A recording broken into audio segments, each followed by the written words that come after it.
The following is a conversation with John Danaher, his third time on this podcast. He is widely considered to be one of the greatest minds in martial arts history. And now, a quick few second mention of each sponsor. Check them out in the description. It's the best way to support this podcast. We got Audible for audiobooks, Calm for meditation, Indeed for hiring, Masterclass for learning, and Aid Sleep for napping. Choose wisely, my friends. And now, onto the full ad reads. As always, no ads in the middle. I try to make this interesting, but if you skip them, please still check out our sponsors. I enjoy their stuff. Maybe you will too. This episode is brought to you by Audible, an audiobook service that has given me thousands of hours of education, enlightenment, inspiration, wisdom. I can keep going.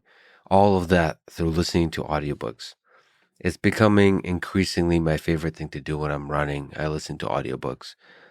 And given a lot of things that I'm doing in my life on the technical side, but also on the podcasting, the people I'm interviewing, I actually prefer not to listen to the audiobooks about the upcoming guests or from the upcoming guests or about the topic that the upcoming guests are covering, because what happens is I get so full of ideas and I want to stop and write them down. I want to record audio notes, all that kind of stuff. But, that gets in the way of running.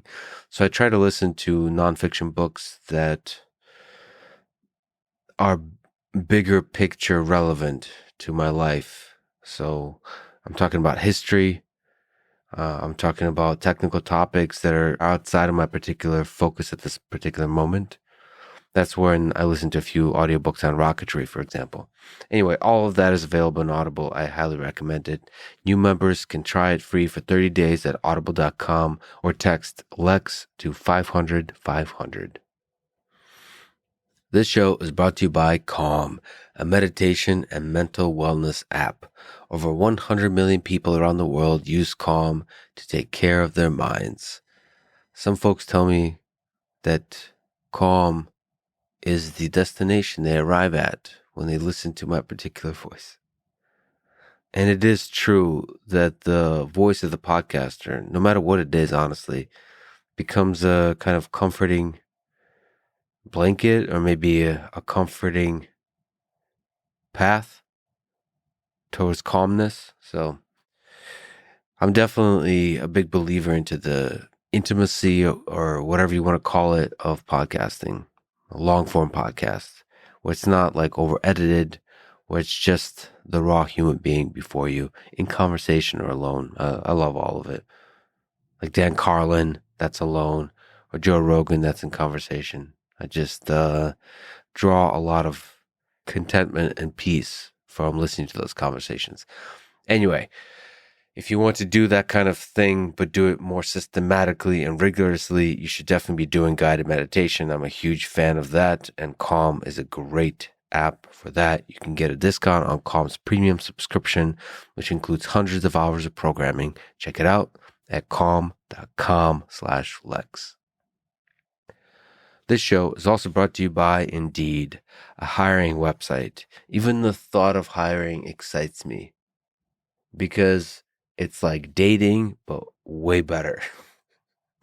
I don't even know what the connection to dating is, except that it's really important that you surround yourself with people that fill your day with joy, inspiration, that challenge you just in the right ways, that help you grow.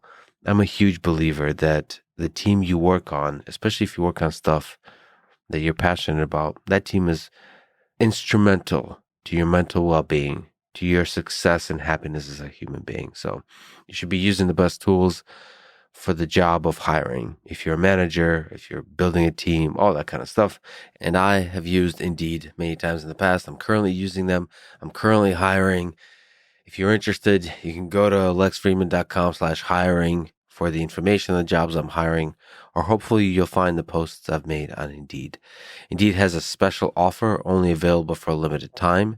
Check it out at indeed.com/Lex. This show is also brought to you by Masterclass.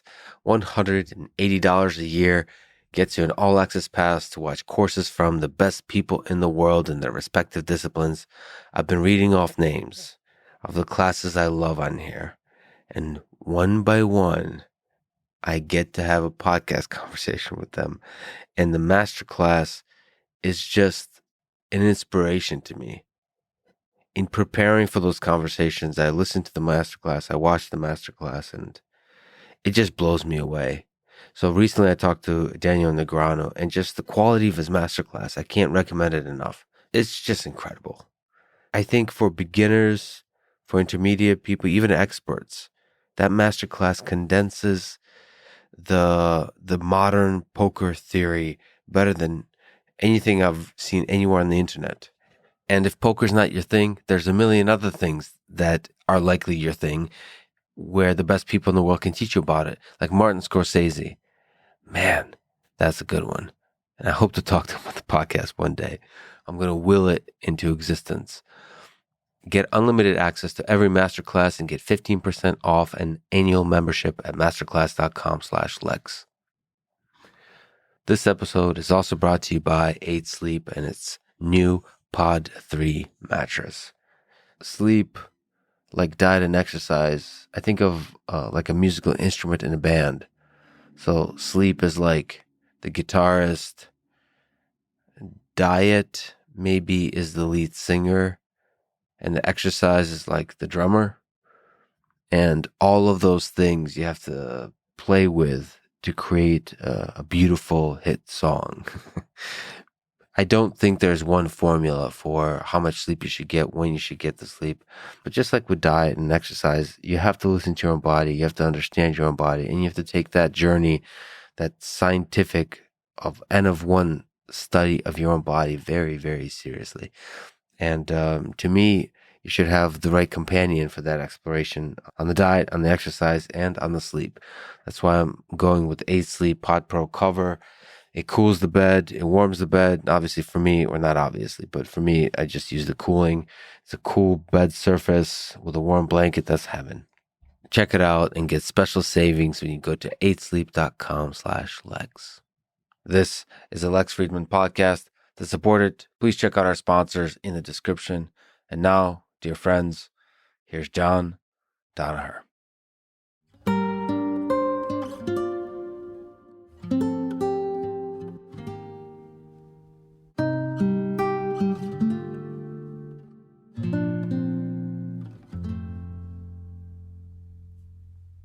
The ADCC is the premier submission grappling tournament in the world. We just had it a couple of weeks ago.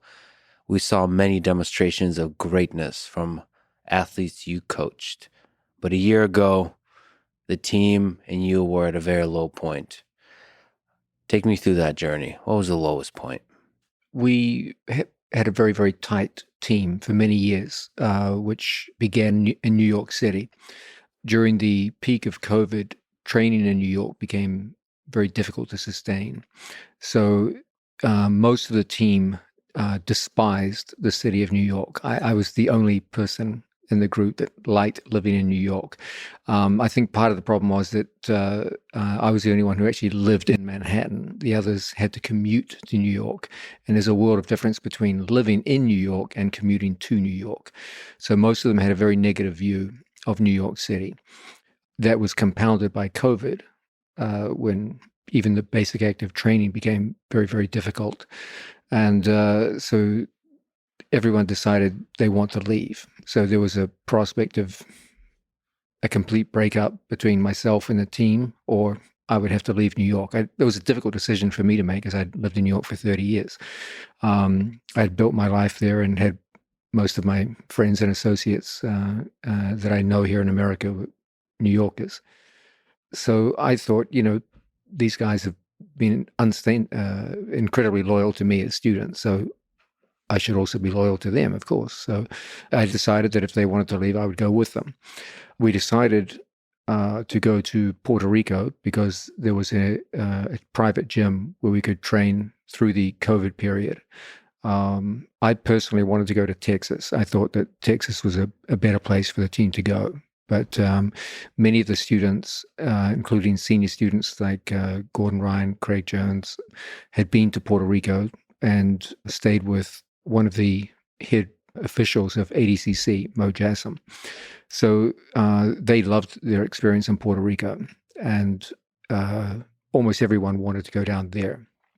So I tried to explain to them there's a world of difference between going to a place for vacation versus living there, but that didn't have any effect. So the decision was made, a majority decision was made to go to Puerto Rico. In Puerto Rico, the conditions in which the team lived changed significantly. When you're in New York is such a big city that if there's any tension between team members, and inevitably there will be in a competitive sport where everyone's fighting each other, you can kind of bury them in the size of the city because there's so many distractions in New York. You know, you come in, you do your workout, you go outside, and it's New York City. In Puerto Rico, we lived in a very small local town, Dorado, and most of the athletes were living with each other. And so unlike New York, where there was always a break, you trained together, but when training was over, you went about your life in New York and New Jersey. With everyone living in very close proximity to each other, any tensions got magnified because there was no relief from them. You didn't get to get away from people. If you had a problem with someone on the mat, well, now you had to live with them for the rest of the day and the night. And this goes on for long periods of time. So I believe it had the effect of magnifying whatever tensions there were. In particular, there was a family tension between two brothers, which magnified over time. And, you know, as so often is the case, you get two brothers growing up, one older, one younger, and the younger one wants to grow and feels somewhat like a young tree underneath a bigger tree. And sometimes people just need their space. So there was some unhappiness. And as a younger brother, I can understand. Yeah. As a little tree that had to grow up under a bigger tree. Yeah. So fuck the big tree. My God, there's a lot of aggression I have to work out. I'm sorry. Unresolved family issues coming out here, Lex. That's for sure. I'm just kidding. I love you. He doesn't. He's lying. So as time went by, these tensions started increasing. They came to a point where it was difficult for them even to be in the training room together. At that point, you're starting to, you know, once training takes a hit, then you got to start to address these. The attempts at reconciliation fell through, and a decision was made to move to Texas. I wanted everyone to move as a team. What I wanted to do was keep the team together as long as the period leading up to ADCC so that everyone could train together. So I said, okay, there's problems, but let's just tough it out. 1 year, we moved to Texas. Let's just go there and keep unity. If some people don't want to train with other people, that's fine. But I believe that the team would be weakened by breaking apart. I believe that they had an excellent rapport as training partners. Their technical level was increasing dramatically. Many of the younger athletes are really starting to come into their own and really develop well. And so my take on it was, okay, if there's problems, so be it. But let's all just stay together until ADCC 2022 as a unified team. Go out, prepare yourselves as best you can, and then after that we can make a decision as to whether we break up or not. But that was rejected, and the team split. And they moved to Austin. We'd made prior arrangements to go to a local gym, and they took that gym, and we were left with no gym and more or less homeless in Austin. So a year out from ADCC. Yes, this is 1 year out. So roughly 3/4 of the competitive athletes left in 1 week. So at that point, that was probably the lowest point, because at that point, not only did we not have a place to train, we had very few training partners for the few that had remained. And the main athlete in the team, Gordon Ryan, was going through a particularly bad spell with his unresolved stomach issues, and there was doubt as to whether or not he could compete at all, and was actively thinking about retiring from the sport. So maybe not compete ever again, potentially. Yeah. So that was a time when it was like, man, the whole program seems to be dead in the water at this point. Most of the competitive athletes were gone. There were very few training partners for the few that remained, and the main athlete around whom the group had initially bonded was seemingly out of action, possibly permanently. Where was your mind? Where were you mentally? My thinking is everything bad passes in time. I've had a lot of bad points in my life. So my life experience is whenever things seem dark, have patience. Time will ultimately cure most ills. Not all of them, but most of them. And I'm confident that if you give me a new crop of students, I can produce magic, but it's going to take time. So that confidence was in part a source of strength. Yes, it's just like I wasn't confident that ADCC 2022 would go well because we only had 1 year without a gym and with a team that was completely broken up to even attempt to get into ADCC. So things looked a little grim, but I was confident, given enough time, I would get a new group of students and work. As it turns out, one of the demonstration partners that I used during filming for instructional videos, who lives in Boston, Giancarlo Bodoni, was interested in the idea of coming down and training, but he'd always felt like it would be difficult because there were people in his weight class who were already there, and he felt it would be awkward. But now that they had left, that opened up an area for him. So he was the first one to come down. He moved from Boston to Austin, Texas. I began teaching at a local school. It was rather like going back into my earliest days in jiu-jitsu. I went from teaching at the big Renzo Gracie Academy to a tiny school in Puerto Rico, and now an even smaller school in Austin, Texas. And locals would come in and train, and I would watch every day, teaching there twice a day, 7 days a week. And I would see people come in and train, and I would say, this guy has some potential, or this guy has some potential.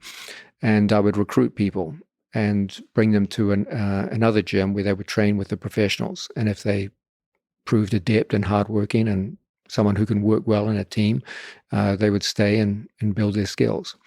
As time went by, more and more such people started coming in, and we had some remarkable people like a young South African purple belt, Luke Griffith, came in.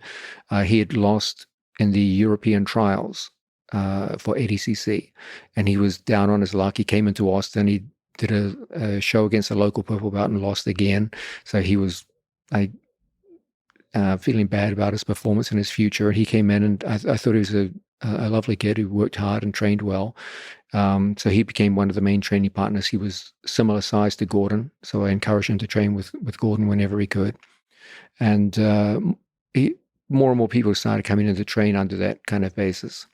One day, I got a text from Gordon, who was filming an instructional video in Boston. He said, "Hey, Nicholas Meregali was training at this. He was shooting video at the same time as me, and we just did some grappling. He's a really nice guy, and he's literally never trained without a gi before. He's for those of you who don't know, Nicholas Meregali is one of the outstanding gi jiu-jitsu competitors of his generation. Has an amazing game and is a superstar with the gi side of the sport, but had never even trained without a gi once in his life. So his first ever no-gi training session is with Gordon Ryan, the best no-gi competitor of all time. And I remember Gordon texting me saying, "Hey, he's really talented. He's a nice guy, and he wants to come down to Texas and train." So yeah, sounds great. So over time, just more and more people started coming in. And I told everyone, like, you guys are at a severe disadvantage. Like, you've got very little time to get ready for ADCC. Luke wasn't even in ADCC. He had to win trials. Same for Dan Manasoya. He had failed at trials and needed to get a win to even get into ADCC. So around this time, a doctor suggested by Mo Jasm, who had himself had stomach issues earlier in his life, began working with Gordon Ryan. And Mo's the organizer of ADCC. Yes. For people who don't know. Yeah, he's the head organizer. He was able to get Gordon Ryan not cured, but significantly better than he was before, and to a level where Gordon could train up to 5 to 6 days a week. And that was a big improvement on what was going on during the end of the time in Puerto Rico.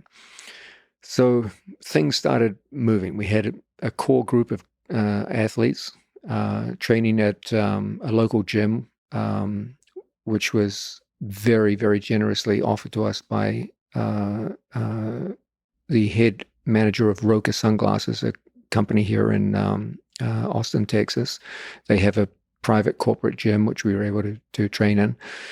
And these talented youngsters from around the globe, essentially, came together. And I said, you guys are going to have to train harder than you've ever trained in your lives, because you've got less time to get ready for this than anyone.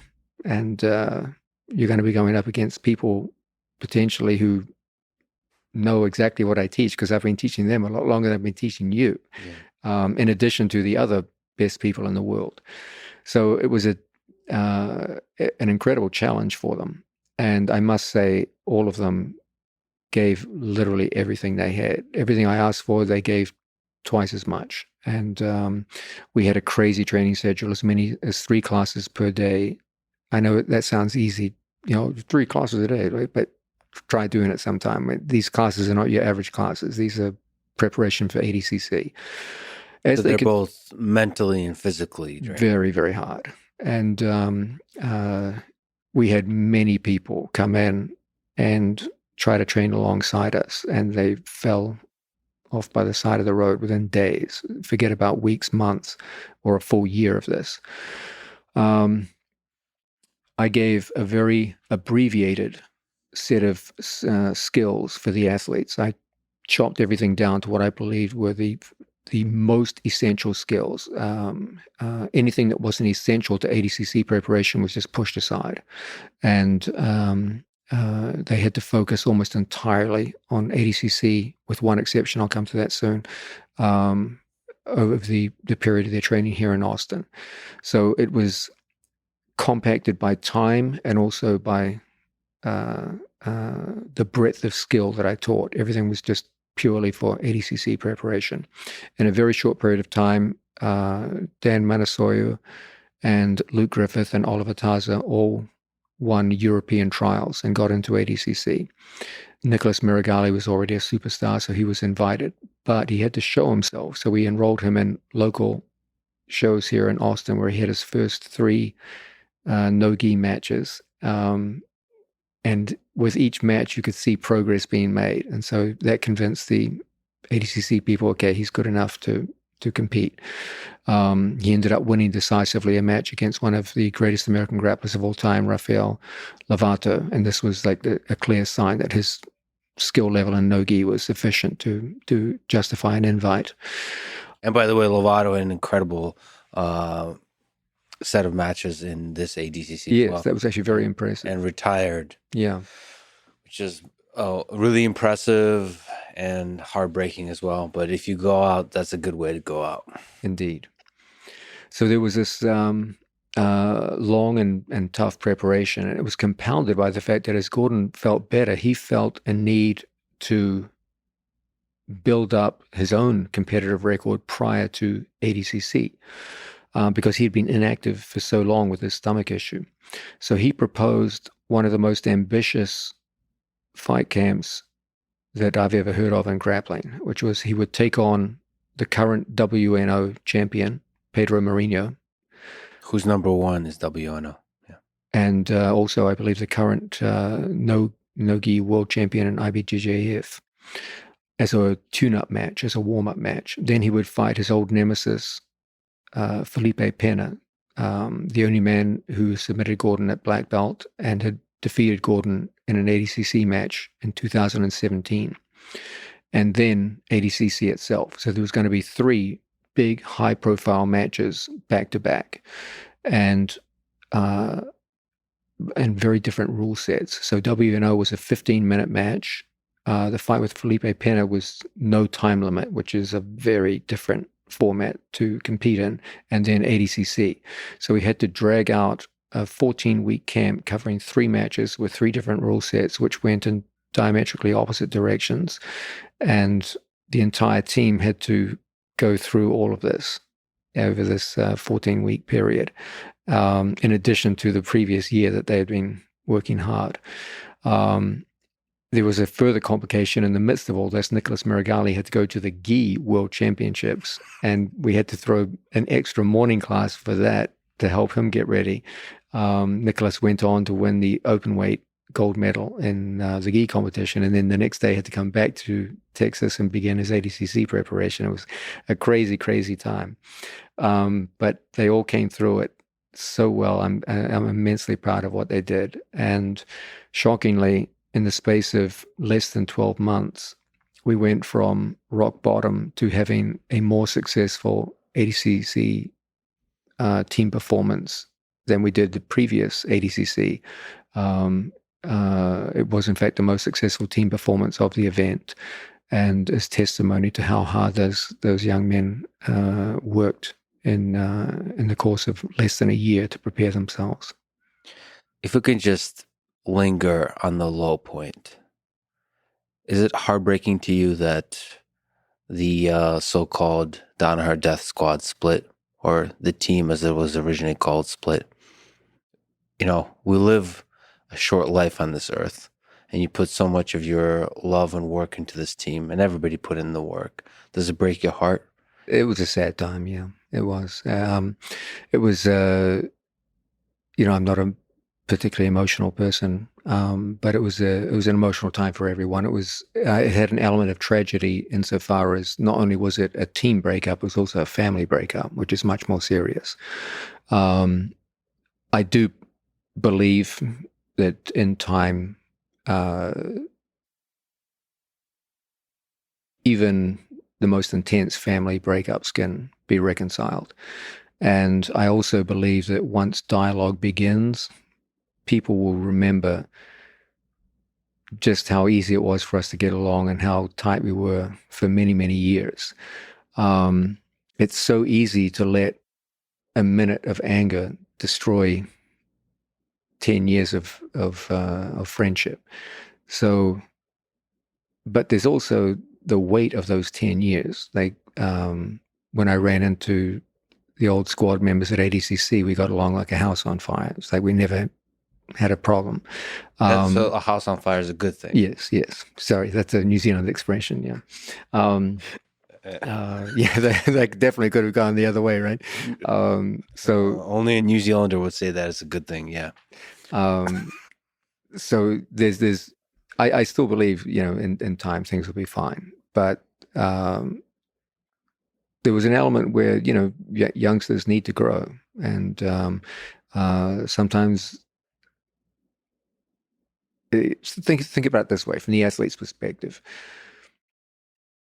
There's definitely a generational problem. I'm much older than my students, okay? And the years and the viewpoint that I have is a reflection of the time in which I grew up.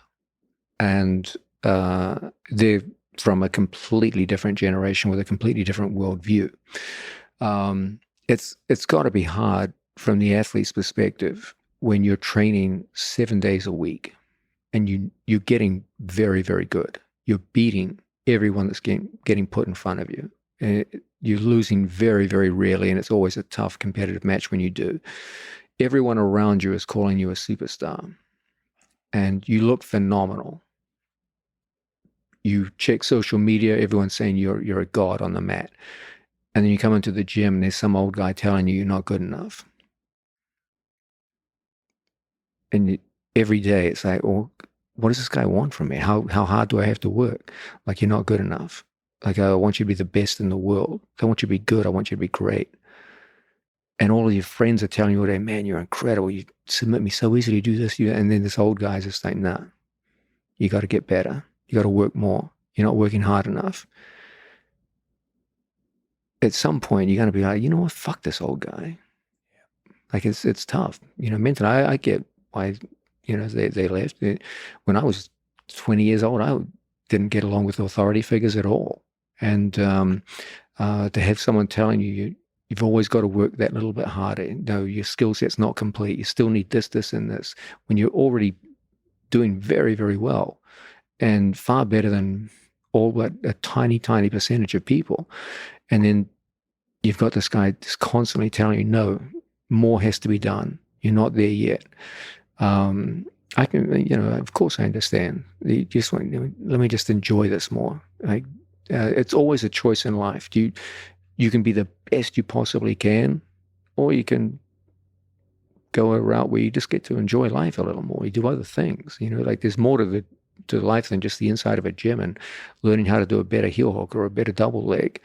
So of course, years go by, you want to try other things, and you have to make this choice in life between extreme excellence versus being incredibly good, but maybe just enjoying my life a little more. Yeah, it's so interesting that incredibly good is a hard thing to deal with.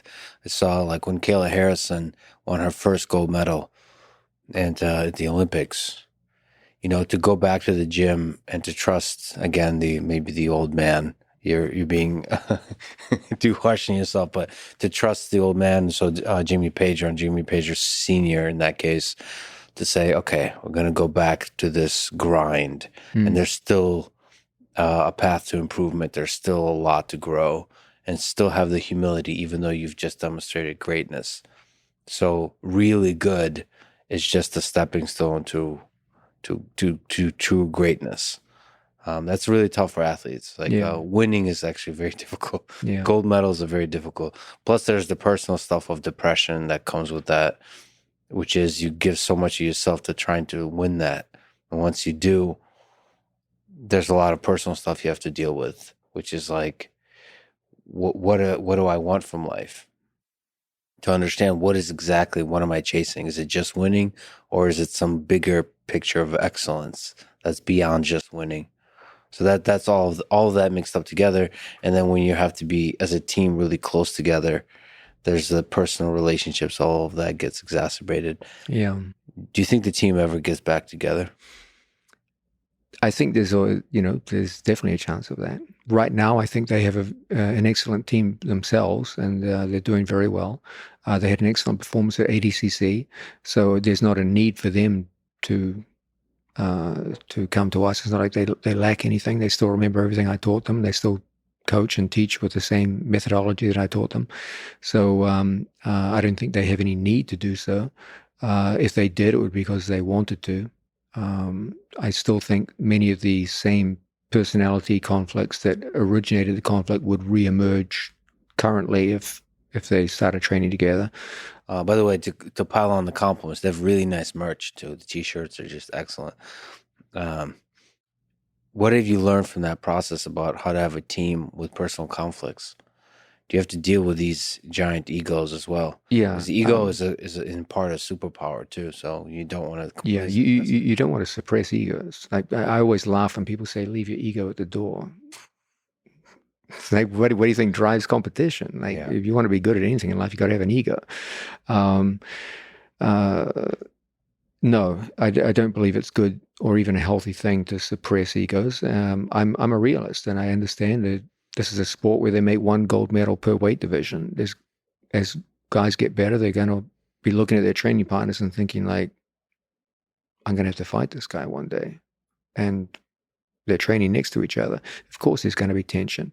There's always going to be disagreements about, what's the right way to act around certain people, certain issues, and people are going to come into conflict. Everyone's being programmed to be an alpha competitor. You get a room full of people like that, there's going to be conflict. Now, your question was, well, is there a way to resolve this? Yeah, there was. And for 8 to 9 years, I was very successful with this. But there's also a tipping point where things can flare out of control, and there will be periodic breakups. They're not the first students I had that left. I've been coaching a lot longer than I've been coaching the squad. And I'm I'm sure in the future there'll be other students who leave me. That's just the nature of the beast. It's sad when it happens, but life goes on. Like Bukowski said, love is a fog that fades with the first daylight of reality, or something like that. So even love is temporary. Uh, let me ask you about leading up the preparation for the athletes. I mean, this is such, given the darkness from a year ago, from which you had to find glimmers of light and try to get greatness out of athletes. What was the mental preparation like for Gordon, for Nicholas, for Giancarlo, for the other athletes? What was the mental side of things like? Is there some key insights you can give to their mental preparation? I really think that people, when they talk about mental preparation, need to take a step back and realize that almost every element of what people describe as mental preparation has physical underpinnings. Literally 95% of what I teach the athletes is physical skills. And it's my belief that every mental aspect of competition, the most important of which will be confidence on stage, is a direct result of the accumulation of physical skills. People tend to see things like confidence as a mental state. It is, but it comes out of the performance of physical skills. All my life, I've seen sports psychologists try to create confidence in athletes through non-physical means. And it always ends up being the same kind of cheesy motivational speeches, highlight video reels where they try to pump artificial confidence into people. And I've never been impressed by this, nor have I seen it have any kind of positive effect on athlete performance. What I do see build confidence is the sense that athletes are developing skills and using them successfully under conditions that closely mirror the event they're preparing for. Once they get this down, that's where true confidence comes from. Confidence doesn't come from words, it comes from accumulated skills, which experience shows you have been responsible for successful performances in the past. And if you accumulate enough of these, your confidence rises. So when it comes to the mental aspects of competition, I created a program where everyone was given a set of skills that they had to work on, skills directly related to what I believe is the most important elements of success in ADCC competition. In the gym, they accumulated those skills over time. I do it in two different ways, depending on whether these are offensive skills or defensive skills. For the accumulation of offensive skills, I like to have my athletes work with athletes who are lesser than themselves in ability, so that they start to gain confidence over time. Just as you would never send a beginner into a weightlifting gym and put 500 pounds on the bar and tell them to lift it. Rather, you would start with a wooden bar, then the metal bar, and then gradually accumulate weight over time so you get a progression in weightlifting. So too in jiu-jitsu, you don't take a brand new move and say, okay, do it on Gordon Ryan. Never going to succeed. I have the athletes practice their offense on blue belts and work their way up. Defense, on the other hand, you've got to start them in the deep end of the pool so that they start to see what are their vulnerabilities. Okay, so I put them with highly competitive athletes at the start so they can see, okay, there is a problem here. And then even in defense, they start off with lower belts and build up their confidence over time. So just as a weightlifter builds up his ability to build weight, to lift weight over time, so too a jiu-jitsu player does it by gradually increasing resistance. Now in jiu-jitsu, resistance is not done by weight, it's done by skill level. And so over time, they started to accumulate this experience. In time, we were able to switch off and have them go against very, very tough athletes, each other. So, Luke Griffith will do a full power match with Gordon Ryan. Now, they're fully aware that there's no one better in the world than Gordon Ryan. So if you have a competitive match with Gordon Ryan, That's a very, very healthy sign. So they went from the start, where they were being programmed going against relatively mild resistance and building up over time, and then building up to the greatest resistance possible in the sport of jiu-jitsu. And their goal is not to win, obviously, but their goal is to provide a competitive match. Now, Gordon doesn't have any confidence issues, so for him, it's just good, hard, competitive training against people that are in some ways better than those he'll be facing in competition.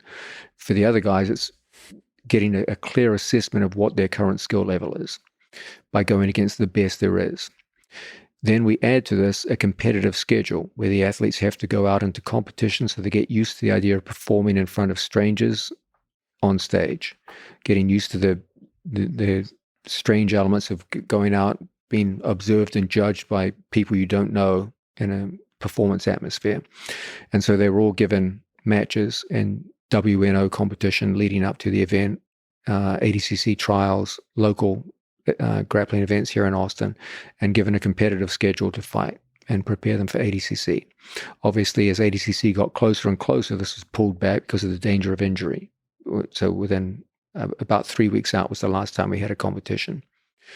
And by this method, confidence starts to grow.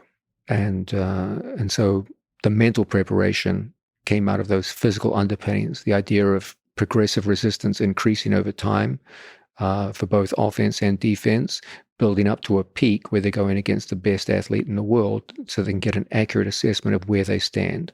Once you're giving a competitive match to the best guy in the world, you know damn well that when you go out in ADCC, you're ready to fight anybody. And defense is broadly defined.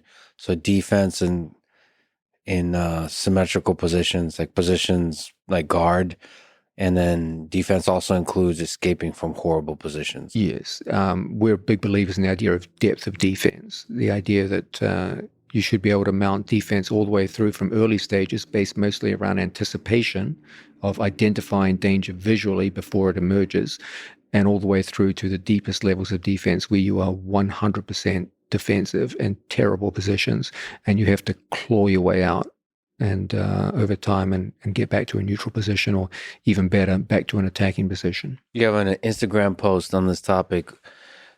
When you get ready to step out for the biggest moment of your life, ask yourself one question. How different is this really from what I do every day? If the answer is not very different at all, then step forward with confidence and do what you do every day in the same manner and ignore the hype and distraction. You're ready for action. By the way, for people who don't know, you need to follow John Danaher John on Instagram, because you have nuggets or large buckets of nuggets of wisdom often, which is quite profound, even bigger than jiu-jitsu.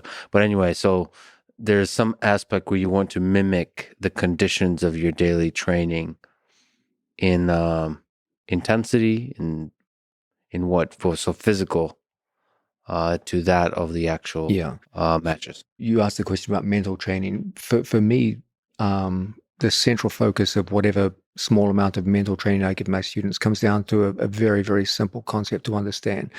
This is the idea of identifying competition in terms of its normalcy.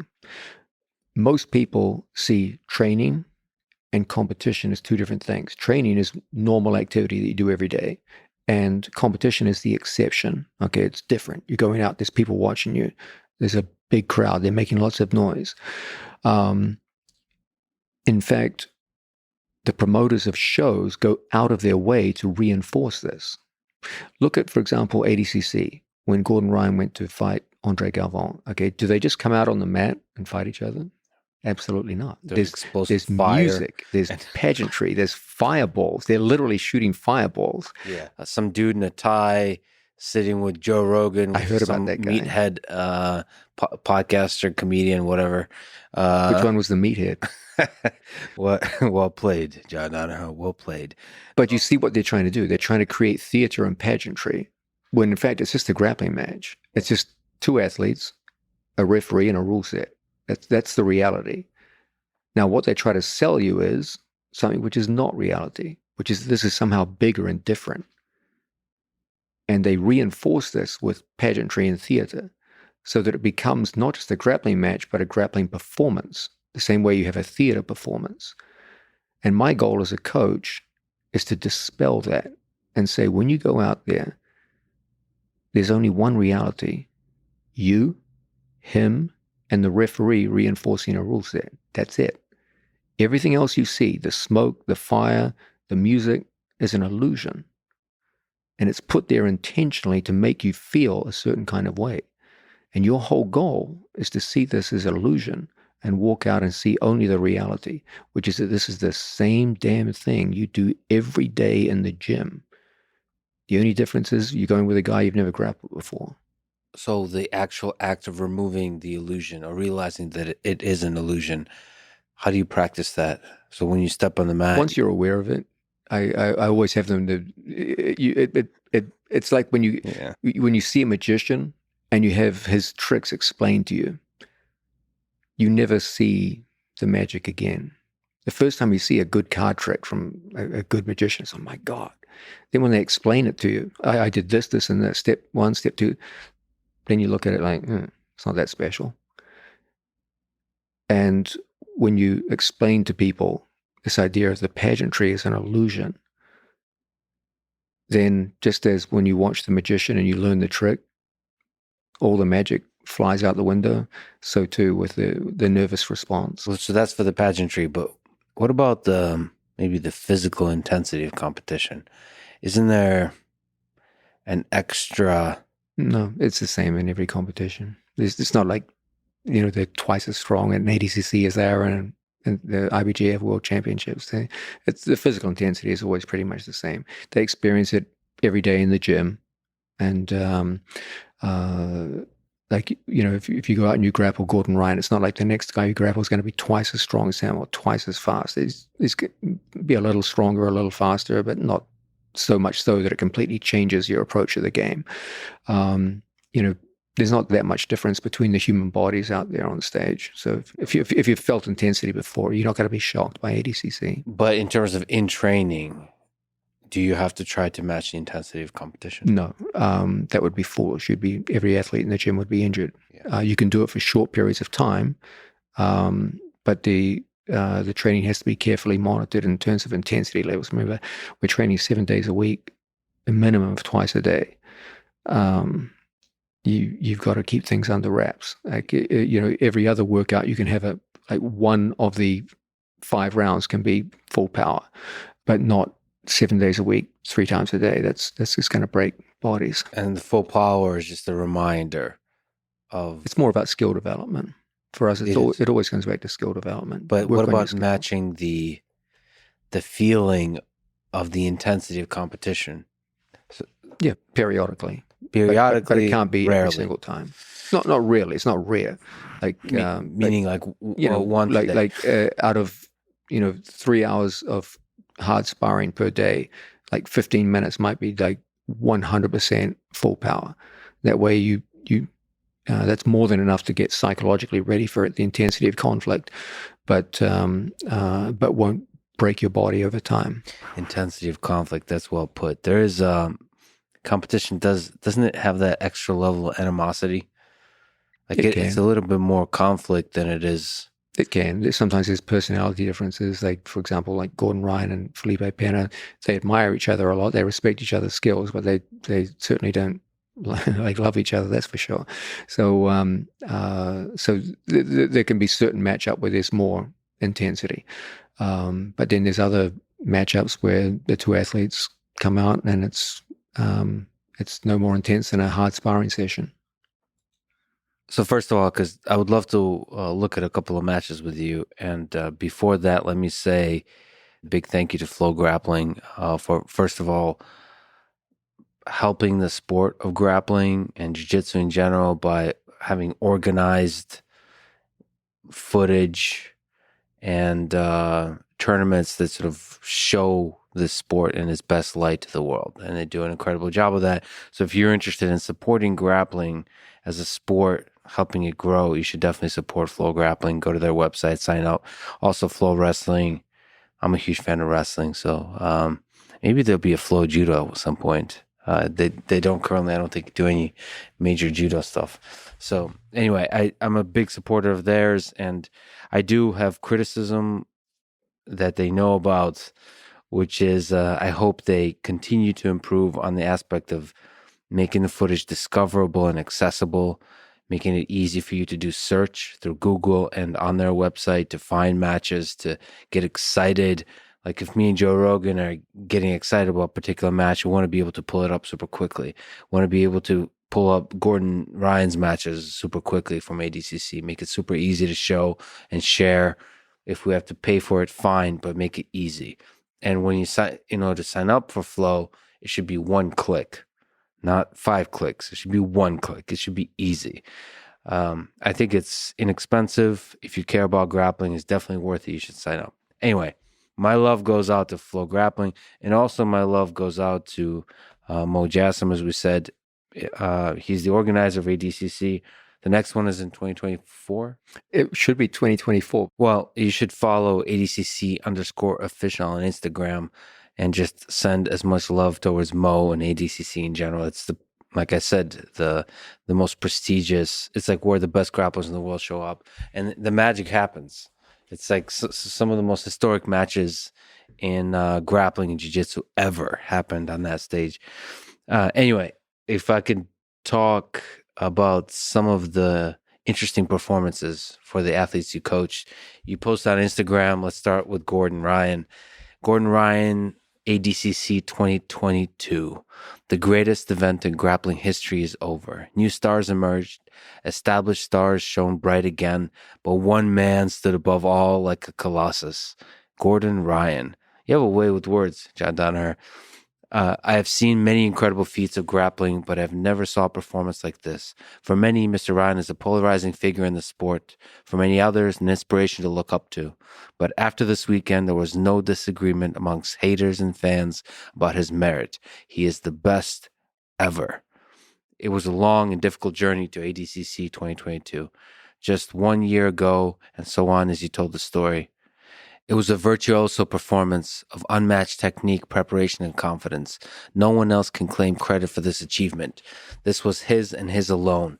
No one else today brings together technical depth, tactical insight, and confidence to use them on stage as he does. I had many students, but I only one Gordon Ryan. And I think Gordon responded, all this is true besides the credit that sits with you. Thank you. And a heart emoji.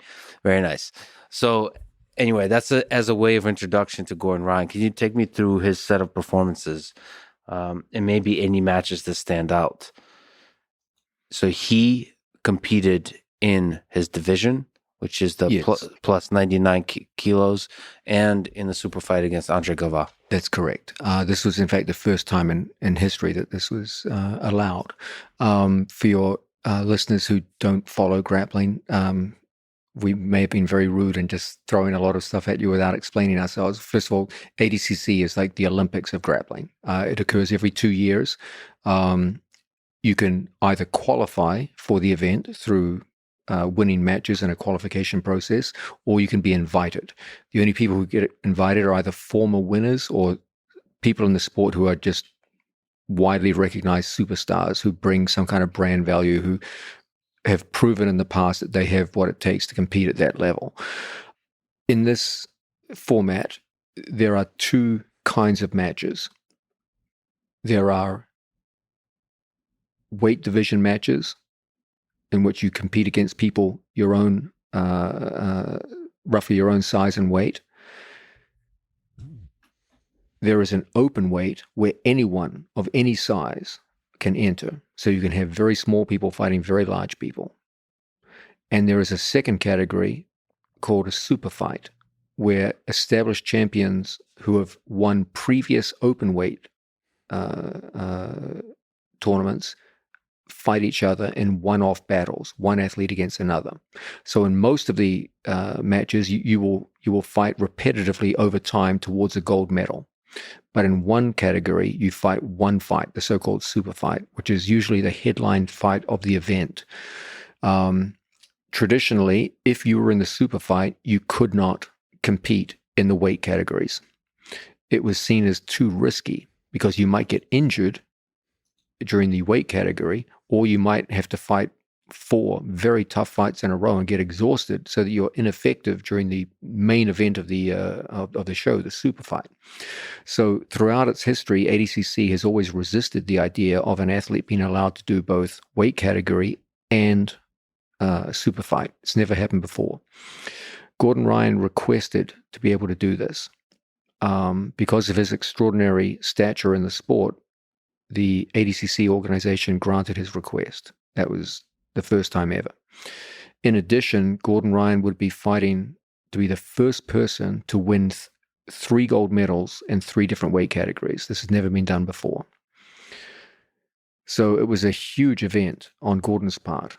And bear in mind also that prior to this event, he had fought just a month and a half earlier against a former ADCC openweight champion, Felipe Pena, who had defeated him in the past in a completely different rule set, and then previous to that against the current world champion. So there had been a build-up to this. So he had been very active coming up to the event, and then he went in to fight arguably the greatest ADCC champion of all time, Andre Galvão, which would occur late on Sunday, and would have to fight the toughest people, including the possibility of fighting his nemesis, Felipe Pena, in the weight division prior to getting to the super fight. So there was genuine concern here that he may have completely overstepped himself.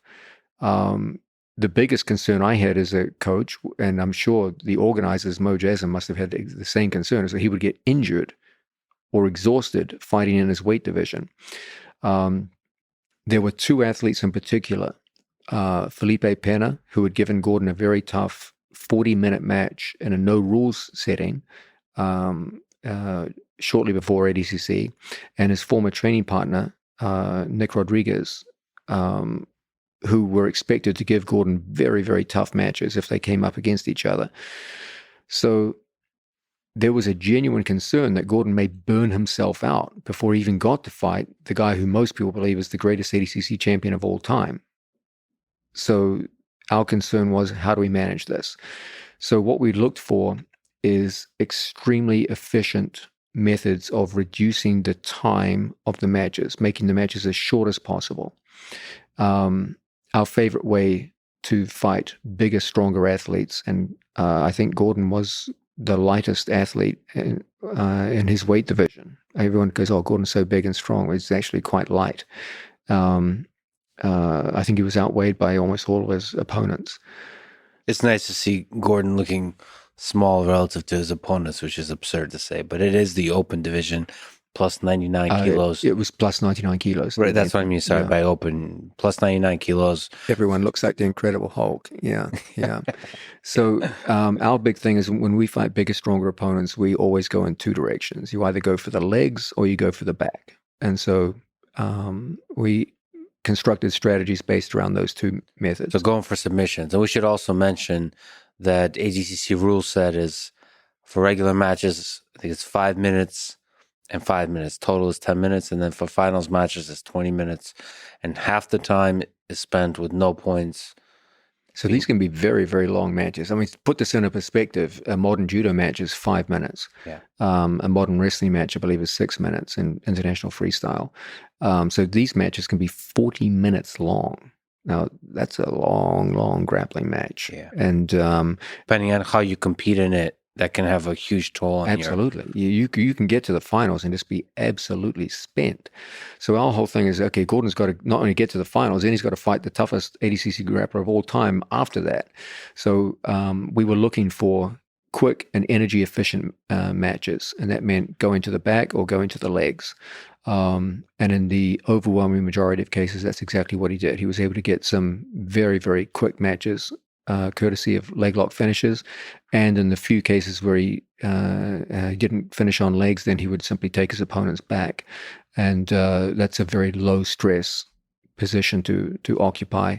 In one case, his opponent deliberately kept his back on the ground to prevent the back take, and he just chose mounted position instead. And so he was able to go through his weight division with an extremely low energy expenditure, which set him up well to go into the finals. No injuries, very little energy expenditure. Now, it sounds easy to say that, okay, the strategy worked. But in order to get that strategy to work, you have to have one hell of a set of skills. And we can see those now. Would you like to? Yeah, I would love to go through them. And I should also mention, for people just listening to this, I'll try to commentate on different things we'll look at. But the thing that was made clear is, maybe you can speak to that. Maybe to you it looks like efficiency, but to me it looked like Gordon was not even trying. There was a relaxed aspect to the whole thing. So maybe it had to do with saving energy, but he made it look very easy. Yeah. And he made the path to submission look very easy. So here, the first match against an opponent that, again, looks bigger than him. Okay, I'll just give an initial comment here. First, you'll see that Gordon elected to sit to the bottom position. The hardest work in submission grappling is when two athletes take the standing position and joust for takedowns. That's where most of the energy gets burned up. So working on the idea of energy efficiency, let's go out, and we chose to sit into guard position and then start looking to access our opponent's back. Because of our opponent's head position, a far side arm drag makes a lot of sense. Gordon's able to beat the arm and quickly get behind his opponent. Now the question is going to be getting into a scoring position. It's too early to score at this point, but we're just concerned at this stage of just energy expenditure, make the other guy work harder than us. So Gordon did an arm drag to the back and now is working on the hooks. The hooks are not particularly important here. He'll use it just to get stability on his opponent. But interestingly, his opponent here had an interesting strategy too, which was to occupy bottom turtle position and look to get to the critical 5-minute demarcation point where points begin to get scored. His idea, I believe, I'm speculating here based on his actions, was to keep Gordon at bay in a defensive turtle position until the 5-minute mark occurred, in which case he would shake Gordon off, walk away, and force a takedown battle. How many people are comfortable in that? And what do you think about the defensive turtle position versus always trying to come back to guard? The turtle position is the second bottom position of jiu-jitsu. Many people only associate guard position with bottom position in jiu-jitsu. That's naive. There's two. There's guard position and turtle position. Now, as a general rule, guard position offers a much, much greater variety of attacking options than turtle position does. But that's not to say turtle position absolutely can be an effective bottom position. You can work effectively from there.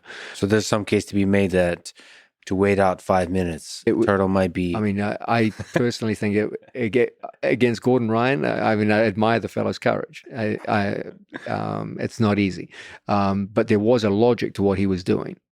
People think, he just got his back taken so easily, but he did have a strategy. Now, did he pick the right person to use that strategy against? Probably not.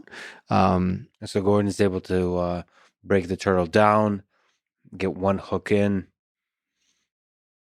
At which point is this becoming an extremely controlling position with Gordon on the back? At which point are you happy with where it is? At this point, it just started to dawn on me at this point that this guy actually had a strategy, which was to maintain a prone position that he's in now and then shake Gordon off after the 5-minute mark.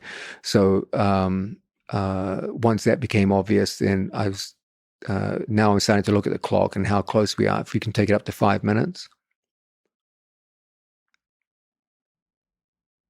Right now, this guy's only intention is to stop Gordon from strangling him and finish.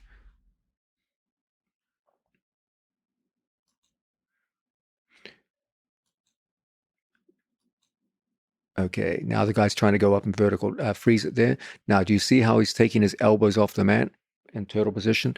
In jiu-jitsu, there's only one reason you take your elbows off the mat from turtle position. That's to stand up. So now it's clear at this point what his actual strategy is. It's to get up, force a standing confrontation, win a takedown battle, and beat Gordon by points. So he did have a strategy. Now, our counter strategy is always based around the power half Nelson. This is a common move in the sport of wrestling, and it's a great way to break people down as they try to stand up. Gordon's so heavy. Yeah. I mean, Gordon is a master of it. And so there's a power half Nelson that Gordon has on him as the elbows are off the ground and knees are off the ground. He's going to return his opponent to the mat. And as you can see, he's successful in doing so. And now it's clear what the man's strategy is. So I'm calling to Gordon to break him down to a hip. You put a man on a hip, he can't stand up. Gordon successfully does it, traps the shoulder using that one-on-one grip with his right hand, puts him down to a shoulder and a hip. That means standing up is no longer an option for his opponent. Now Gordon goes in. He's already scoring because of the turtle position that he's in. His opponent stays down on his shoulder. Now Gordon's responsibility is to start looking for the stranglehold. His opponent has basic defensive structure. He's disciplined with his chin, keeps the chin down. But Gordon is a master of tying up defensive arms and penetrating under the chin to get to a strangle. You'll see that shortly. There's the trapping of the arm. Notice that no advanced grips were required. It was just a spontaneous trap. There's the penetration of the neck. So the arm was trapped with the leg. Yeah. So now he's only got one defensive arm, and he's just taking that away with his left hand, and he gets a one-handed strangle for the finish. And it looks like not much energy was expanded during that Very process. little. Yeah. So that's as the tournament got off to a very smooth start. Very little energy expenditure, no injuries, and a submission win. There's a kind of certain look to Gordon that could be interpreted as nervousness. That was an incorrect interpretation? Yes. Okay. So there's a... what do you interpret as nervous behavior? Well, this is... part of me is trolling, but sometimes on the surface, confident behavior can look like almost like anger. And there's Gordon's face had a vulnerability to it, almost like when you go to judge confidence, don't look at the face. Look at the extremities of the body. Yeah, that's where the truth comes out. You see it in body language, and the further from the face and chest, the more honest the body becomes. Look at the feet and the hands. Well, he was that's when you'll see if people are nervous or not. He was very relaxed in the extremities. That's true. See, you look more confident in this than anything. What are you thinking about? What's going through your head here? Is this the same stuff? Are you intimidated by the two meatheads, one in a suit and tie, or are you not thinking about that at all? No. For me, it's just about, okay, what's the most efficient path to victory against this particular opponent? It's just, okay, I've done my job. I've taken them through an extensive fight camp that prepared them for every conceivable situation that they're in. I've run an efficient warm-up. Their body temperature is perfect. The elasticity in the muscles is perfect. My main role when I corner is I avoid what most people do when they corner, which is to be a cheerleader. Most cornermen, they're not cornermen, they're cheerleaders. They're there to express some kind of emotional support to their training partners or their student. Sometimes they're even worse than cheerleaders. They express their own emotional fears as the match goes on. I always believe that 99.5% of the job of the trainer is done, the coach is done, when the athlete steps their foot on the mat. At that point, you shouldn't need me at all. Everything I needed to tell you should have been not just told to you, but imprinted into you. Remember, there's 15,000 people in that crowd. For half of the match, you're not going to hear a word that I can say. There's too much noise. But you'll hear my voice inside your head, because you've heard it so many times over the last 14 weeks. You're sick of hearing it at that point. Mm-hmm. And their program know what to do. So I'm usually pretty confident. I'm also very confident that even in worst case scenarios, they can have effective solutions, because they train those worst case scenarios every single day in the gym. And so in part, you're there to have a front row seat to analyze what happened so that you can take that to the next match. The biggest danger an athlete faces is tunnel vision. Sometimes they will hit upon a certain move or strategy and just say, I'm going to go with this, when there's much easier alternatives. But because they're so focused on the alternative they've chosen, they get this tunnel vision and just focus only on that. The most constructive thing the cornerman can do is alert them to the presence of time, which is very important in an ADCC match because all the scoring is structured by time, and to alleviate problems associated with tunnel vision. That, okay, you're doing this, but if you just did this, it'll be so much easier. So that's the main goal. So here, this was one of several anticipated matches against the second one against Victor Hugo, which is a very tough opponent.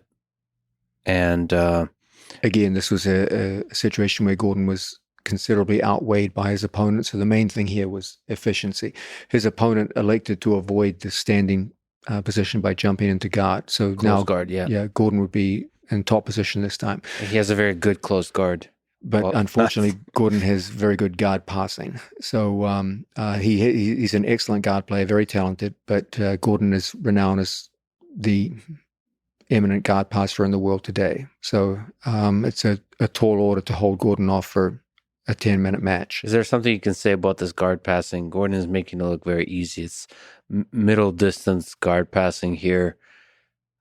And he eventually passes to Mount, I believe. Yes. In a very again. Why don't you run through the sequence where he gets mounted? There's a couple. I believe he gets mounted twice. There's some.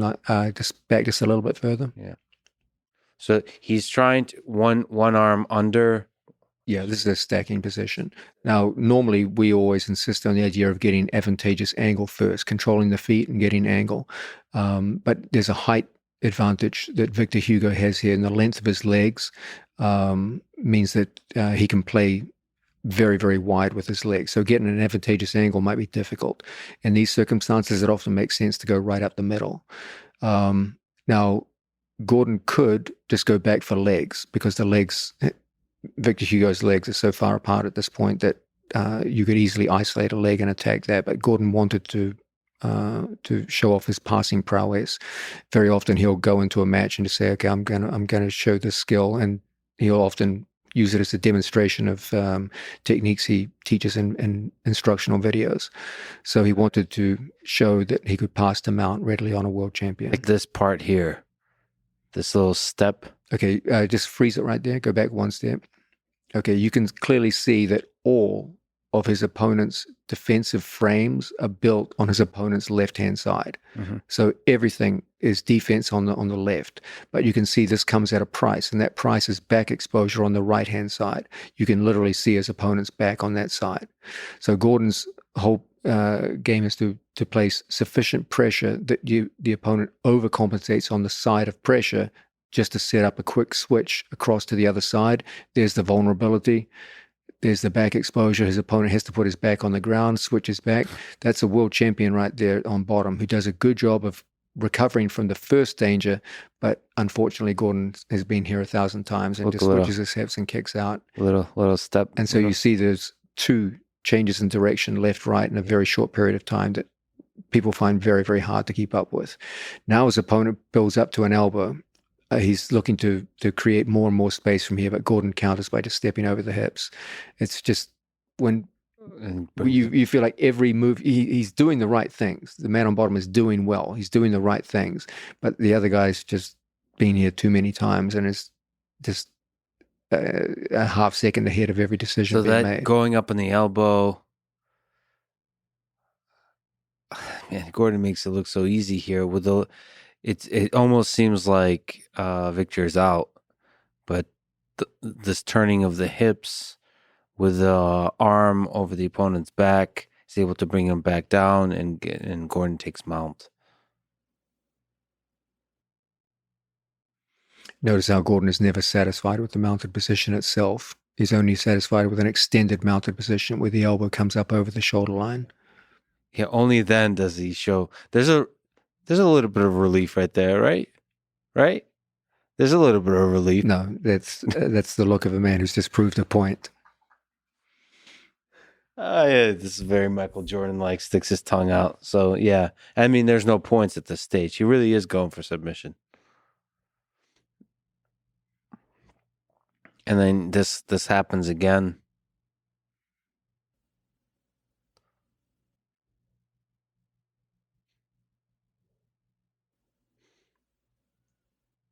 Is this the match that wasn't Gordon was not This was the only match where Gordon didn't finish his opponent by submission. Was this very frustrating for him? Was there? It's actually interesting that when he came off the mat, he was visibly frustrated. He wanted to get a finish, and I think he was more upset about not finishing Victor Hugo than he was delighted by winning his 2 gold medals. So I think that says a lot about the perfectionism of Gordon Ryan. Most people would be thrilled to beat one of the great grapplers of this generation decisively in this fashion, but he was not happy. And so this is Gordon's 3rd match against Roosevelt Souza. Now, another guy who's very big. This is different because now we're on to the 2nd day. Your listeners should be aware that the event occurs over a 2-day period. So the previous 2 matches occurred on Saturday. Now we're into Sunday. Now this puts a different context on things. If we could just freeze it right there, maybe go back one step. Now we're on Sunday morning, and the idea is that Gordon will be fighting the biggest fight of his life late that afternoon. So now we're into the idea of energy conservation. Okay, it's okay to have 2 hard matches on Saturday because you get to rest on Saturday night. But now Gordon has to beat 2 people back to back and save energy for the biggest fight of his life on Sunday, late Sunday afternoon. So now the emphasis is on a quick win, and you can see Gordon Ryan certainly delivers on this. Now, when you go to entangle your opponent's legs, the basic choice you have is between straight ashigarami and cross ashigarami. In the last 5 years, cross ashigarami has proven to be statistically the more important of the 2. And as a result, many people have forgotten the value of straight ashigarami, leg-based leg locks, and undervalued them. Gordon has outstanding heel hooks from both straight and cross positions, and his opponent was probably more concerned about the danger of a cross ashigarami, left the right leg undefended for far too long, and as a result, Gordon goes into a very classical ashigarami you would normally expect to see from 5 or 6 years ago, and gets a very, very quick finish. So lifts his opponent. There's the ashigarami, the entanglement of one of his opponent's legs with 2 of his.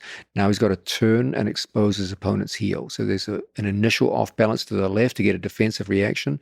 The opponent overcompensates, exposes his heel, and then there's the submission. There's a danger of a leg being broken here. Gordon has a absolutely ferocious outside heel hook.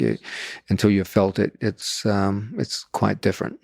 So the opponent, probably before he even felt the heel hook, felt the control and that it's that he's screwed there. So he doesn't even want to. Yeah, when someone someone who knows what they're doing gets a bite on your leg like that, you feel it deep inside your knee and ankle tendons immediately, and there's a sense in which you almost tap. He got a couple of taps. Almost like as if they're early, because the opponent knows. People came up to us after and said, "This guy tapped early." It's like, no, he knew. Yeah. He knew that late would be a big problem. Got it. So this is within like 30 seconds, 10 seconds. I think it was within 10 seconds. So this was a excellent example of someone saying, "Okay, I'm going to conserve energy with a short match. I'm not just going to go down into a neutral position. I'm going to directly pull into a leg lock attack from standing position." You don't see that much in heavyweight divisions. That's something you see more in the lightweight divisions. So we got to go to the final match of Gordon's within his division, which I think, as opposed to facing Felipe Pena, who lost to Nicky Rod. Nicky Rod had a great match against Felipe Pena, and past Felipe Pena's guard. I think only the second person in ADCC competition to accomplish that. I believe with a body lock. It started as a body lock, but he converted to half guard, top, head, and arm, and passed out of half guard top, chest to chest. I think I listened to Craig Jones' sort of interview summarizing what happened at ADCC, and he briefly mentioned that Nicky Rod might have the best body lock pass that he's ever felt. So like he's very, very good with the body lock. The way to face Nicky Rod is don't let him get the body lock. But there's a problem. If you stand up, he's a good wrestler. So there's a dilemma there. Like you have to sit down to guard, but that goes into his body lock. Yeah. But then if you stand up, now you go into his wrestling skill. So it's a great dilemma that he has. And that's what in facing Nicky Rod, Gordon Ryan here chooses to if you look at the limbs, there's a relaxation there. We should also explain some things here. This is a finals match. So instead of being 10 minutes long, it's 20 minutes long with the option of a 20-minute overtime. So this could potentially be a 40-minute match. So you can see why the ADCC people were very concerned about Gordon doing this match, because what if this match had gone 40 minutes and then an exhausted Gordon Ryan has to go out to fight Andre Galvão, who's fresh and ready to maul him. And on top of that is two former teammates who know each other's game very well. So there was a high likelihood in most people's minds that this would go the distance, because when you train with each other for years, every single day in the gym, 7 days a week, you get to know each other's tricks.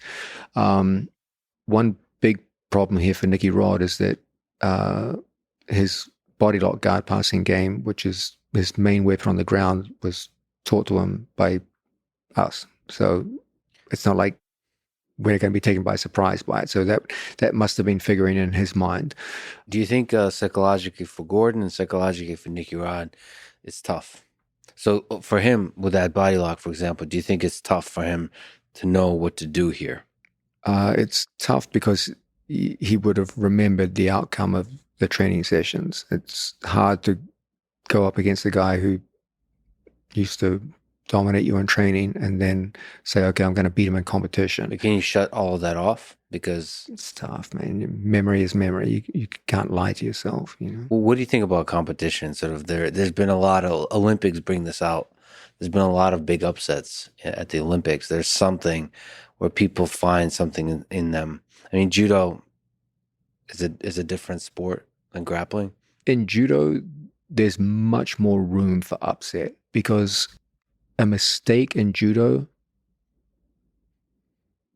will have ramifications that will be felt within half a second. Like if you take the wrong grip in judo, you can be thrown in half a second and there's no recovery. If your two shoulders hit the mat with momentum, it's over, it's done. In jiu-jitsu, you could, especially in ADCC where there's no points in the first 5 minutes, you could get taken down and mounted by your opponent and still win. Like you can recover from a bad start. In judo, boxing, kickboxing, MMA, you get hit, there's no recovery time. You just get swarmed on. And jiu-jitsu is a much more forgiving sport where you can make a series of blunders and then just recover from them. You make a series of blunders in boxing, you're unconscious. So that there's the blunder case, but there's also been just people where it's their day.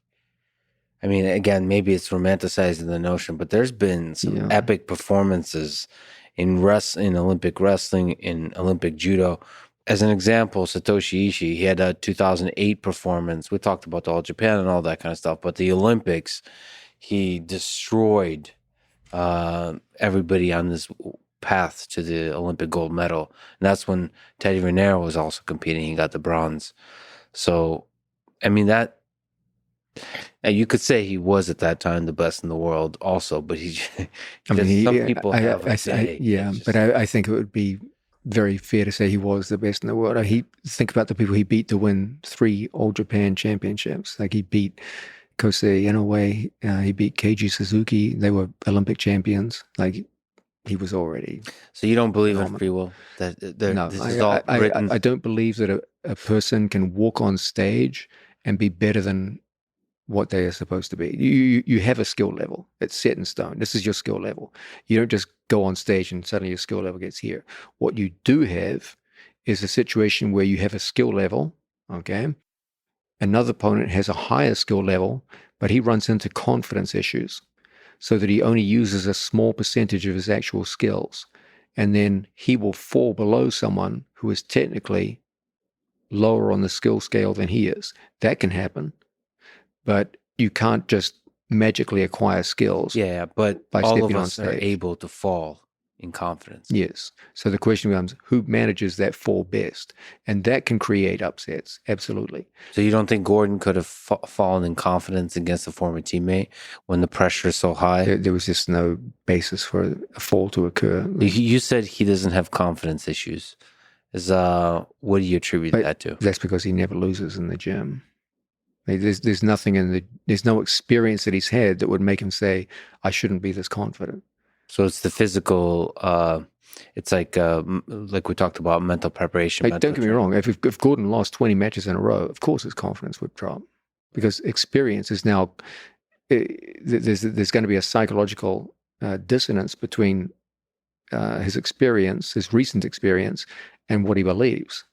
Okay, if you believe you're the best in the world, you just lost 20 matches, at some point reality is going to break in. But if you're just never losing in competition, dominating people in the gym, then there's nothing in your experience that would shake your confidence. Can I ask you this just in a small tangent? Why is Gordon Ryan so good? So we're looking at, you've trained a lot of special athletes. You're a special human being yourself. I could just look at human history. There's not a lot. There's some special humans. It seems like Gordon Ryan is one of them. I totally agree with that. Can you try to dissect? That's what I meant when I said I had many students, but only one Gordon Ryan. Like I've taught many, many people, but they don't all have his skill level. So there's an obvious elephant in the room here. Okay, what distinguishes him from other athletes? Great question. I'll try and give an answer. More than anyone else that I've ever taught, he has a memory for things that were taught to him. He has an ability to recall information that is extraordinary compared with other people in the room. So that's definitely a big part of it. Secondly, he has a pride in technique and technical prowess that will not allow him to settle for anything less than perfection. And he will hate himself when there is imperfection. So there is a love of excellence and a hatred of anything less than excellence.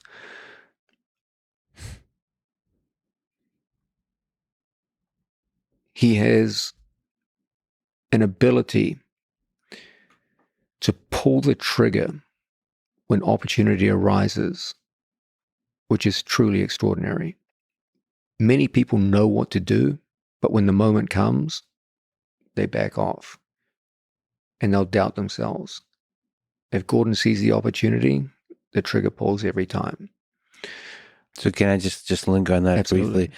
There's a few times where he gets a little bit of an advantage and he just chases it to get a big, like with Andre Galvao, you get, it's like there's a dance and you get one step ahead and he's able to chase that, get a little glimmer of the back and he's able to chase that all the way to back control. So that is that kind of the trigger that you're referring to? Yes. It runs deeper than that too. It's the idea that good athletes are greedy athletes. Okay. When they see a small opportunity, they try and get as big a bite of it as possible. So that the mantra that we always have in training, if you can see the back, you can take the back. And if Gordon sees an inch of your back, that's the direction he's going to be going. If your far shoulder is within an inch of the floor, he's going to be mounting you. If your shoulder comes off the floor, he'll be on your back on the other side. He's a maximalist with opportunity. He's not satisfied with, let me get a good enough outcome. It's like, I want the maximal outcome. So when you combine all these things together, an ability to recall information, which is just far superior to anyone else I've ever coached, an ability to work in the training room towards not just good technique, but excellent technique, the confidence to pull the trigger whenever the opportunity arises, a maximalist mindset where it's never enough to have a good enough outcome. It's always got to be the best possible outcome. And the fifth element, which I believe is very, very important, is extraordinary depth in his technical prowess. in particular with regards his defensive acumen. Everyone looks at Gordon and focuses on his offensive prowess because they see him dominate other athletes. But what they don't see is what I see every day in the gym, where he works from impossibly bad defensive positions. Someone locked in on a full heel hook on his body and a full Jujigatami armbar, in a complete pin mounted with Gordon's two arms stretched out over his head in what looks like a hopeless position. And Gordon will work in these positions. And of course, because it's such a bad position, sometimes he'll have to tap. But he just works so relentlessly in these bad positions that when he steps on stage, he's like, if this guy got the worst possible position on me, there's nothing he could do with it. And within 30 seconds, I could turn it around on him and win this match. That gives his game an overall breadth and depth, which is very, very hard to deal with. It means there's no obvious weak point where you can just say, okay, I'm going to attack him here and use this strategy to beat him. And that goes back to his confidence. That the reason why most people lack confidence is because they fear bad outcomes. Okay, if you're a strong guard player, you've got an excellent guard, but you're terrified of leg locks, and your opponent has strong leg locks, you will shut down your own guard and won't play as freely and well as you normally do because you're afraid of the leg lock danger. You'll pull your feet in, you'll play a very conservative guard game. But if you had extremely adept leg lock defense, then you just play with all the confidence you normally do from guard position. Gordon puts himself in that situation. He's so defensively sound that it translates into his offensive confidence. When you talk about memory recall, which is interesting, I can't help but see parallels between him and Magnus Carlsen, who's a chess player, who's the number one in the world, arguably the best ever, certainly the best ever if you just look at absolute numbers. The chess has the luxury of having a rating, which you cannot have in jiu-jitsu because it's a game of human chess. Chess is just a board game, so you can actually calculate the probability that you could win. So he has the highest ELO rating ever, and he's maintained that rating. He can, without competing against the number two in the world, he can just prove that he's the number one in the world for many years. Anyway, there's certain similarities. One is ability to recall. So memory recall of information is fascinatingly good. And the other one is not so much a love for perfection, which is something you mentioned, but the flip side of that, which is what you also mentioned, is the hate of imperfection. Now, in the case of Magnus, it almost creates a level of anxiety for him that's almost destructive. So the thing he seems to hate the most is imperfection against people he knows are worse than him. So the thing he loves is competing against people that are close to his skill level, or the favorite is people who might actually be better than him, especially in certain positions. He loves competing against them. He hates competing against people that are still, from the perspective of everyone else, what are called super grandmasters, so top 3 in the world. But he knows he's much better than them. And the anxiety of being not perfect against those people, that's why he, I don't know if you're paying attention, but he stepped away. He's not going to defend his world championship because he hates the anxiety of playing people worse than him. Interesting. He figures they would somehow make him look bad, or no, he just, for him, at least the language he uses, it's just not fun. And he likes having fun. To him, it was fun to win no matter the skill level, the world championship the first time. But then defending it is a very grueling process. It's with classical chess, you play these many hour, it could be 7-hour long games. And on top of that, he really hates the fact that it's only I forget what it is, but it's single digit number of games. He says it's low sample. So I can't, I would like to play 20, 30, 40, 50 games if we're going to do it this way. But then they're too long. It's going to take too long. So he's really emphasizes the fun of it and the clear demonstration of who's the best. Now, chess is an interesting game. It's probably different than grappling because it's been played for centuries. So there's this giant body of people that are playing it. Like there's other Gordon Ryans out there. Imagine a world where there's multiple Gordon Ryans or something like that. There's different dimensions, but you have like sharks everywhere. And so there is fun to be had even at the very, very, very, very top.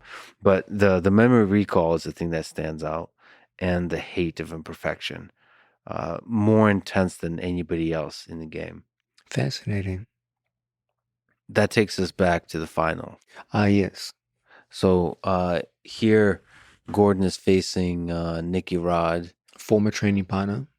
And again, the intention here is this has to be put in the context that Gordon will be fighting the greatest ADCC grappler of all time in a few hours after this. So what we're looking for is a quick resolution.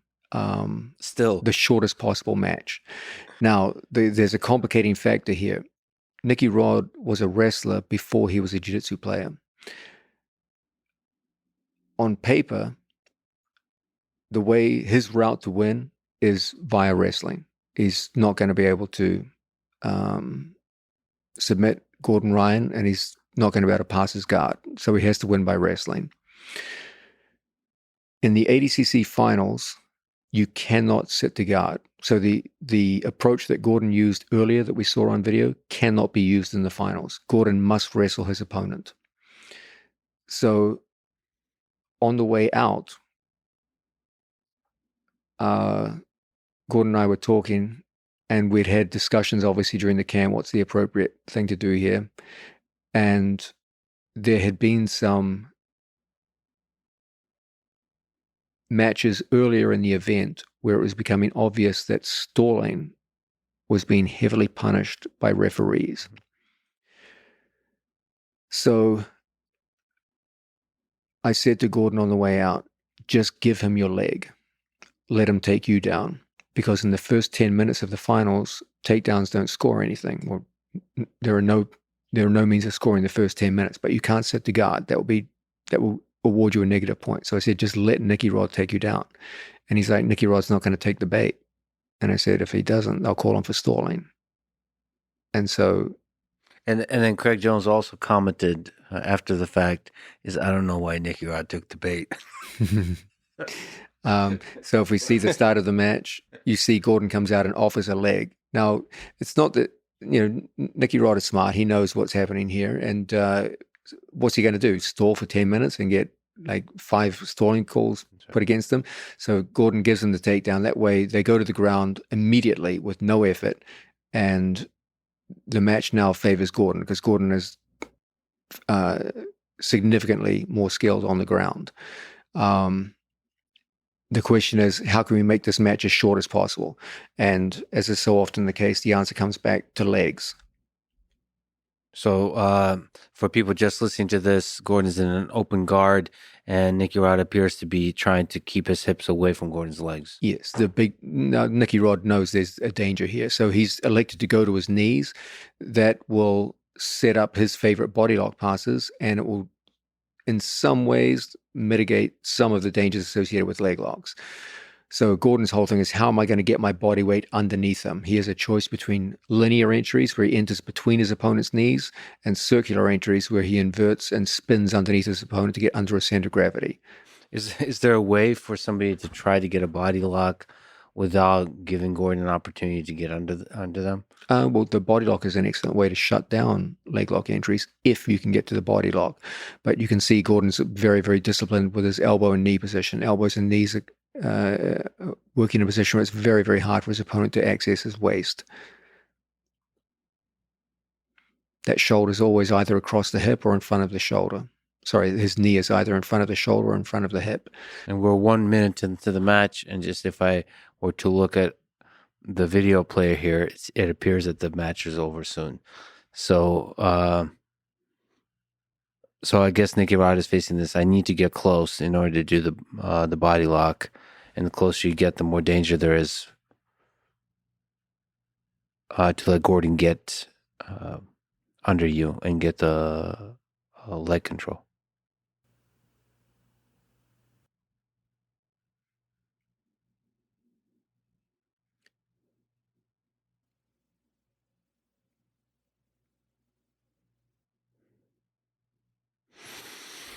Now they're starting to get close here. Gordon's going to try and get his head underneath his opponent, make a circular entry into the legs. He's clearing his opponent's head out of the way by faking the arm drag on the far side, the first move that he used against his first opponent earlier in the tournament. And there's the leg. Spins underneath it.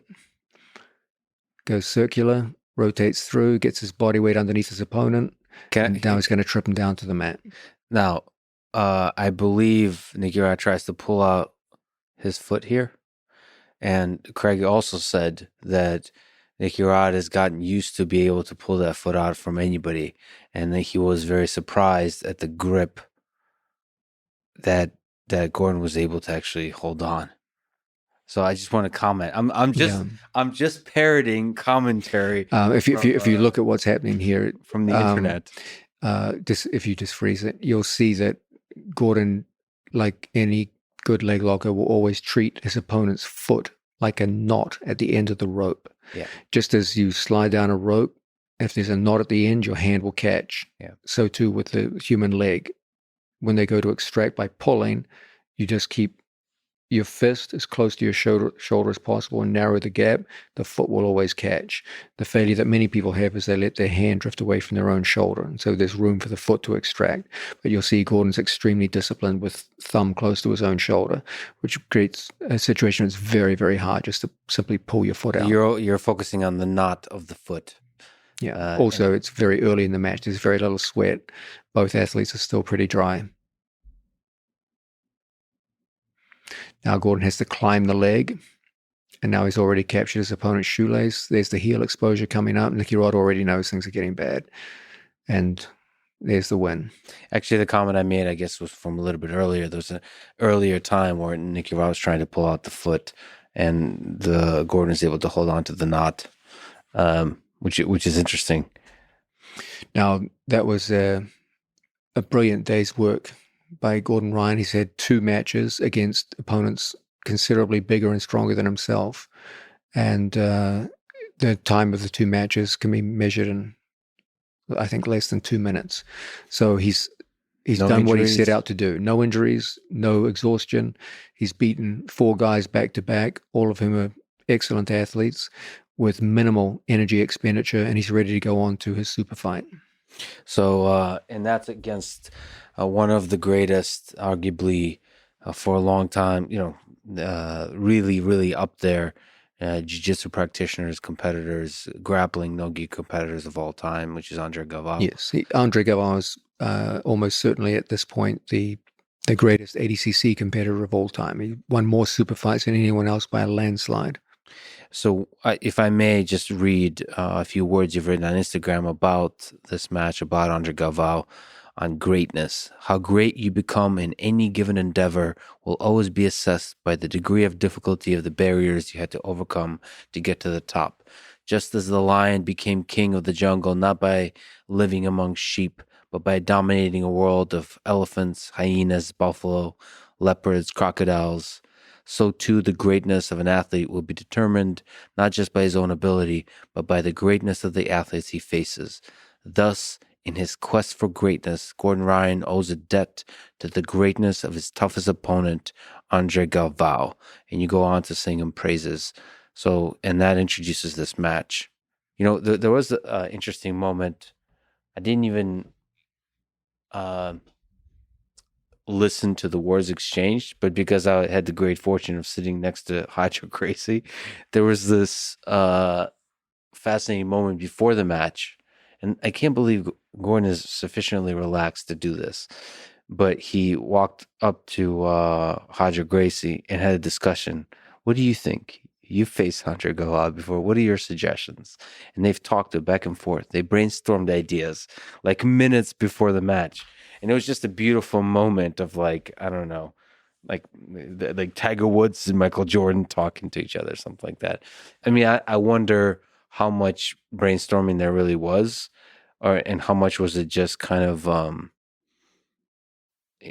like spiritual inspiration or something like that. Yeah, I think it's more spiritual inspiration. He looks up to Hodger Hodger is a very close friend and mentor of mine. So I always tell my athletes, look to Hodger as your example. This is a guy who always fought for the finish. He tried to express the highest ideal of jiu-jitsu, which is control leading to submission, in every match he was ever in. He even lost matches on tactics against people that he could easily have defeated if he adopted a different tactic, but he always insisted on victory by submission. It defined his career. It made him who he was. And I always try to have my athletes emulate him. So what was the strategy going into this match? What were you thinking? What were you feeling? Okay, for Andre Galvão, there's a sense in which Andre Galvão had to fight literally the perfect match to win this. Okay, this is a match that's going to be 20 minutes long, and potentially 40 minutes long.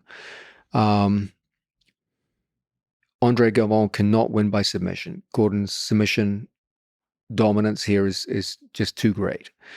It would be exceedingly difficult for him to win on the ground.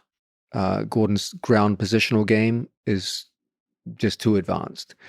And so for Andre Galvão, he had to win. If he was going to win, it was going to be in a standing wrestling exchange where most people assessed him as having a measure of superiority over Gordon Ryan. The problem is that it's hard to just keep a potentially 40-minute match off the ground that whole time. It's very, very difficult indeed. So he would have had to fight literally the perfect tactical match to make it happen. And he would have to do it without getting called for stalling points. Gordon has the luxury that if at any point they go to the ground, he has complete dominance. But Gordon, too, has a problem that he can't pull guard without being penalized. And if Andre Galvão can play this tactical game of forcing Gordon to pull guard and then staying at a distance where he's doing enough action not to get called for stalling, but not so much to engage with the dangerous Gordon Ryan on the ground, then it's feasible he could have won. But it would have been, as I said, it would have required the most perfect application and integration of technique and tactics that he's capable of. How much intimidation was here? Was there, or are these athletes already beyond that? When you say intimidation, be more precise. Do you think there was some degree, if you're just to empathize with Andre Galvão, do you think there's some degree in which Gordon was in his head? Because of the trash talk leading up to certain events, because of the level of dominance that Gordon has shown in this competition and in the months and years leading up to it. Also, the fact that Andre Galvão is also a coach of a large team, so there's some pressure to demonstrate to the team that the old line still got it. Yeah, I can't speak for Andre, but I know for Gordon, it's hard to be intimidated when you know the other guy has no method of finishing you. It just takes so much pressure off when you just go in there saying there's literally no way this guy can finish me, and there's no way this guy can pin and control me. I can't be finished. I can't be pinned and controlled. The only way I can lose this is if this guy plays a tactical game. So in his best case scenario, I lose by a tactical game. But from Andre's perspective, it's like if I make one screw up, this kid could finish me. Like you can see which way the intimidation game goes. Now, for the start, things get interesting here. We've already said, if you could just freeze it right there, Andre's only realistic path to victory is standing grappling. Okay, that would require him to take Gordon down, presumably multiple times after the first 10 minutes, and not be taken down at all by Gordon. So it's a tall order. It's possible, but difficult. And here's where things get interesting. I told Gordon before the match, just go out and offer him the leg. Same way he did with Nicky Rod. And that's where things get interesting. I must say that I loved what Andre Galvão did at the start of this match. He's a little crazy here.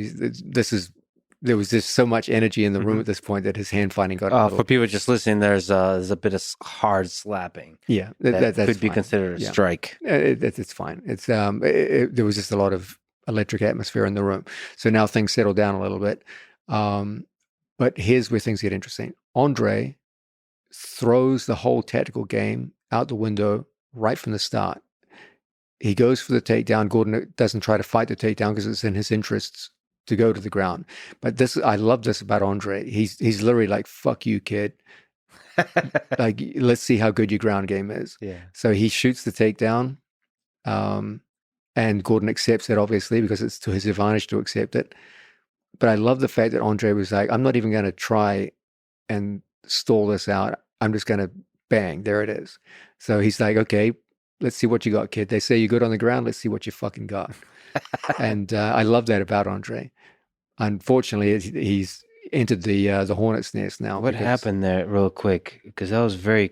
Gordon immediately went into Ashigarami. Not just any Ashigarami, but Ashigarami was holding both legs. So he was in open guard and he scooted forward. Oh, wow. That's really nice. So he splits the legs. Now he dominates the space between the knees. So there's a guaranteed straight Ashigarami here. He split the knees against Andre Galvão, like effortlessly right there. Wow.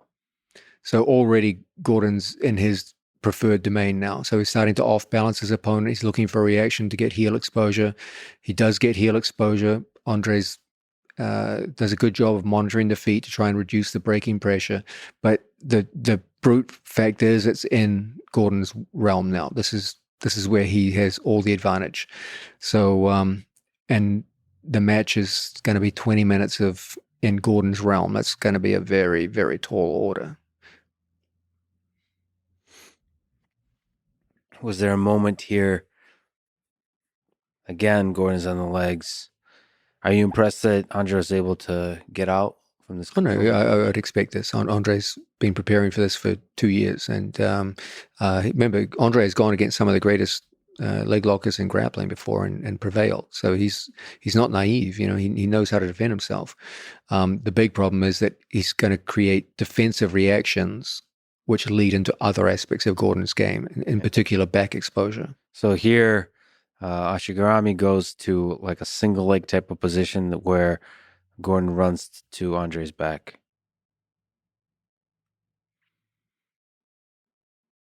Now he has to return him to the mat. The most efficient way to do so is always courtesy of foot sweeping. So he pulls out a Diashi Harai from the back to sweep him down to the mat. And now Gordon's on top. And this is a serious problem for any grappler in the world. Once Gordon gets top position, he's just relentless. But just getting Andre Galvão's good, just getting the guard back, all of that is great. There's also a sense here in which Gordon is pacing it too, just to physically fatigue an opponent. So he's passing the guard, but not rushing it. Now, what Gordon's looking for here is complete chest-to-chest contact. He's getting very close to it now. And once he gets chest-to-chest on an opponent in top position, past one of his opponent's knees, it's going to be awfully, awfully difficult for an opponent to recover.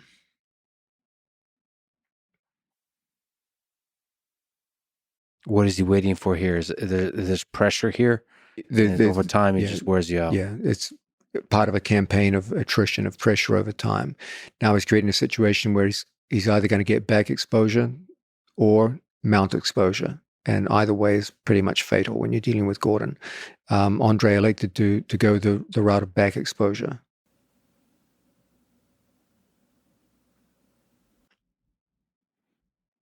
Now Gordon got the body triangle, is on his back. And now it's...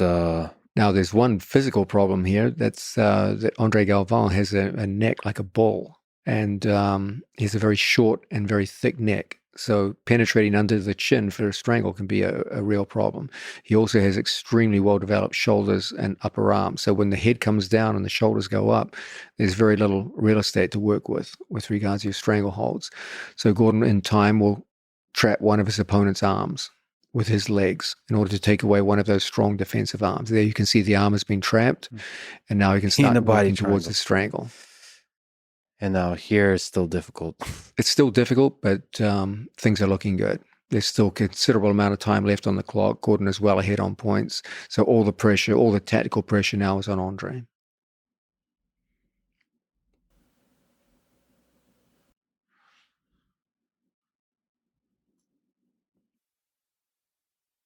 You'll see the critical penetration of the jaw.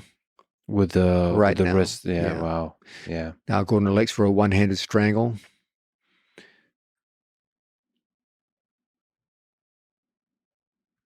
Wow. Andre fought very bravely. But a strangle, it doesn't matter how brave you are. And where does the strangle actually happen in terms of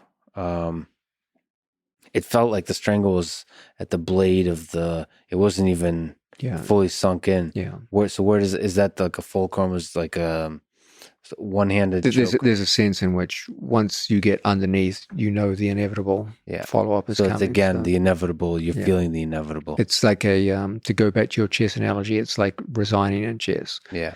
In chess, it's considered almost like impolite to let it run out when you understand. Yeah. When you understand that death is on the horizon. And there's a lot of respect.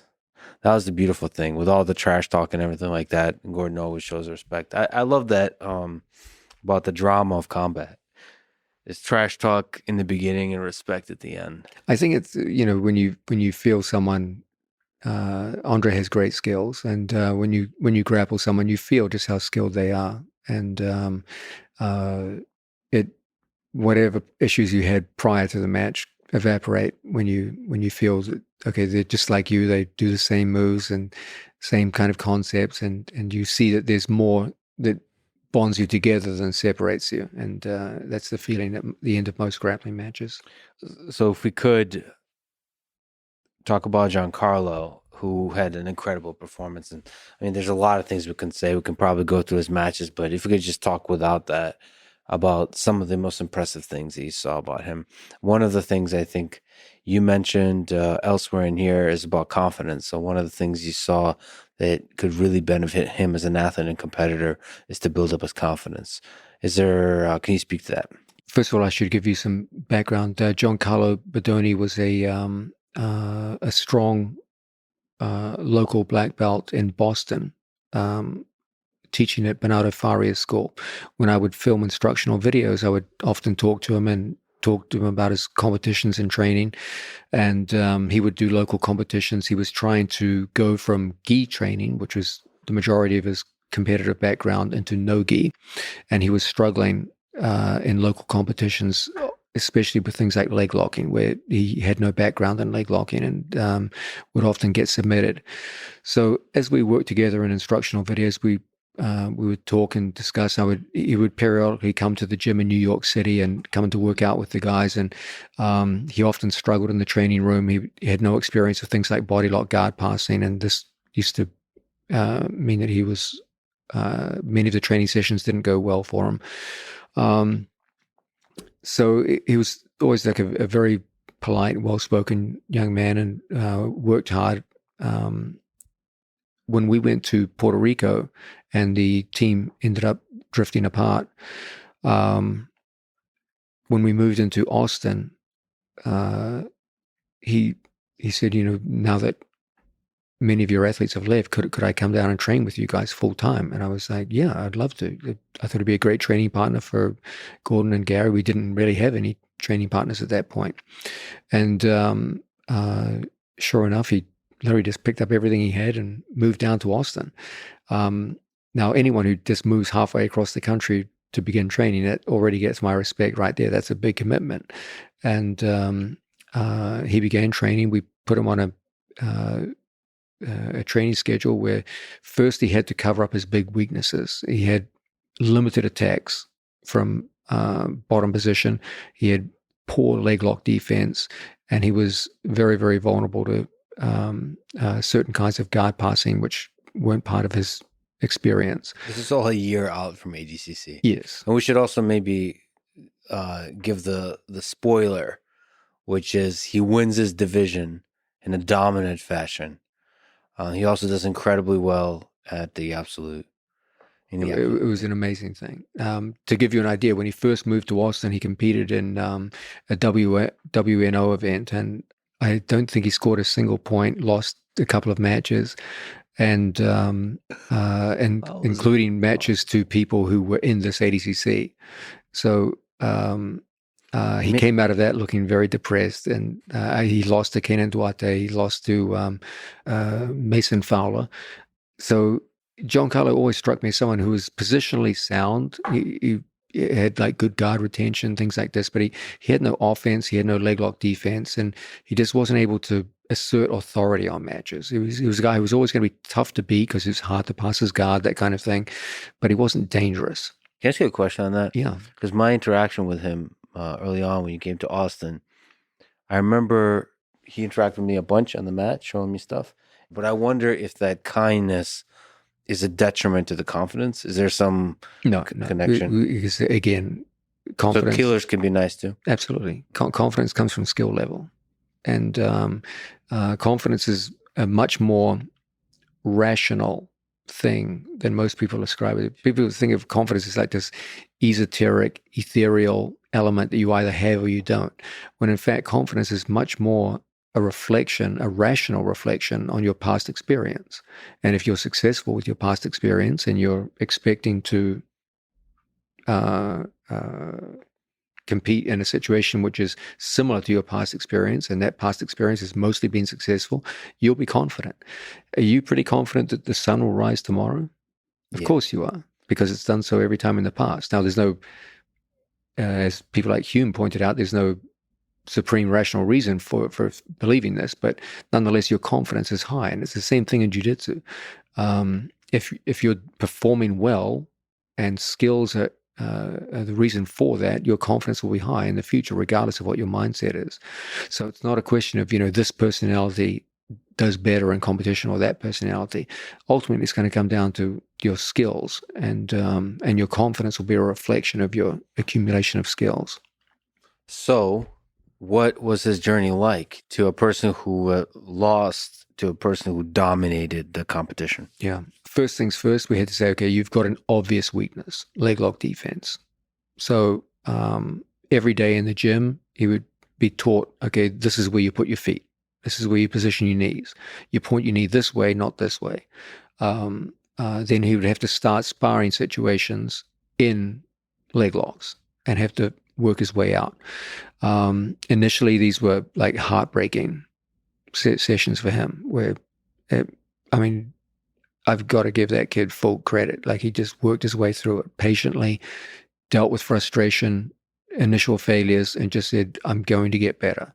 Can we just look on that? So what's the experience of those early training sessions like from an athlete perspective? It's daunting.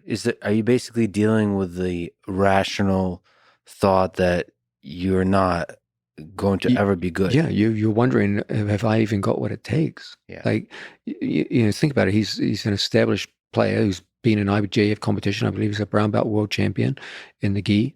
And suddenly a group of kids that he's never even seen before repeatedly submitting him with leg locks in the gym. And he's like, man, this is terrible. Like, a year from now, I'm supposed to fight ADCC against people like Craig Jones, like some of the best leg lockers in the world. Like, it must have been hard, but he just stayed in there, and no one worked harder than him. He just was in the gym 3 times a day, studying every day. And unlike so many other people, every time he was shown something, he consciously and deliberately tried to enact it, even at the price of initial failure. Do you advise that that's a good way to go? It's the only way to go. Like, if you can't wrap your head around the idea that trying to acquire new skills will create a temporary time where your effectiveness diminishes as you're trying to bring on new skills, you're never going to make it, because you'll always stay at whatever skill set you are. The whole mental trick is to imbue this idea of delayed gratification, that you have to accept that when I bring on new moves, my overall effectiveness will diminish. But there's the belief that in time, as my skill performance increases, it will increase over time, but it will come at the price of initial frustration and failure. And Giancarlo made that mental switch early on in his time in Austin, and to his credit, just stuck through. Within a very short period of time, it became very hard to leg lock. And even the best leg lockers in the room had a hard time with him. And that was the first step in confidence. To say, okay, I'm not getting finished quickly anymore. Then he had to bring in a whole new set of upper body submissions. He neglected upper body submissions. When you say upper body submissions, do you mean all the strangleholds, arm locks, things like this? And in particular, he put very, very hard work on his strangleholds. He had always been someone who was positionally strong. He could get to the back, but he could never finish from the back. And then suddenly in the gym, he started finishing from the back. And then as gym performance against the lesser students increased, then you bump him up against better students. And then this goes on all the way up to the best guys in the room. And in time, in a relatively short period of time, there were significant increases in performance. And success begets success. And this kept going. We started to get a hint of his developing confidence in local competitions. I remember seeing Giancarlo compete in a local fight to win competition against a tough Brazilian kid who Giancarlo just came out, dominated, and finished with a leg lock. Now that was interesting. It's like, okay, you're the guy that used to get finished by leg locks, and now you're beating tough opponents with leg locks. And that was an important psychological step for Giancarlo Bodoni. And with each little step, as we went further and further, then he got to ADCC trials and had one of the great performances. I believe he submitted all of his opponents in ADCC trials and put on a fantastic display of grappling. Shockingly, no one paid attention to it. They were just like, oh yeah, he won. And Giancarlo flew into ADCC completely under the radar. They just saw him as, oh, he's the guy that won American trials. And no one really paid much attention. In his first match, he took on a great Brazilian champion, Izake, and won in dominant fashion. He was about to strangle him with just a few seconds left on the clock. And I remember Giancarlo being furious at the end of the match, thinking like, I was so close to finishing. He wanted a perfect finish. And up on points, 6-0. Yeah. And still chasing. I mean, he could have just coasted at this point, but he wanted to finish every one of his opponents. And he got very, very close, but not quite there. And then in his next match, he had to take on the defending gold medalist from the previous ADCC. Yeah, Matteo Diniz. This was the guy who was the favorite to win. So you have a relatively unknown Giancarlo fighting the man who defeated Craig Jones in the previous ADCC. What do you remember? What stood out to you about this match? So Matteo Diniz is good wrestling, is good everything. Yes, good all around grappler.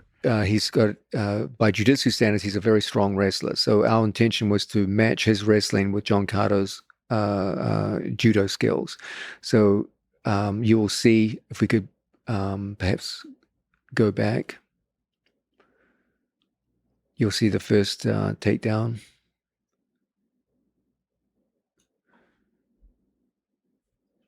Arm drag.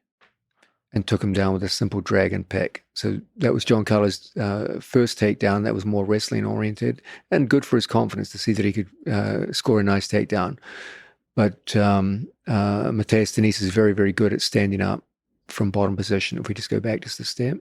Okay, now here we have something interesting. Matthias comes up from bottom, seizes a leg, and Giancarlo defends the wrestling move and then goes immediately into... With the foot. It's kind of a mix of Sasai and Diashi Harai. Wow, that was beautiful. I didn't even notice that. That's really nice. Look at that.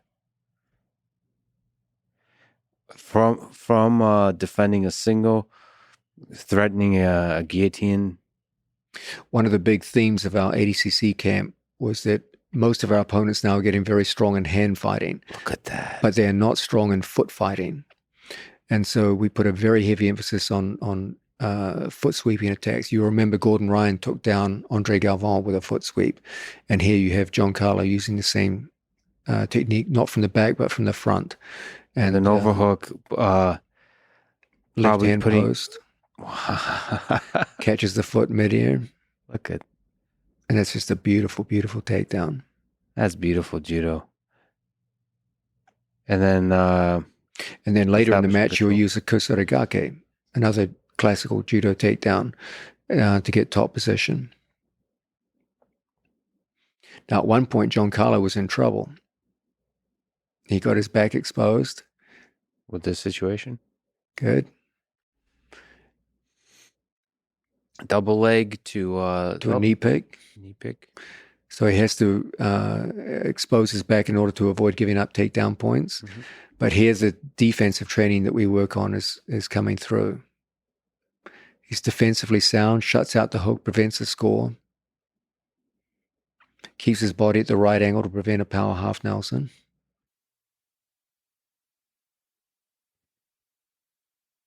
Staying calm. Now he's got to turn this around. It's one of the hardest things to do in grappling. How dangerous is it to put your in this position to put your hands on the ground? It's ordinarily it could be dangerous because your opponent could switch to an armbar. Whoops, and there's the body lock. Now there's some controversy here, but you can clearly see it. The hands were locked, so it shouldn't really be as controversial as people are saying. Now watch for the right leg kosorigake here. Pulls in the hips, exposes the leg, boom, and down. Beautiful kosorigake.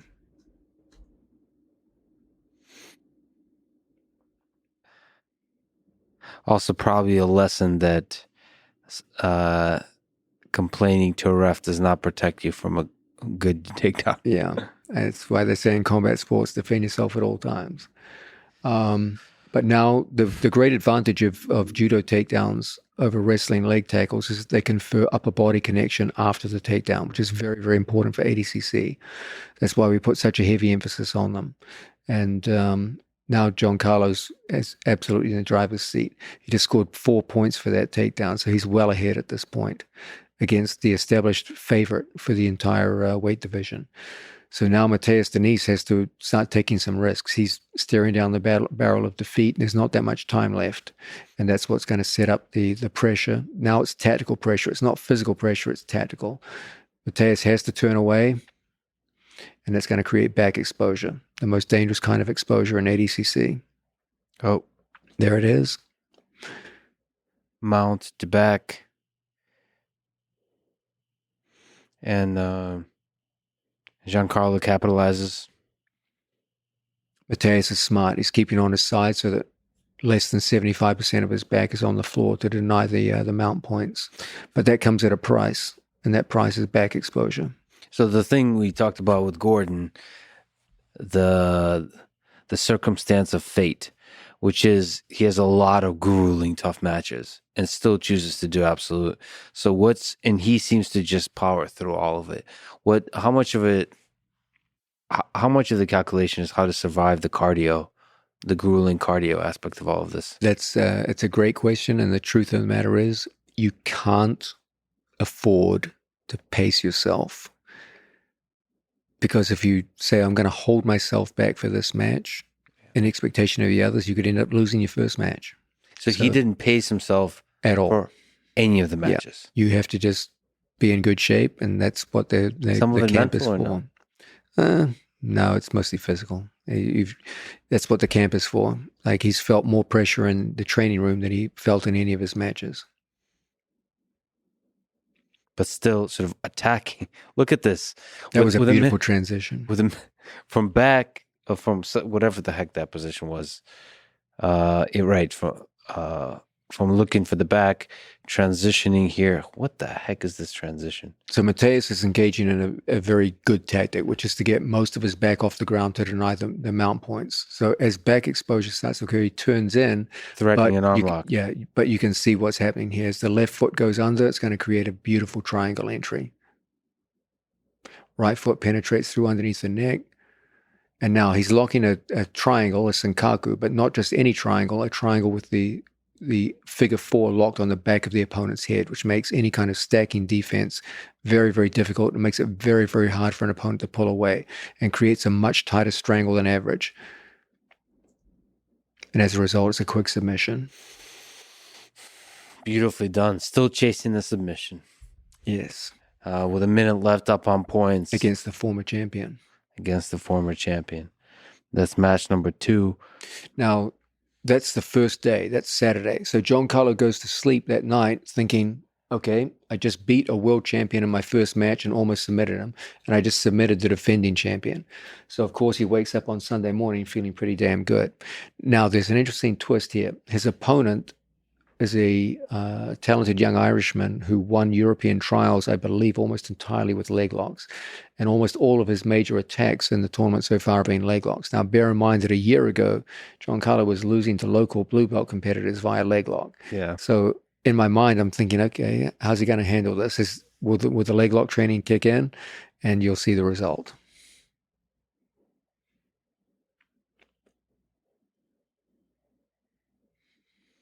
Giancarlo is on top, passing an open guard. So you can see keeping his legs away from any attacks. Yes. His opponent, Owen from Ireland, is employing the same tactics that we made famous years ago. The idea of sitting to butterfly guard and looking to entangle the legs. He's kind of playing that game. So Giancarlo is obviously used to this from training in the gym. So he's doing a good job of preventing entanglement, like controlling his opponent's shoelaces and moving out to an angle which limits his opponent's entry options. So hands on the shoelaces and angles is a good defense here. It's an initial defense. Now his opponent wants to get underneath the center of gravity. So Giancarlo wants to get outside the line of his legs. At some point, your opponent's going to entangle. If he's determined to entangle, at some point it's going to happen. So Giancarlo decides, okay, let's let it happen and let's see where his feet go and let's see how disciplined he is with his feet. And the opponent's inverted. Here he does a good job getting behind Giancarlo's knee. So now they're fully locked in. So Giancarlo moves away to protect the heel, rotates out, controls his shoelace. Nice. Now, at this point, wow. The Irishman's starting to lose discipline with his own foot position. Okay, he's so focused on his own attack that he's starting to get a little sloppy with his own foot position. You see, he's assuming, oh, I'm the guy who's attacking, so my opponent will be afraid of my leg locks, and is starting to make some small tactical errors that Giancarlo will be able to take advantage of. So he's threatening the sort of the north-south passer, like So yeah, he's not putting too much pressure on the pass because we're still pretty early in the match and he's not ready to score yet. So here again, he turns away his heel. Now his opponent's starting to get more and more cavalier with his foot positioning to a point where now it's just downright sloppy. So Giancarlo sees it, identifies it, locks up a wrist-to-wrist toe hold, and breaks his foot. How? Where's the dumb question? Where's the control here? How is he? The control comes from his opponent. The entanglement is his opponent's entanglement. His opponent is holding his own body in place with his own legs. So he's the root of his own problem here. So he got sloppy. Well done. Well done. And a little smile from Giancarlo. Now, That's very nice. The reason for that smile, you can probably guess, is because a year ago, this would have been a disaster. And now, instead, it's a guaranteed ticket to the finals and either a gold or a silver medal. And so you can see in that compressed moment, that's the look of a man who's just recognized just how much progress he's made in what was once a weakness in roughly 10 months was the time it took. And so he faces Lucas Hulk Barbosa in the final here. These two have a history. Hulk has beaten Giancarlo many times. And so for Giancarlo, it's a question of, okay, here I'm matched up against a guy who's repeatedly beaten me. How am I going to turn this around now? And in terms of, we talked earlier about confidence. If confidence was just a mental thing, Giancarlo never would have won this fight. When you've lost all those times to an athlete, words aren't going to change anything. But you can see right from the start, when they get into the hand fight, Giancarlo is much more tactically adept with his hand fighting. He's doing a good job of controlling his opponent's hands, preventing any kind of prolonged pressure on the head. And Hulk gets a sense here in which he realizes he's fighting a very different person. And this goes a long time. Again, another super grueling match. Wrestling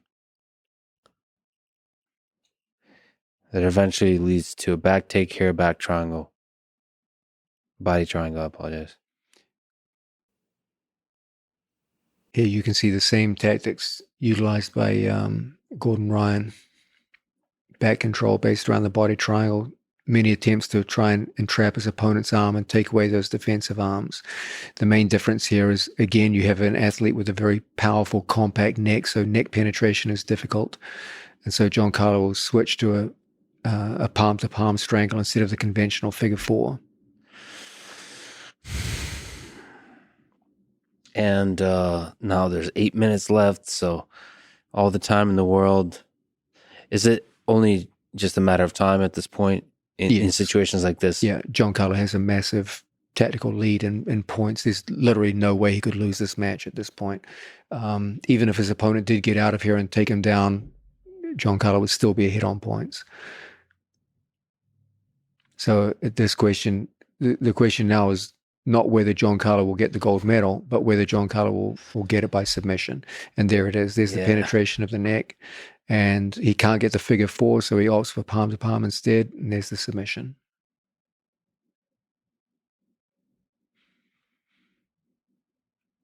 Now, what a journey. Giancarlo's a relatively unemotional man, but you can see there's emotion. That's not fake, that's genuine. And that's the emotions of a man who 10 months ago couldn't have done that.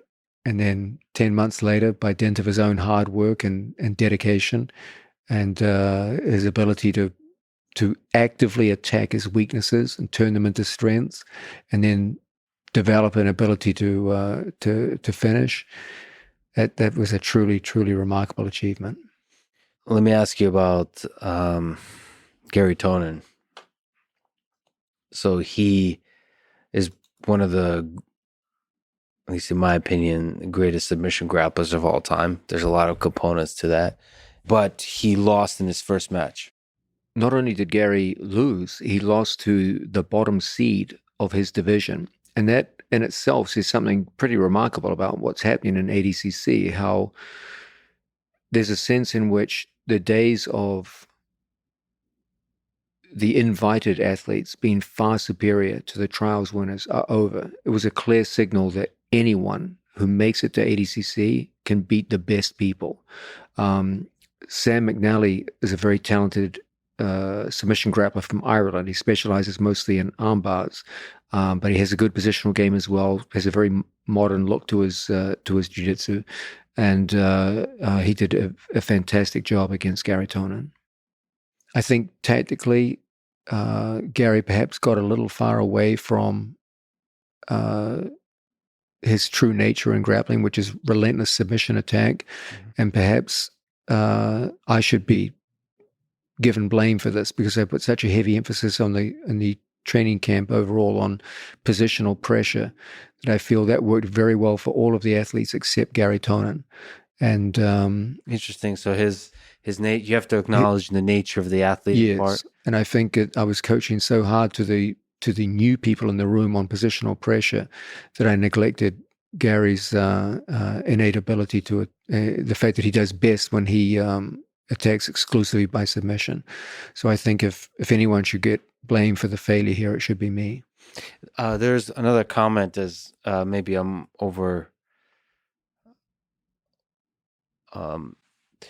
overvaluing the sort of just the physical aspect of this, but it seemed like Garry looked skinny. Is the weight cut difficult here? This is the first time he ever went down to the 66 kilos. So, it wasn't critical. There's other guys who are bigger than him who made the weight. But the weight cut, if you can just comment on, does that ever play a part in the athletes, the physical and the mental aspect of the weight cut? It is a thing, like in wrestling, that could break even some of the toughest minds. Yeah, but no, it wasn't a weight cut that would break someone like Garry Tonon. It's more physical. You train lighter and weaker. You tend to get injured more in camp because you're lighter.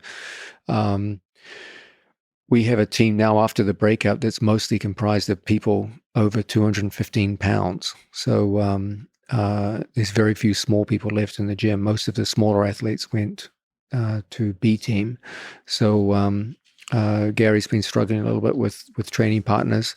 And but here I think the chief problem was that Garry focused perhaps a little too much on the positional tactical game and got away from his true gift, which is relentless hunting for submissions. And as I said, I think the person to blame for that is me, because I had to put so much emphasis on the positional game for the developing athletes that I didn't pay enough attention to Gary's unique attributes. So this, I mentioned I posted some stuff on Reddit, so there's a relevant question here. Somebody on Reddit asked, Gordon has said, and perhaps you have said as well, that there are two types of jiu-jitsu practitioners, ones who move themselves around like Marcelo Garcia, and ones that control the motion of their opponents like Gordon. What are the strengths and weaknesses of each approach? And how do those different approaches apply depending on which weight class you're in? That's a great set of questions. Yes, I'm the person who promulgates this idea that there's two broad ways you can go in jiu-jitsu. You can either focus on promoting your own movement to create opportunity, or by restricting the other person's movement. If you're a slower, less athletic opponent, then you should definitely focus on the idea of restricting the other fellow's movement. That's how slow, unathletic people win in jiu-jitsu. If you're quick with the ability to change direction, stand up quickly, go down quickly, and move like a leopard, then you're almost always better off generating movement in order to create opportunity. So one is based more on movement as the source of opportunity. One is based more upon pressure as the source of opportunity. So you'll get someone like Garry Tonon or the Ruotolo brothers. Their game is based around the idea of promoting their own movement to create opportunity. Whereas someone like Gordon Ryan or Renzo Gracie is about restricting movement and using that pressure to create reactive opportunity. Those are the two paths you can take in jiu-jitsu. Because our team now has become mostly associated with people over 200 pounds, and because most of them were beginners, I took the more high percentage approach of, okay, let's focus primarily on controlling the other fellow's movement. And but Gary's a unique individual, and I feel like I let him down by not giving him special attention in regards to what he does. The fact that you've mentioned this now like 4 times in the span of a few minutes, just I love that all of this stuff weighs so heavy on you. And he is a truly special person. It is truly interesting to see what is the nature of a particular athlete that if you highlight makes them shine. Let's go to the part where Garry actually loses the match. Okay, so the match is pretty innocuous at this point. The guy does a good job of turning into the arm, and Garry gets caught reaching from the knees. Okay, that's always a mistake. And the guy does a great job capitalizing on it.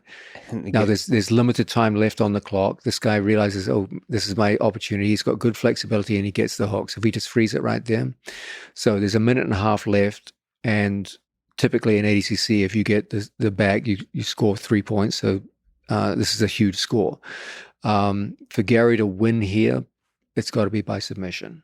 Okay, so Gary's made one mistake. Now, this talented young fellow from Ireland does a great job, not only of getting the back, but he really attacks well from the back. And let's look at the depth of Garry Tonon's defensive acumen here. And we should say, leading up to this, his defense is incredible. Yes. He keeps escaping every position. Our nickname for Gary is the slippery salmon, because it's like trying to hold a goddamn salmon on the riverbank, trying to hold on to this kid. So he gets into a position which looks absolutely hopeless here. It gets worse. This is already bad. But it's one of the most fun things to watch about Gary is the skill in the escapes. It's incredible. It's beautiful to watch. So the guy has an excellent opportunity to transition off here into a rear triangle, which is one of the hardest things in the world to get out of. And from here, if this was anyone but Garry Tonon, I think it would have been curtains.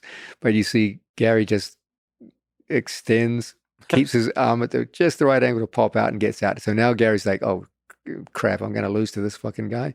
So he's got a minute left to do something. So he goes back into his submission mode. He goes back to who Garry Tonon is and immediately goes into leg lock action. Now, the young man from Ireland realizes, hey, I'm going to win this match against the number one seed. So Gary goes into the legs, gets to one of his favorite techniques, the heel hook. Now Gary has a brutal heel hook attack and gets real pressure on the kid's leg. Now, I can't. Oh, that's hard to watch. Yeah, but to his credit, the kid is smart. He's like, you know what? Let me take some. Is there a weakness to that? Like where he turned his hips? Yeah, it's unclear from the video whether Gary's arm slipped up. There's considerable braking pressure there. Oh, it slipped. Yeah. I see. Yeah, it's unclear. Or even before, but sometimes the heel can slip because something's popped. So it's unclear what happened there. There seems to be a reaction from the part of the opponent. Like it definitely did some damage. So Gary goes back for a second one. Oh no. And again, you get that same kind of pressure. Oh no! Oh right. But I like the Irish kid's reaction though. He's just like, you know what? Let me eat this because I'm going to win this match and I'm going to be a legend for beating Garry Tonon. So I admired his internal fortitude. And but now Gary knows he's lost it. So there's a sense there in which you see how close it gets in these situations, how little there is between winner and loser. And sometimes you just get these heartbreaking situations where someone who ordinarily you would probably do very well against, and you make one mistake, and it's an unrewarding, uncompromising sport. One mistake can be fatal. In class, you talked about escapes for arm locks, and it applies here as well. So you were teaching arm lock escapes, and I think choke escapes, and the question came up of when should an athlete not tap and risk their arm being broken? And you quoted George Patton, as of course you would, that no bastard ever won a war by dying for his country. He won it by making some other bastard die for his country. So what's your view on when to tap and when not to tap in competition? First off, in training, you should be tapping very early because you're not getting paid to fight in the gym. You're getting paid to fight on stage. So be a professional in the gym. Tap early, tap fast. That way you'll last a lot longer. In competition, things are a little different. We also have to specify what is the situation. Okay, if you're in the first round of ADCC, your first match, you get caught, I would always expect my students to tap. Because if you get your leg broken or your arm broken in the first round, you still got 3 more matches before you get to the final. There's a escape clause there, is if you're a guy from Ireland and you're fighting the number 1 seed. There's always an escape clause, yeah. Like, let it snap. Yeah, let it go. But your students, yes. Yeah, I would expect them to tap. I also think that if you're in a stranglehold, it doesn't make a lot of sense in not tapping because you're going to pass out. It's like you said in chess, it's kind of impolite to make the guy take it through to its conclusion. So I don't see any heroism in just letting yourself pass out. Now, things change when you get into a final. If you're in a final and you're ahead on points and you're willing to, most people at that point are going to be willing to let something break in order to win a gold medal. At that point, I leave it up to the student. It's a deeply personal decision. I would never say to a student, I expect you to let your body break in order to win a gold medal. I think my students are more than mature enough to make up their own minds. I would be angry if they let their bodies break in a meaningless fashion in some random tournament or in a first round match where there's no way you could have go on to the second, third, and fourth matches with a broken limb. But in a final, in a gold medal match in ADCC, I would leave the decision to them, a spontaneous decision in the moment. I would be confident that I had prepared them to do their very best to defend themselves. But what ultimately they do is their decision. And winning ADCC is, for a grappler at least, life-changing. You're a world champion forever, and no one can ever take that moment away from you. So I would understand if they took a decision to take damage. Hopefully it will never come to that, because I do a good job of preparing people to get out of situations, as you saw with Garry Tonon, who was in a dreadful situation and got out within 5 seconds. I saw, man. Gary's been in arm locks that looked like even I was in the corner going like, oh my God, what is happening here? And still got out. So it comes down to training preparation. But if they did make that decision, I would understand, provided it was a situation that would make their lives better. And they made a calculation. It's not an emotional thing. Now, sometimes you get emotional. You fight a guy you just don't like and you just don't want to tap to him. Then things get a little more interesting. Then again, it's a personal decision. If you hate someone so much that you literally can't even conceive of yourself submitting to them, probably best you don't get into matches with them in the first place. But if it should happen, again, it comes down to the student. I teach technique, not morals. So I let people make their own decisions on that. My thing is, look, don't get injured, because if you're injured, you can't train. You can't train, you can't get better. So stay away from injury as much as you can. So one of the other incredible stories here is, as you mentioned, Nicholas Meregali, one of the incredible gi athletes in jiu-jitsu world, not ever having done no gi training or competition and so on in a period of a year. Actually, it's significantly less than a year. Nicholas only came about 6 months, I believe, before ADCC. The phone call came from Gordon, and he was just like, okay, Nicholas wants to come down and train. He wants to move to Austin. Yeah. So he came down. It was funny. I remember the first day Nicholas came in, Nicholas Meregali, as you can see, is like this tall, handsome Brazilian guy with a great personality and a wonderful smile. Yeah, also a super nice guy. So he comes in, he sits down on the mat, and we're all kind of looking at the new guy and introducing ourselves. And I look at him, I go, buddy, what the fuck are you doing here? And he's like, what do you mean? And I go like, look at you. You're like tall and good looking. You should be a fucking model, not a jiu-jitsu guy. Look at us. We're all fucked up with horrible bodies and bad personalities. You're like a happy, good looking guy. You should be surrounded by supermodels. Yeah. What are you doing jiu-jitsu for? And he just laughed and he started training with us. So he came in. Now, historically, he has been an athlete who always pulled guard. This in jiu-jitsu parlance for your viewers. In jiu-jitsu, you have the option of sitting down to the ground. Jiu-jitsu is mostly performed on the ground. You can, and many athletes take advantage of this. They just come out and sit to the ground position and completely forego takedowns. Nicholas did this his entire career. Jiu-jitsu also has practiced both gi and no gi. Nicholas was a shining light in the gi side of jiu-jitsu. He's one of the great champions of his era. But he had not only never competed without a gi, he'd never even trained without a gi. So there's significant differences between the two. There's a lot of overlap, but there's also some very significant differences. We're talking about a sport where even small differences can make a difference between a guy who gets the gold medal versus a guy who loses his first match. It doesn't take a lot. So this was a very, very tall order. Yeah, a lot of his attacks involved the gi. From guard. Absolutely. He's in a very dangerous attack. I mean, he doesn't just wear the gi, he really uses the gi. Like 90% of what he's based around is based around a combination of cross and straight collar controls with the control of the sleeve cuff.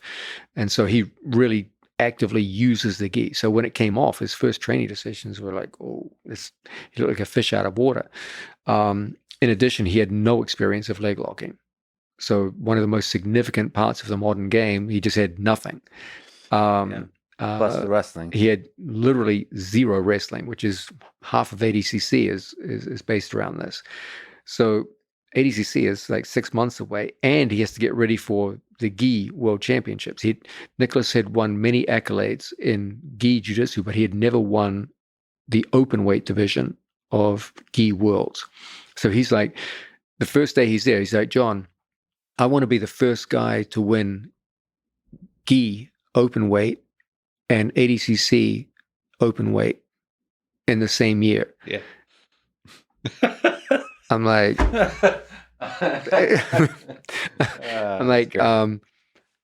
yeah.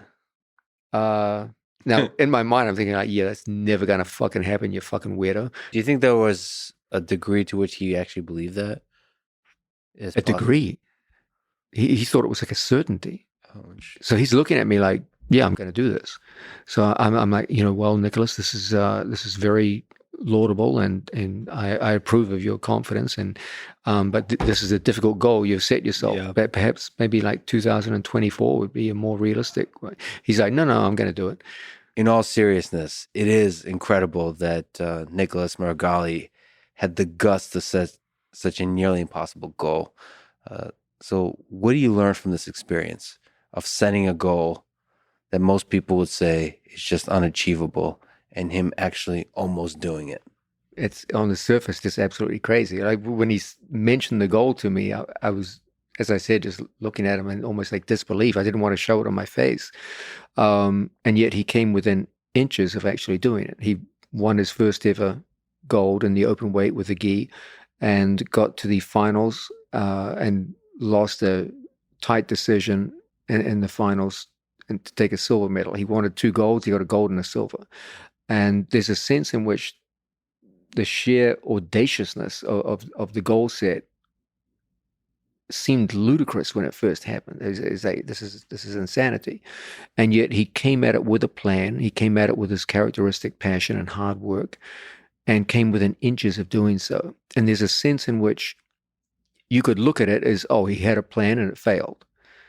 And yet, of course, no one in their right mind would look at it that. They would say he set an audacious goal so high that it seemed impossible, and it pulled his entire performance up to a level where even failure creates something truly memorable. Do you encourage athletes, or do you not get in their way when they set such a goal? Maybe even just forget athletes, human nature. Yeah, that's a great question. There's a sense in which, you don't want to make people delusional. That's sad. But I do believe that if people are sufficiently embedded in a given project, if they're committed to it to a certain degree, then you can skimp on many things in life, but don't skimp on your goals. Okay, because the bigger your goals, the bigger your achievements will be. And even failure, as we saw in the case of Nicholas Meregali, I almost frown to use the word failure, because if this is failure, give me more of it. Falling slightly short of perfection. Falling short of what would otherwise be a perfect year. Even that still creates such a massive uptick in your performance that it's absolutely the right way to go. But there is a danger to this where people aren't committed and simply aren't working from a framework where they can realistically achieve these things. Then it descends into delusion, and that direction goes towards madness. You can't have that. So there has to be some kind of reality check here where you have to be physically and mentally capable to some degree of moving towards these goals. You can't just, a random blue belt can't make audacious goals like that. It's just ludicrous. But with that in mind, if you're committed and there's a sense in which this is a definite possibility, set your goals high. Okay, make big demands. Yes, there'll be times of frustration. There'll be more failure in your life than otherwise, but even your failures will be something great, something memorable. See, but in the near term, you would be hard-pressed to find any data that justifies that goal. Because in his case, he probably wasn't very good at no-gi even in the training room. So it's like, where do you look for even inklings of hope? We saw it in incremental progress with each successive competition that he was in. His first competition, he looked good, but not great. Second competition, a little better. Third competition, took on one of the legends of American grappling and won decisively. So there was a sense in which it was becoming more realistic with each outing. So now putting that inspiring philosophy aside, what was the actual plan on how to make it happen? So the leg locks. First, with the same thing with Giancarlo. First, you got to learn how to defend a leg lock. So initially, just as Giancarlo struggled, he struggled. Then he had to learn not just takedowns, but just how to set up a takedown. He had to learn basics like stance and motion and how to fight with the hands, et cetera, et cetera. So he had to learn from the ground up. And then he had to improve. He always had a very good triangle, always had a very good armbar. Those were his two strengths coming into the no-gi training. And those translate pretty well between gi and no-gi. But he had no guillotine. He had no, his strangles from the back were, he has great collar strangles from the back, but he really, really struggled with finishing people from the back. So he's learning all this. And then he's like, well, now I got to get ready for the gi. So we had to switch his training to gi training, and that took out a couple of months. Then he went back briefly to Brazil and got a terrible rib injury right before the World Championships, and came back like more or less unable to move. So the World Championships is a week away, and he's like, John, I can't move. Yeah. So I'm like, well, what are you going to do? He's like, I'm going to compete. So I'm like, are you sure? So we fly to California. He goes out, competes. His first opponent is literally the biggest man who competes in jiu-jitsu. This man is almost like 400 pounds. Yeah. Nicholas has got completely broken ribs. We're taping up his ribs backstage before he goes out to compete. He beats everyone by submission and wins for the first time the open weight, a title he had never won before.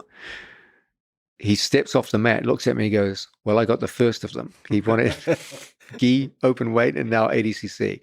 And now he can barely move. He's still gone through 2 days of brutal competition, and his ribs are completely screwed up. Takes a week off to try and get his ribs somewhere back in order, and then begins light training, building up to ADCC. We start putting him in no-gi competition. He fights two opponents of good quality, but not like world-beating quality. And then as his game starts improving, we're getting closer and closer. He's starting to develop a sense where he can wrestle confidently on his feet. He's no longer easy to leg lock at all, and is starting to leg lock people, and is starting to get his very strong guard passing, which was based mostly around pant grips and the gi, to adapt to leg no gi grips. In addition, he's starting to develop strong chest-to-chest positioning, which was never really part of his game, a pressure top game. And so things are looking good. He's matched against Rafael Lovato, one of the great competitors of ADCC, and wins a convincing victory featuring a lot of takedowns and a lot of pressure passing. And people were just absolutely shocked. I remember the staff of Flow Grappling coming and going like, who is this guy? He's literally transformed. He's like a different person. So he goes into the World Championships. In his weight division, he was matched with a fellow Brazilian in the first match, and they had an absolute barn-burning battle where at one point Nicholas was picked up and slammed, and then ended up winning by Kimura, a beautiful Kimura. Then he took on the man who ultimately wins ADCC open weight division and defeats him. And again, Yuri grueling Samoy. matches. Yeah, tough match. Now, Yuri Samoy at that stage was two-time gold medalist in ADCC. Nicholas wins a very, very close match against him, and then fights Craig Jones, who's one of the best leg lockers in the world. So I think most people were expecting Nicholas to get leg locked very easily by Craig. Nicholas showed the degree to which he had improved his leg lock defense in a 6-month period. Craig never really got close to the legs, and ended up becoming a takedown battle. It could have gone either way. Craig, I thought, did a really good job of pacing himself. Both athletes were very tired, but Nicholas was ahead on points, and then Craig hit one last takedown, which sat Nicholas down to a hip. Didn't score, but it was the most aggressive takedown of that last period. And so Nicholas got the nod and won a narrow victory. Yeah, Craig commented afterwards. He said that I really wanted the submission, and he said Nicholas seemed to have really wanted the submission, but it ended up being a grueling match that took everything. Yeah, like exhaustion-wise, everything he had. It was a tough match, and they were very well matched. Once they figured out they couldn't submit each other, it came down to their wrestling ability. Neither one of them is a wrestling specialist, but they're both competent in wrestling, and it became physically very, very tough. Then Nicholas went on to win the bronze medal in his weight division. So the next day, when we get called for the open weight, obviously Giancarlo had won a gold medal. Everyone agreed that he should go into open weight. And did Giancarlo agree? Of course, he was. I mean, because he didn't have an easy match. You don't order people into it. You ask them. No. He was elated. I guess the question I'm asking is, how do you find the strength to then go on to absolutely after? Because you've done a 14-week training camp where every day was just as intense as any ADCC day, so you're used to it at that point. Right. But he had very, very long, tough matches. But he's used to it. He's a good athlete. Right. So Nicholas and Giancarlo went out, and Giancarlo had a spectacular submission victory against his first opponent. Nicholas had some firework matches, and one of the toughest opponents he came up against was the brilliant Thai Ruotolo. They had an absolute barn burner. It was a very, very close match, and Thai had an incredible first two matches. He'd beaten Pedro Marinho by submission, and he'd beaten the great Felipe Pena in a very narrow match, very, very tight. Felipe lost on a guard pull. But Felipe is considerably bigger and stronger than Thai. So for Thai to win that match, even by a guard pull, was deeply impressive. It was an action-packed match that went back and forth. Very, very impressive. Can I ask you a small tangent? Yeah. Both the Ruotolo brothers had an incredible performance. What do you think makes them so good? If you were to analyze their game, sort of outside of even just this specific match? Absolutely. There's a range of factors. One is that they started the sport very, very young. They're probably the first example in American grappling of American students who started at age 4 or 5. Most people, when I began jiu-jitsu, started jiu-jitsu as adults. I was 28 years old when I had my first lesson as a white belt. So in time, people got a little younger. For example, Nicky Ryan started when he was 12. But the Ruotolo started when they were literally children. They had excellent coaching going all the way up through into their teenage years. So they had the advantage of starting the way so many successful athletes do as children, and going up through adulthood and with strong coaching all along the way. Excellent parental support. So they had like a great history where their youth didn't show off just how long they'd been in the sport. Right. So you're dealing with a kid who's 19 years old, but he's been grappling for 15 years. Yeah. And what counts is not your age, but your mat age. Yeah. And quality mat. Yeah. Now they were very young in years, but they were very old in mat age. And but there's a lot of athletes that have now, as you correctly said, have spent from a very early age on the mat. But still, these particular ones stand out. It's interesting. Yeah, no, there's a lot more to it than that. This is just the first setting the scene. But what really makes them stand out is that they've mastered this idea of covering up and improving initial weaknesses while building upon strengths. When the Ruotolos first encountered my students, they were relatively easy to leg lock because none of their training experience had prepared them for that. Now they were young at that time, I believe, like 16 or 17, and it was an obvious problem for them. They both got heel hooked by my youngsters also, Nicky Ryan and Ethan Crownston, and you could clearly see that they identified their current weakness and made prodigious steps to improve upon it, to a point now where they're winning championships with their own leg locks. Like, I love the fact that even as teenagers, they had the maturity to say, okay, here's an obvious weakness. Let's get around this. Let's turn it into a strength. I love the way they did that. And focusing on the weakness and let that guide you to the thing you're working on. But they also, they covered up their weaknesses, but they also understood what are our actual strengths. Now, physically, both of the brothers have extraordinary reach for their height. They both have extraordinarily long arms for their height.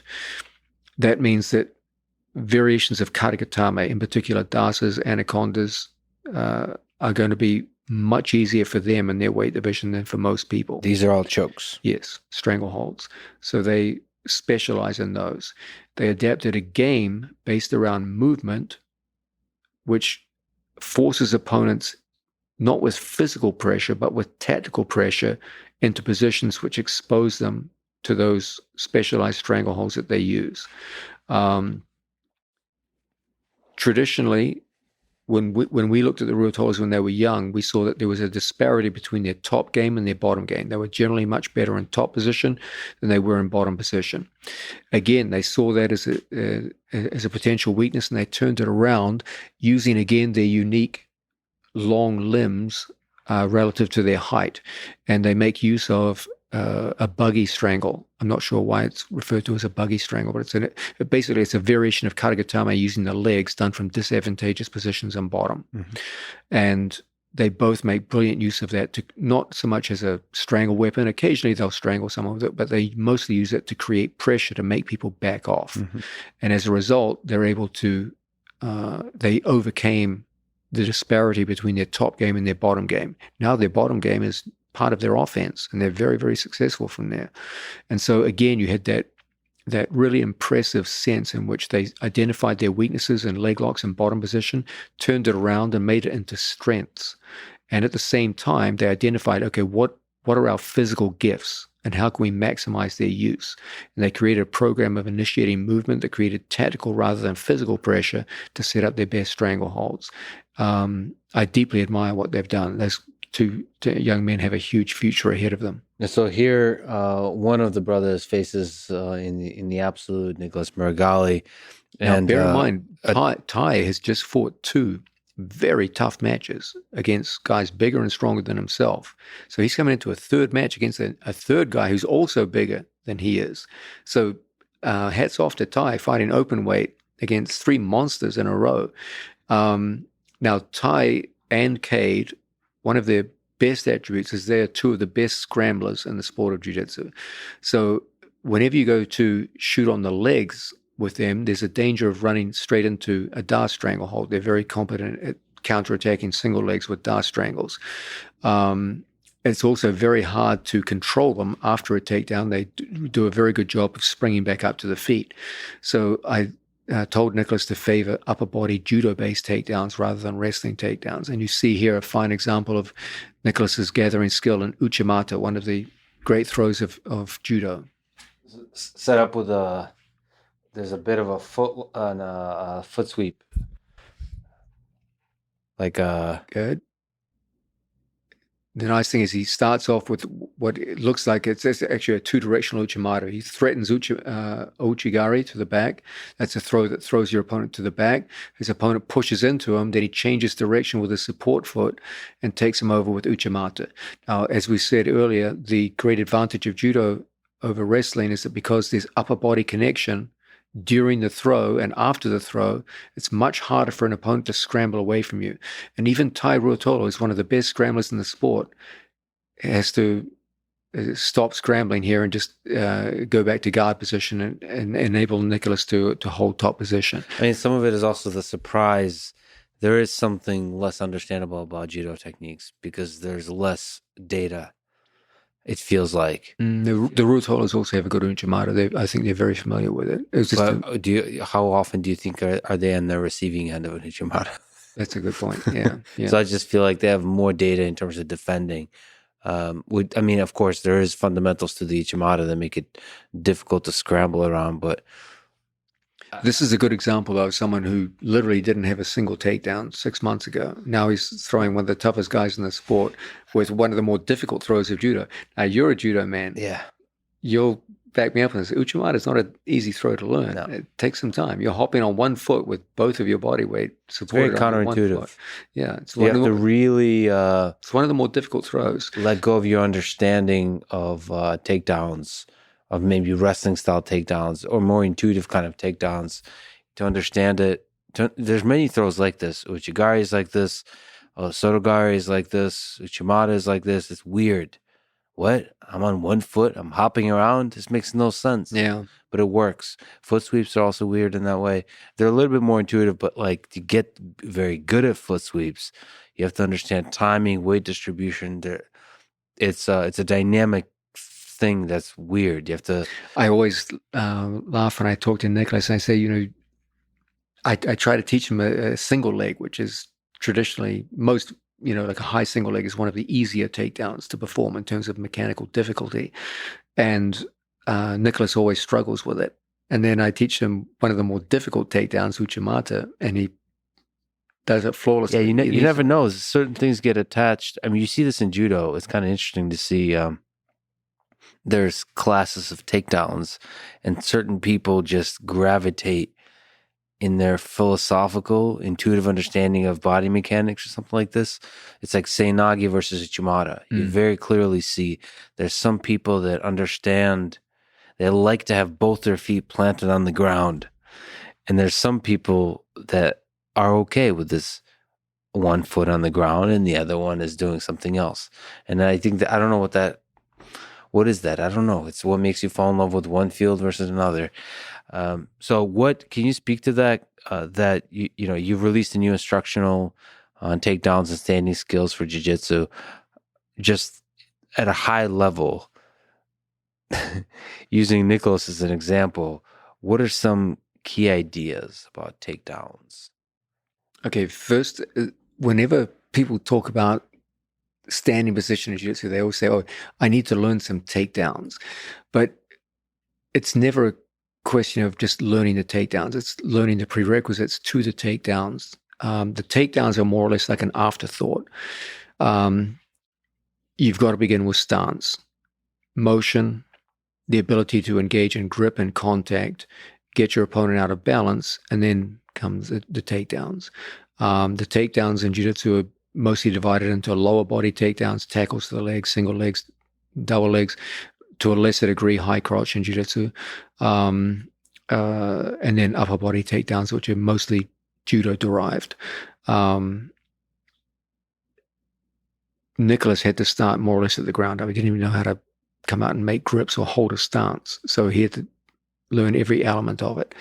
And the fact he was able to do so in 6 months was just incredible. Can you comment on the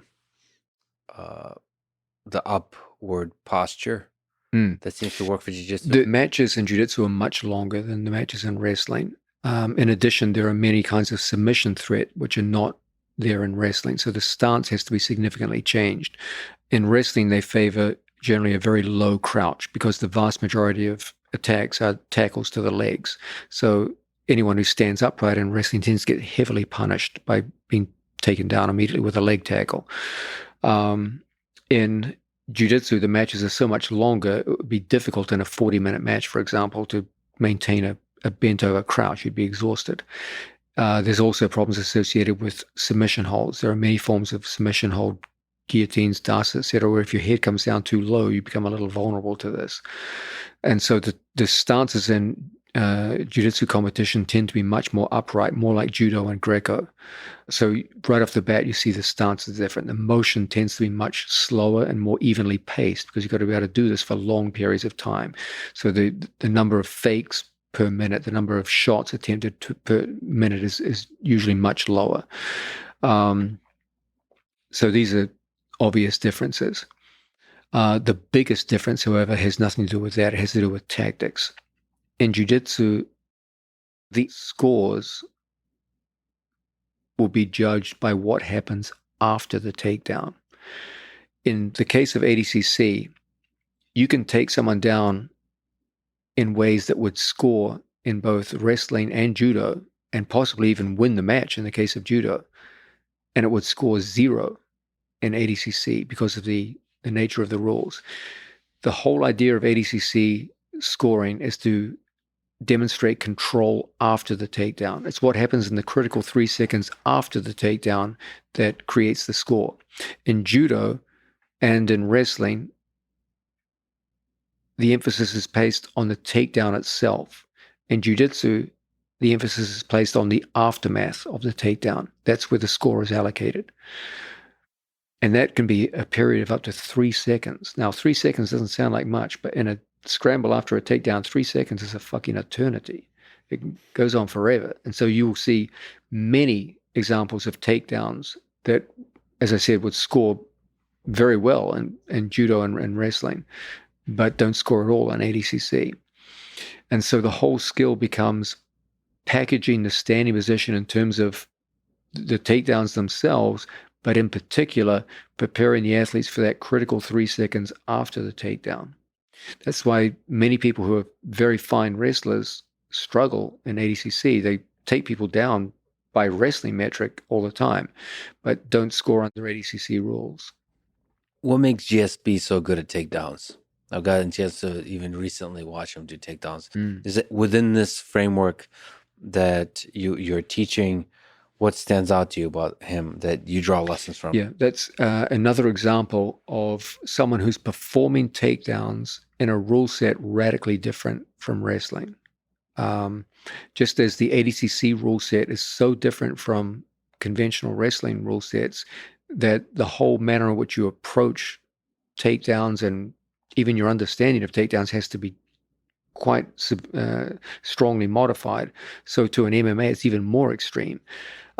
People always think, oh, this guy's a good wrestler. He should be able to get takedowns in MMA easily. What you find is that the wrestling skills in MMA enable you to finish takedowns. If you get in on your opponent and get to the legs or the waist or what have you, your wrestling skill will enable you to finish the takedown. But getting to the takedown is massively different in the context of MMA than it is in wrestling. The entire stance is different. The entire set of distancing is different. There's the idea of positioning within a cage, like how close you are to the perimeter of the cage changes radically how you approach the takedown. The setups are literally night and day different. The setups are almost entirely composed of striking setups rather than grappling setups. And so the act of getting to the takedown is like a completely different sport. Now, George studied wrestling and used to go to wrestling practice twice a week. In Canada, they do freestyle wrestling. They don't use the American college style of wrestling. Now, George's main emphasis in wrestling training was takedowns. Obviously, the whole ground element of freestyle wrestling was of no interest to him, like learning how to put people's back on the ground and turn them with leg laces and gut wrenches was of no value in MMA. So he devoted almost all of his study to just the act of taking someone down. So as in pure wrestling, George is not bad. I think he would be a very competitive match, even for a highly ranked American freestyle wrestler. Obviously, he would lose easily on the ground because he's not used to the parterre. He'd probably be leg laced or gut wrenched quite easily by a skilled opponent. But in just a pure takedown battle, he'd be a competitive training partner for even a good wrestler. But in actual MMA competition, he could take down even the most highly credentialed wrestlers, and in some cases make it look almost effortless. And that came from his unification of striking skill with wrestling. So he used wrestling skills to finish the takedown, and his karate and boxing, kickboxing pedigree to enter into the takedown. Now, when he initiated the study of this was at a time when MMA was pretty much in its infancy. And he was one of the most impressive people I've ever seen in this regard. He was a true innovator. He innovated this specialized area of striking to a takedown to a greater degree than anyone else I'm aware of. Well, let me ask you about this innovation, because you're one of the most innovative people in martial arts. There's several major categories of innovation that you have led. Obviously, leg locks, body lock, now wrestling. What's your process of innovation? So seeing the problems in a particular system, the gaps, how do you identify them, and how do you figure out systems of how to fill those gaps? First thing I look for is, what are the current weaknesses in a given combat sport? So in the case of jiu-jitsu, it was very obvious that historically jiu-jitsu had always been weak in leg locking. Jiu-jitsu had always been weak in standing position overall. And these were things that needed to be sorted out immediately. In its infancy, mixed martial arts was divided between grapplers and strikers. And most of the emphasis in early mixed martial arts was on the idea of specialists in a given domain forcing the fight into their domain. And that my early work with Georges St. Pierre convinced me that the right approach wasn't increased specialization and learning to force your athlete into that area of specialization at the expense of the opponent, but rather the real battles of the future would be won and lost not with techniques per se, specialized techniques, but rather the integration of techniques and the overlap between the various grappling and striking skills, so that someone who was an inferior grappler would have just enough grappling skill to be able to hold a grappler off and then defeat them with striking. And a striker who was, if you went to fight someone who's superior to you in striking, you would have just enough striking skill to be able to hold them at bay and then enter into grappling. This went further and further until it got clear that there were whole areas of the sport that you needed to change your entire mindset about them. So that people went into early MMA thinking in terms of grappler and striker. What I started to think is in terms of, okay, there are four fundamental skill areas of mixed martial arts. There is shoot boxing, which is the integration of takedowns and striking. There is clinch boxing, which is the integration of upper body clinch skills combined with striking. There is fence boxing, which the two athletes are locked up with each other on the fence, and they have to integrate takedown defense and striking skills. And there is grapple boxing, which is the merging of ground grappling with striking. And when you broke MMA down into those four categories, you saw that each one of those four domains transcends the specialized martial arts that form their components. So, for example, in clinch boxing, you would incorporate things from judo, Greco-Roman, freestyle, jiu-jitsu submissions, Muay Thai clinching techniques.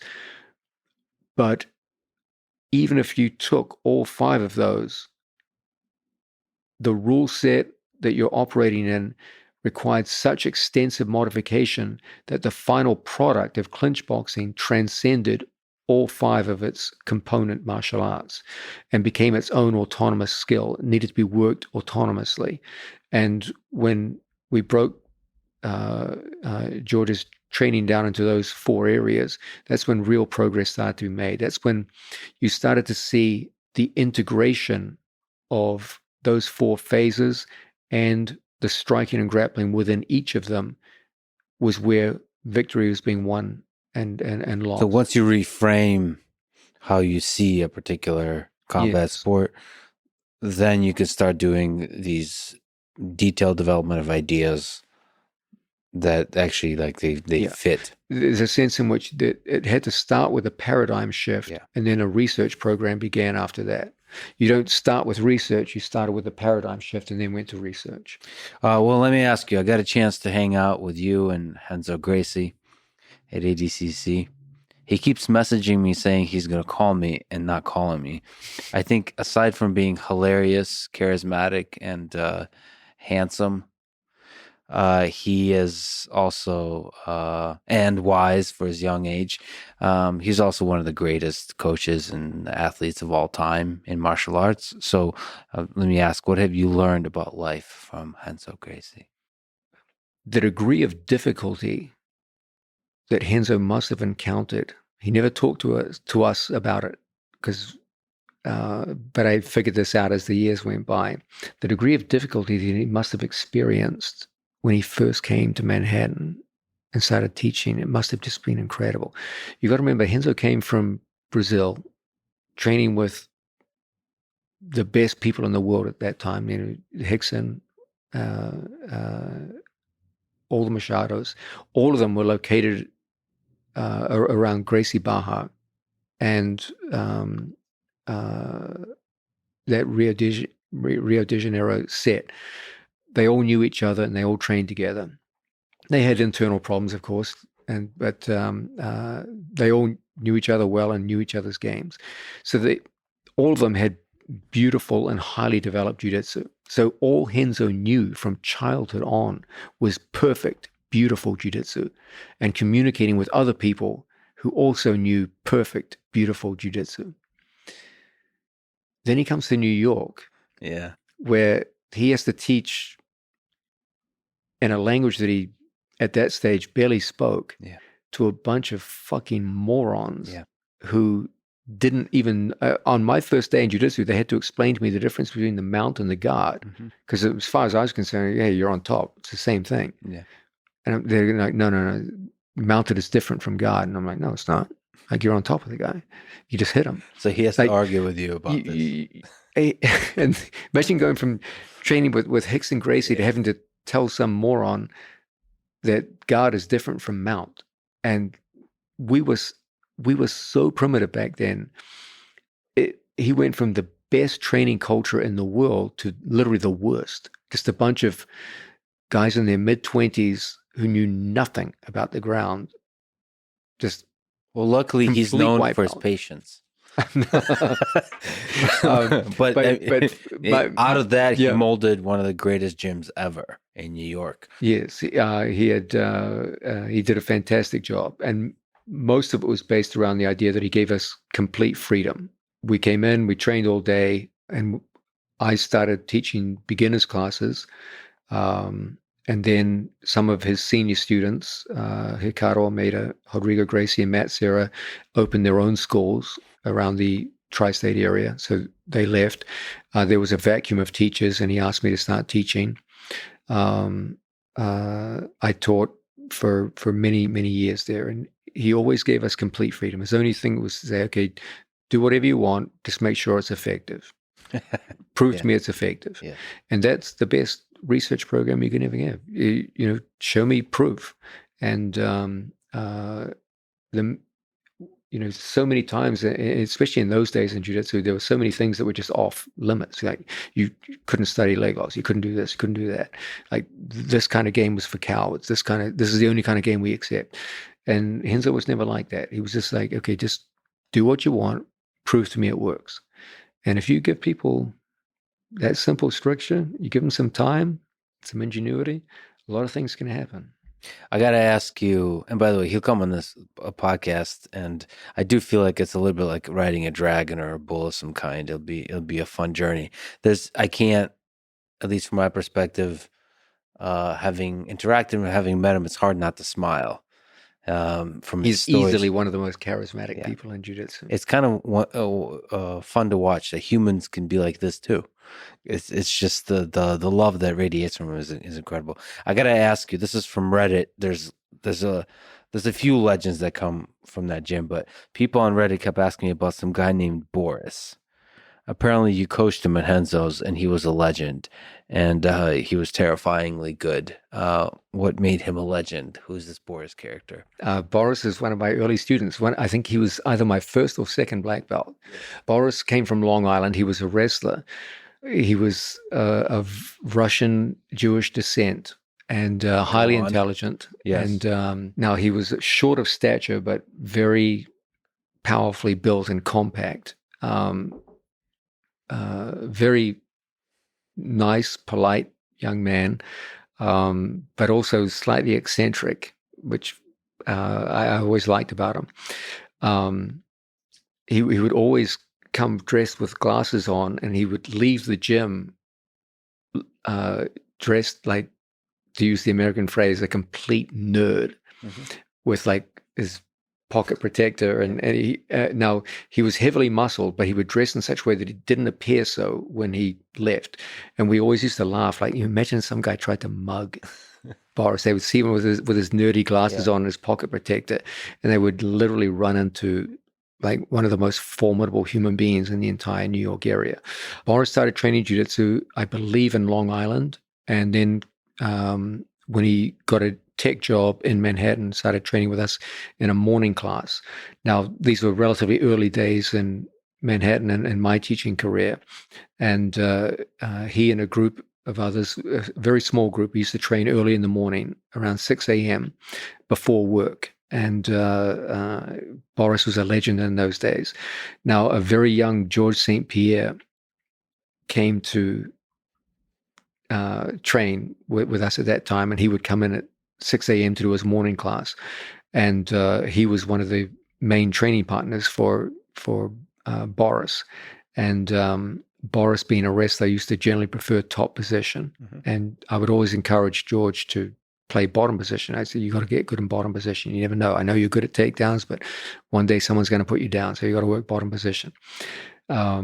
And Boris had very strong guard passing. I remember one of George's happiest days is finally, after like 2 years, one day he swept Boris, got on top and finished him.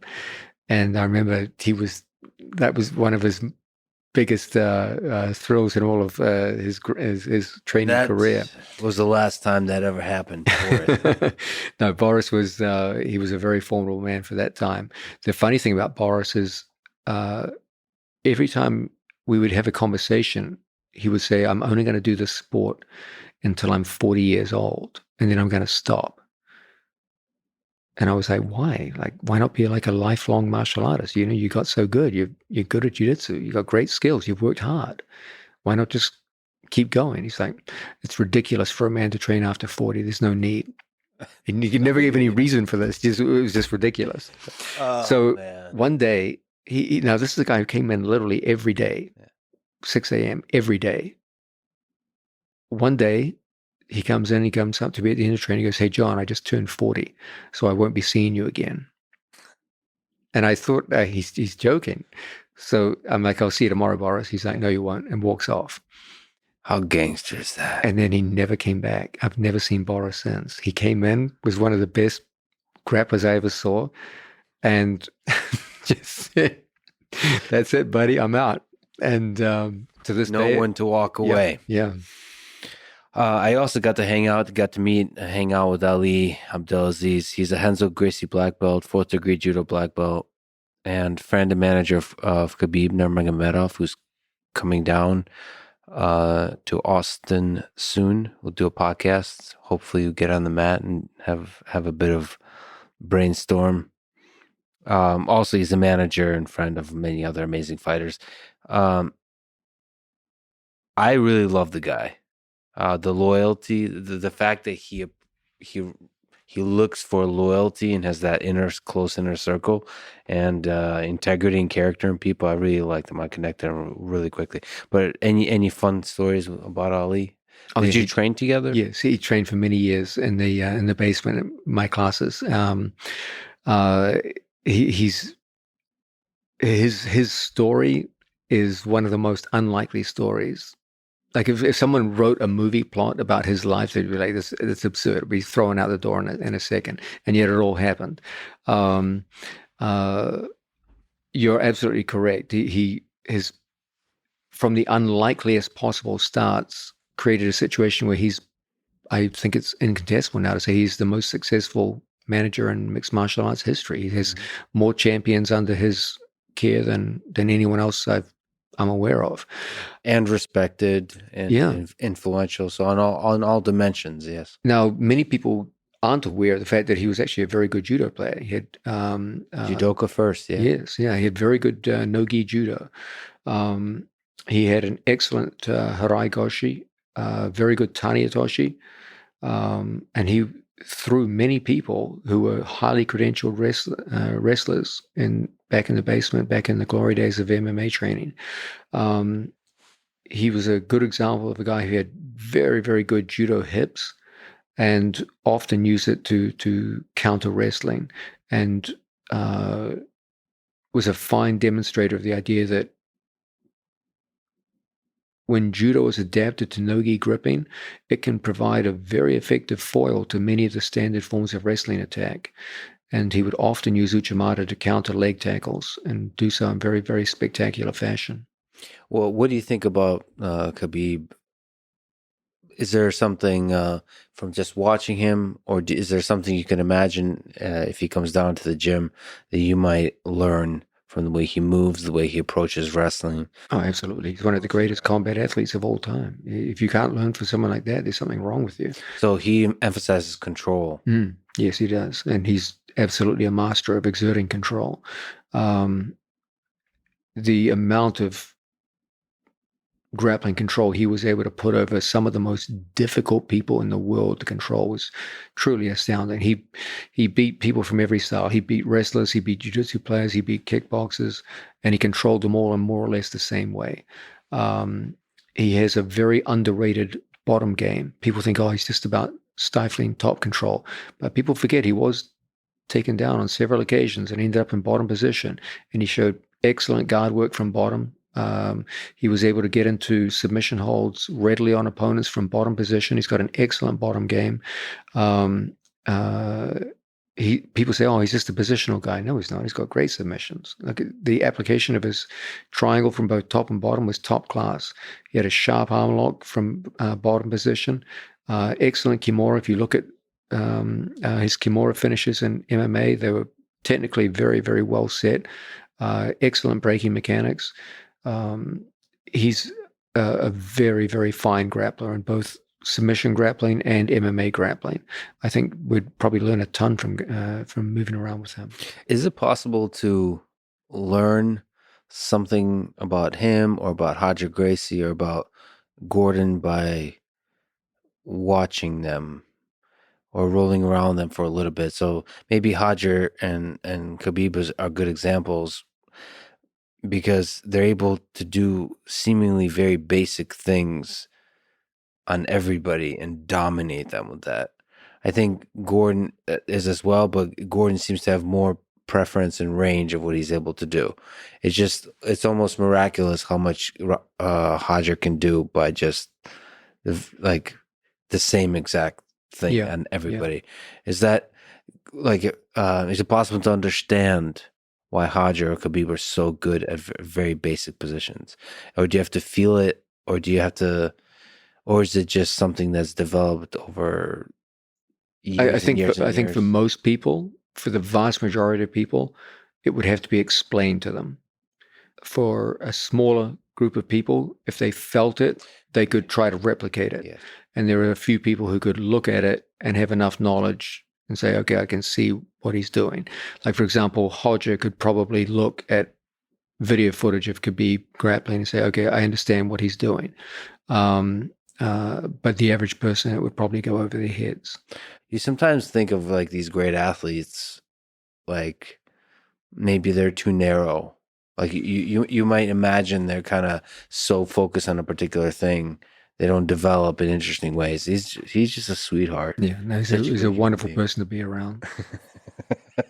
Yeah, he's also visiting Austin. But just first of all, I'm honored just drinking a little bit too much in Vegas with Roger Gracie and talking about love and relationships and life and death and all those philosophical topics as one does in Vegas. And a little bit too much to drink. Anyway, after ADCC, it was beautiful. And on top of that, hanging out with Rogan many days for UFC and then the ADCC. You know, one thing, I don't know if you've gotten a chance to hang out with Joe when he plays pool. So I spent a lot of time with him when he was playing pool, like recently on that trip to Vegas. And there's something zen-like about, first of all, just watching him, but I've never seen the focus the guy's got on the game for hours. Just deep focus, unshakable focus. That was so interesting to watch, that this human being, he's a celebrity, he does all kinds of stuff, that he's able to allocate as close to 100% of his mind as I can imagine to a particular task, and nothing can distract him. That was really inspiring, that you could still do that on any task. Well, pool is a game of physics. That should be your domain. Oh, it is, but that wasn't just physics. Yeah, I would think you understand the game, you understand the physics of it.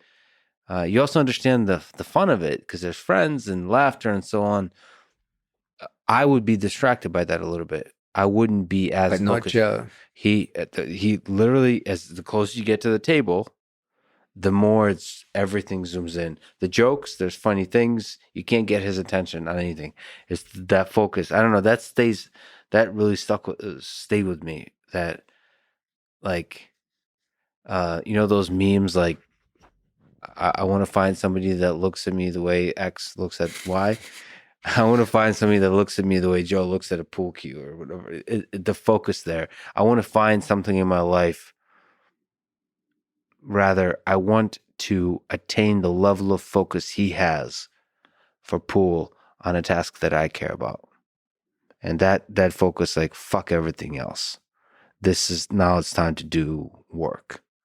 I don't know. That was really inspiring. I haven't seen that kind of focus for prolonged periods of times on a task. Mm. You should see some time. The guy is, part of it is just being competitive with himself. It's the hatred of imperfection, all those kinds of elements, but embodied in a singular focus. I had no idea he even played pool. It's interesting. We should watch him. He won't. I think it could be one of his greatest obsessions. Like, there's deep. I thought pool is for, like, degenerates, like gamblers and, like, hustlers, right? Like, the same way I see poker.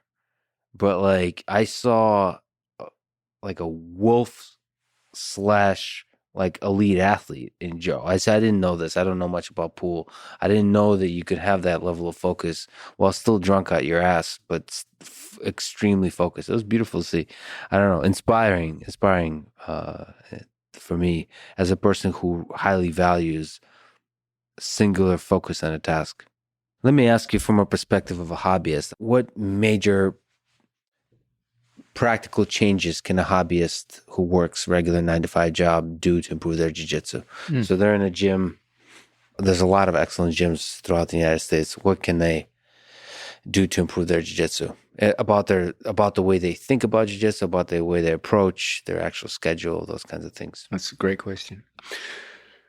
Okay. The less training time you've got, the more you want to maximize its effect. So a question becomes, okay, well, if I'm training, say, twice a week, and sometimes even once a week, what can I do to make sure that 2-hour period is used maximally? The less training time you've got, the more the onus is on you to have a plan before you walk in the door.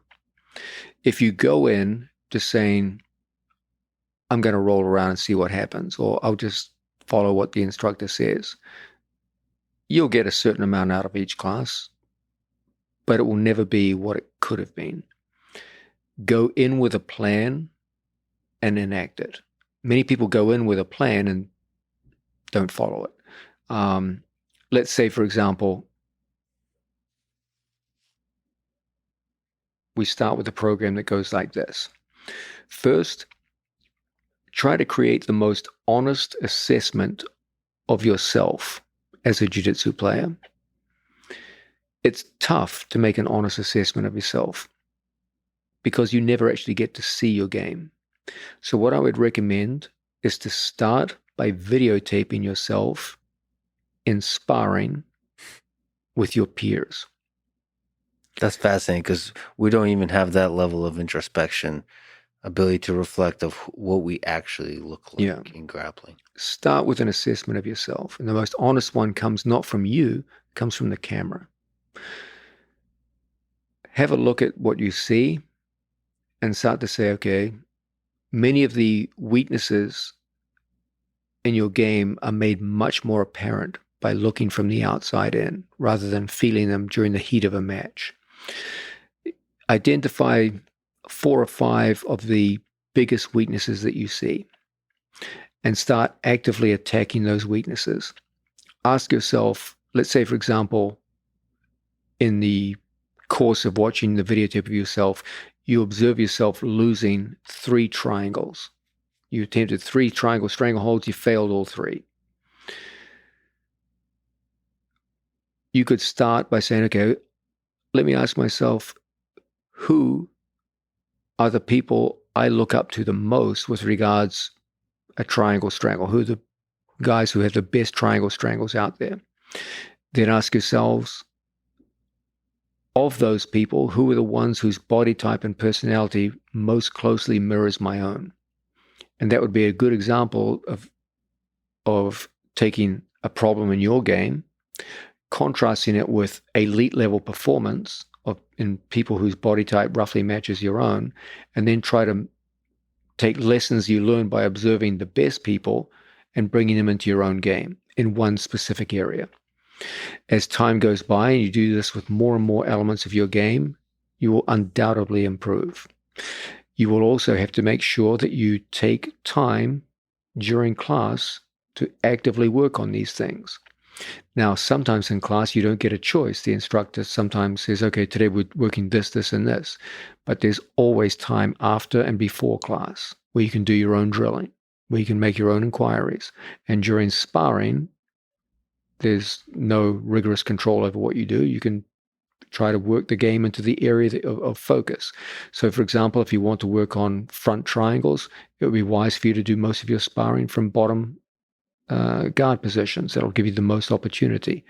And in this sense, it always begins with an accurate assessment of your current skill level. You've got to start there. Then I always encourage people to use video camera to make the most honest appraisal you can. Yeah. Because your own mind is not dishonest, but it's understandably inaccurate. You tend to feel things rather than see them when you're performing jiu-jitsu. Then make a program for yourself based around what you see as excellence. Look at the people in the sport who's in the area you want to work on, people who are renowned for skill in that area. If possible, narrow it down to people who have excellence in that area and their body type corresponds with your own. And then try to take lessons learned from observing the excellence in these elite athletes and bring elements of them into your game. Never try to bring an elite athlete's entire game to your game. That will create an inauthentic game on your part, which will always be a poor copy of what you're trying to watch. Rather, bring very specific areas and skills that you see and import them from different people until eventually you find something for yourself. Experiment a lot, okay?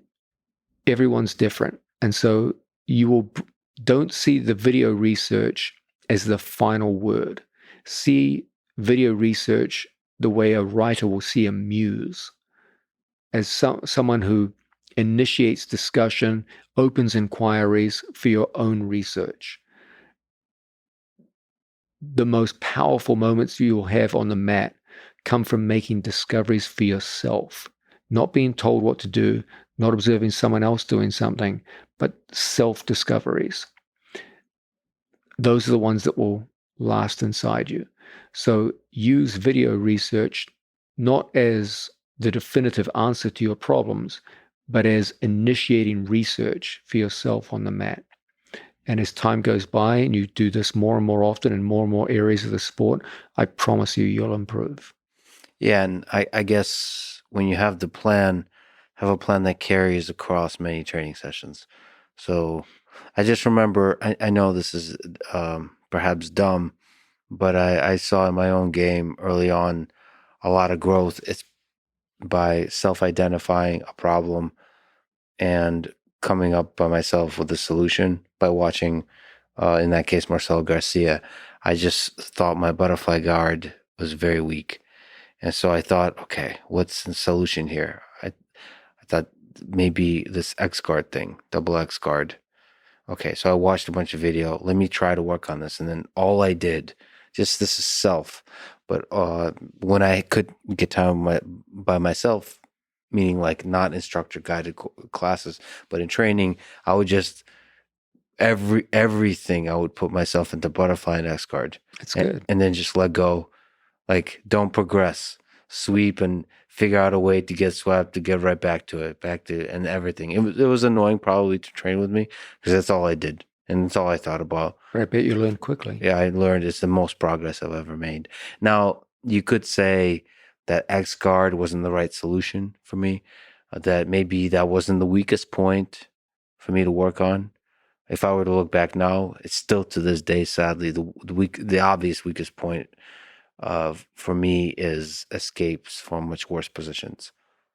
That should be worked on. That should have been worked on from the very beginning. Yeah. That's still today. If I were to say what's the weakest thing that I should work on, absolutely, is even with 1 day a week, is escapes. But yeah, a lot of that has to do with just carrying, like focusing on the one thing over and over and over and over across training sessions. Now it also I would write down on a sheet of paper the number of times I would get an X guard sweep. And I would set a rule that I have to get whatever it was, like 500 sweeps a week. So I have to, and then like the closer you get to the end of the week, the more you like just pick up a small white belt. 500 in a week? Yeah, something. Your training partners must suck, bro. Yeah, no. You start with good ones, and then as you get more and more desperate, you start like finding the kid, right, that you can just sweep over and over. But like that number for me, the numbers for some reason were like it set a goal to pull off a technique. It enforced like we're staying with this for a while. This is a journey we're doing, and then for some reason for me that helped me focus to study, to understand the deep complexities of this thing that at least for me, other people, like nobody at the gym was doing X guard or anything of that. So you have to kind of figure everything out yourself. I'm sure there's better ways to do that, but at least that focus helps from a hobbyist perspective. What's the perfect day in the life of John Danaher? If we're talking about a basic non-ADCC, now I'm really grateful that you sit down with me on a Sunday, late at night, but it all starts again for you tomorrow. So 3 training sessions a day. What time do you wake up? Do you do like a mantra in the morning? Do you listen to like some Zen music?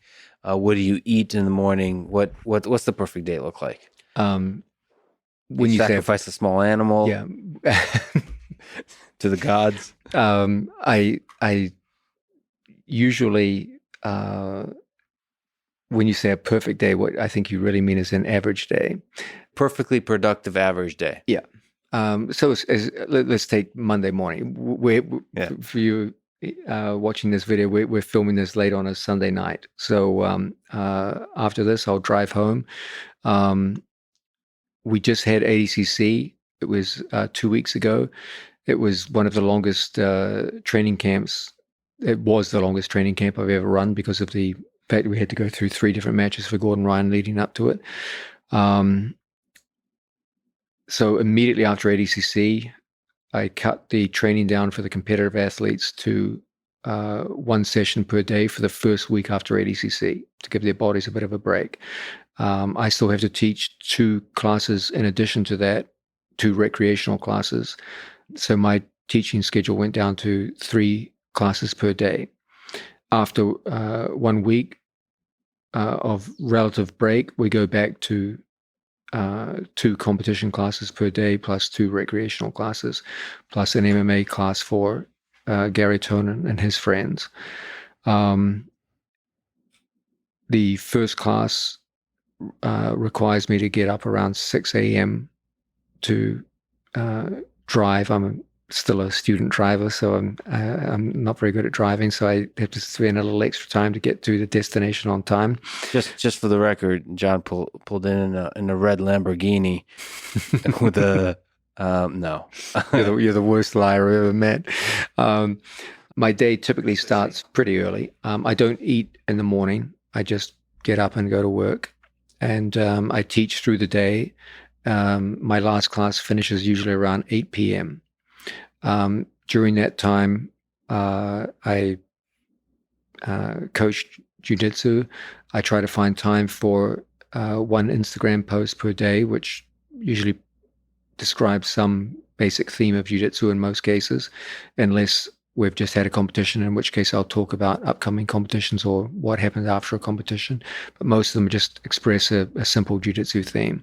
I try to do a short workout for myself, and then I go home. At the end of the day, I always start by asking myself, what do my students need from me tomorrow? Based on what I've seen today, what do the recreational students need, and what do the competitive students need? This is always done in the light of what are the upcoming competitions. But throughout the day, you're doing a lot of really in-depth classes. So how do you either prepare for them or think through them as they're happening? Think through the material that you're teaching. I can look at a class. I've been doing this a long time, so I can just look at a class and be like, okay, these guys need this, this, and this. And then I make reflections at the end of the day. Then I'll take care of things that we all do, talk to family, occasionally go out on for dinner with friends, dates, things like that. Renzo had to really harass you to drag you out and to hang out, and he was very convincing. And food-wise, I eat once a day. Yeah, at the end of the day, I usually stop off at a place like a supermarket like Whole Foods or some equivalent to that and buy something simple and eat. The internet wants to know the details. Did you end up getting Wi-Fi for your apartment? No. I'm still thinking about it. It's So what are the pros and cons? There's no cons, lots of pros, but I just don't put much importance to it. Things that are unimportant, I just ignore. Yeah, there's a lot of things in life that have a lot of pros, but like they're lower on the priority list. Why? Because the 5G already. 5G's got it covered. Do you watch much video? Do you watch footage? Video footage quite often, yeah. I especially things from freestyle wrestling, Greco-Roman wrestling, judo, and mixed martial arts. Also, subsidiary sports to mixed martial arts like boxing, Muay Thai, and European kickboxing. Just for long-term idea generation. Yes.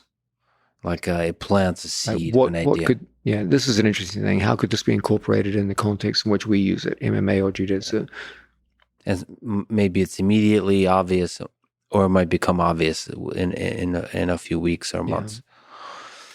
Is there some aspect to the way you approach life and training and martial arts that amends itself to minimalism? It seems like you live a pretty stoic life, or is that just a symptom of a focused existence? My life wasn't always like this. I've gone through different phases in my life. I was a university student and teacher at university. I was a nightclub bouncer for more than a decade. I've been through different areas of life. I've seen most things. I've experienced a lot.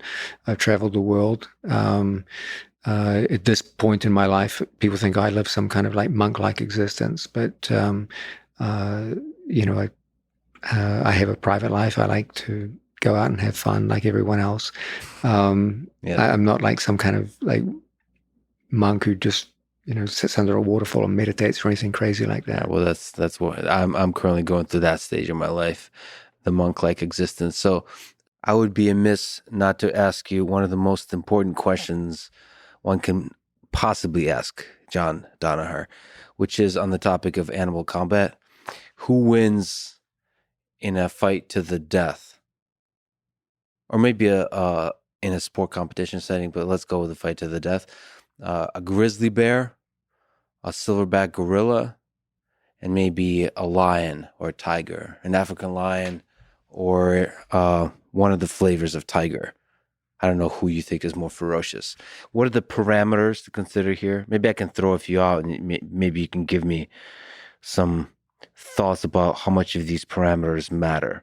So first of all, intelligence. I do believe the gorilla is the most intelligent.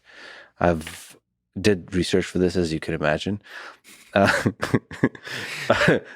Solo or with Joe Rogan? The expert advisor to this very podcast on this very topic is indeed Joe Rogan. Yes. So in captivity, gorillas have been documented to show complex emotions, form family bonds, the ability to use tools, and to be able to reason about the past and the future. That's impressive. So that's something that, at least in captivity, the other animals have not been able to do. They already sound much more advanced than I am. Yeah, so that's intelligence. Then there is weight. I think that's something that you think of at first. The lion, let's go with the big ones. I took notes here. 550 pounds for big lion. That's exceptionally large. Like most male lions are around 450 pounds. That's an exceptional beast there. Thank you. The tiger can be larger than that. Yeah, much larger. So we got the grizzly bear, which is probably the biggest of the bunch. The large ones get to 1,500 pounds. Correct me if some of this numbers. I believe most grizzlies are around 1,000-pound mark. It's a big beast. Well, I was looking up the biggest, but I didn't want to do the biggest ever.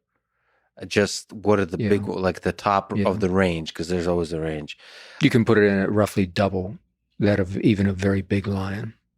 Of course, how that weight is used is very important. So there's also things which I find is interesting is Anaconda. Let me throw that in there because it's 200 pounds. What I really like about that is it's not just the weight, it's the form factor. And I think out of all of these, the Anaconda is the most non-standard form factor. I totally agree with that. Yeah, so that can be used. It's like the knight on the chessboard. It comes in from a completely different angle. So we got that. We got also strength which could be measured in ability to carry stuff. So this was surprising to me. I did look into this carefully. The grizzly bear at 1,000 or 1,500 pounds can only carry at most its body weight, which is a lot. But a gorilla can carry 10 times its body weight. A gorilla can lift over 2,000 kilograms. So that's over 4,000 pounds. And gorillas themselves, an adult male weighs in around 350 to 400. 400 pounds, yes. So I like how in this particular place where I found this, 2,000 kilograms is as heavy as 30 average humans. So a gorilla can carry 30 humans. So that's carrying strength. And then, of course, bite force, because that's one of the weapons in question here. So now this is really surprising to me. The gorilla has won me over through this, by the way. Intelligence, I'm a sucker for intelligence, but the gorilla bite force is the highest of all these with 1,300 PSI. Bear is second with 1,200 PSI. Tiger is third. I think tiger and lion is third with 1,000 PSI. That's comparable.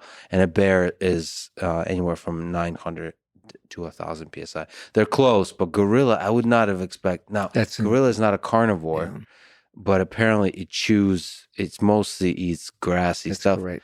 But it's difficult to explain why it has such a powerful bite. And it also, of course, has very large incisor teeth as well as chewing teeth. So also no neck. Yeah. So its neck begins at the top of its head and just goes down to the shoulders. Yeah. well, a lot of the way they use their teeth, all of these animals, the ultimate kill is to go for the neck, the bite on the neck. I don't know exactly why that is. Probably has to do. Why is that? Because it's a very strong controlling position, not just that it's a. Is it the same as jiu-jitsu, you think? Because they get to also choke them out? It's very much in line with jiu-jitsu. Like lions are famous for using strangulation as their primary method of killing. They get a hold of the neck and hold it until the animal drops. Plus, claws. I believe the tiger and the bear use their claws. And the lion too. The lion, right? And the lion. This is something that the gorilla doesn't do, and Anaconda obviously doesn't. Yeah, different. So, what do you think? How do we think about this? Also, there is. I'm just not letting you talk. Apparently, there's levels of aggression in terms of. These are also very important considerations. Yeah. What is most important to you? All the considerations you've raised are very important, and we would have to address them if we're going to go through this topic. First things first, whenever you go into a discussion of this kind, there's a kind of natural impression that we all have as to which one would be the most formidable. And it's important that you become rather skeptical of your first intuitions because they're often very misleading. Just as every boy thinks his father is the strongest man in the world, and then when he grows up into adulthood, he realizes his father was not even close to being the strongest man in the world.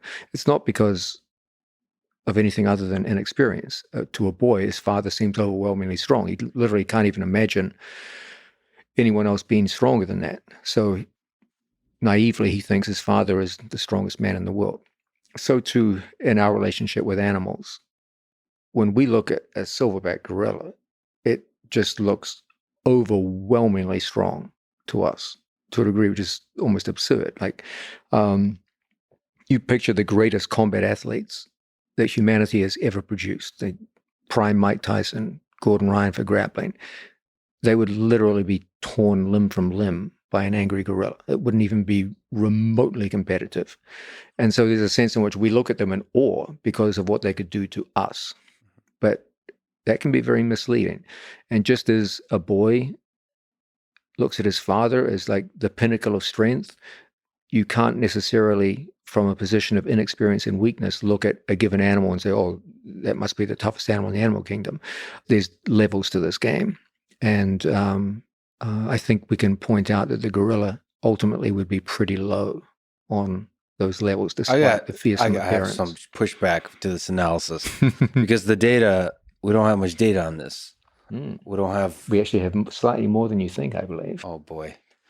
Well, it's anecdotal. I feel like it's out of context. So these species don't use, this is not MMA. They don't do interspecies fighting often.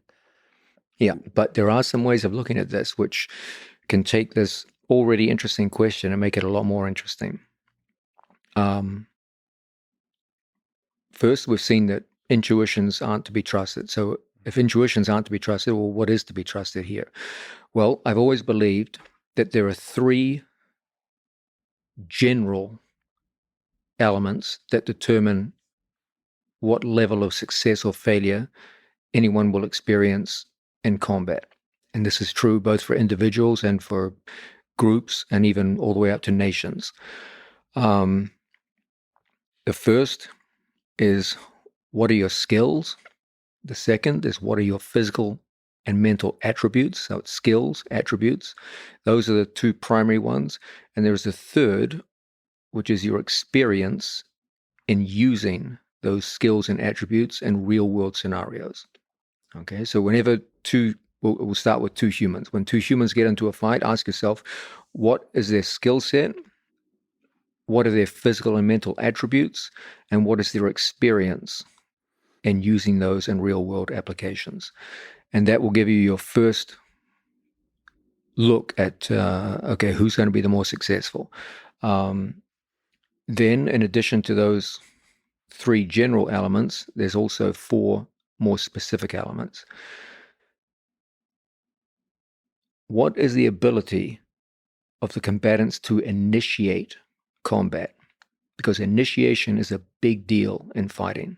The one who sees the enemy first and can create ambush conditions or initiate combat in an area or a terrain which is favorable to them. This is huge in determining the outcome of battles.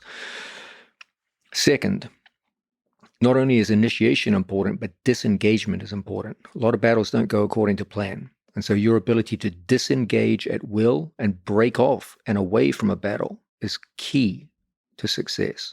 So initiation and disengagement are big. The third big element, what is your ability to end a fight? Okay, do you have an efficient method of ending conflict? Without that, the conflict could go on to a point where you no longer have the ability to continue it. If you have some succinct method of finishing, this is huge in combat and determining winner or loser.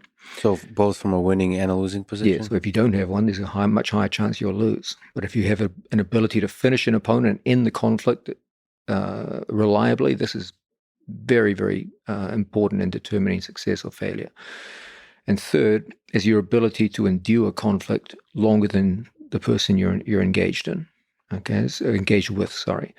And so you get these four more specific elements now. Do you have the ability to initiate contact at will? Do you have the ability to break contact and disengage at will? Do you have the ability to finish your opponent efficiently? And do you have the ability to endure longer than your opponent does? If you have all four of those, that's huge for combat. That probably applies to human on human. Everything. Military conflict. Everything. Even all the way up to nations. Yeah. Also ask yourself, what are the most efficient methods of combat across the globe, across all species, all times, et cetera, et cetera. And you'll see that ultimately they always come down to three things. The first is concentration of force. Okay, one of the most successful combat strategies of all time is the ability to take concentrated force against the zone of weakness in your opponent.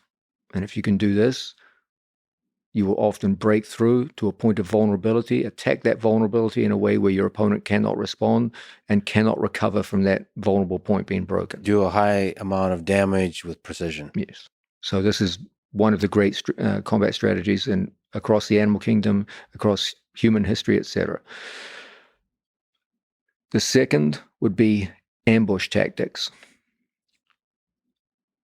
If you can ambush an opponent with the element of surprise, this is huge for success in combat. Almost all of the truly successful predators on this planet are ambush predators. The ability to get off to a good start in a way where opponents simply can't recover is huge for combat. Are we allowing ambush in our discussion? Because we'll humans talk about this soon. Would call this cheating, perhaps. Yes, we would. And humans are pretty damn good at it too. So, and then the third is endurance. Okay, some species, some people, humans actually are pretty good at this.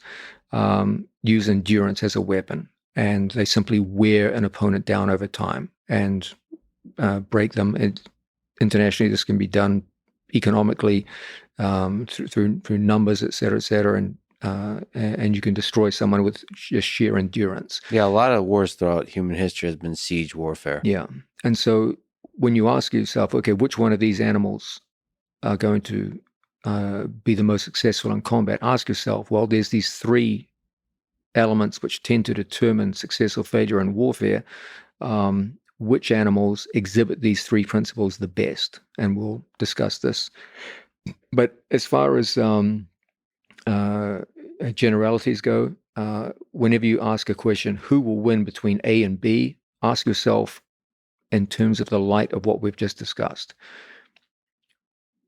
What is their skill set? What are their attributes, both mental and physical? What is their experience in utilizing these in real world situations? And then the 4 more tactical elements. Who gets to initiate contact? Can you break off contact at any given time? What is your endurance?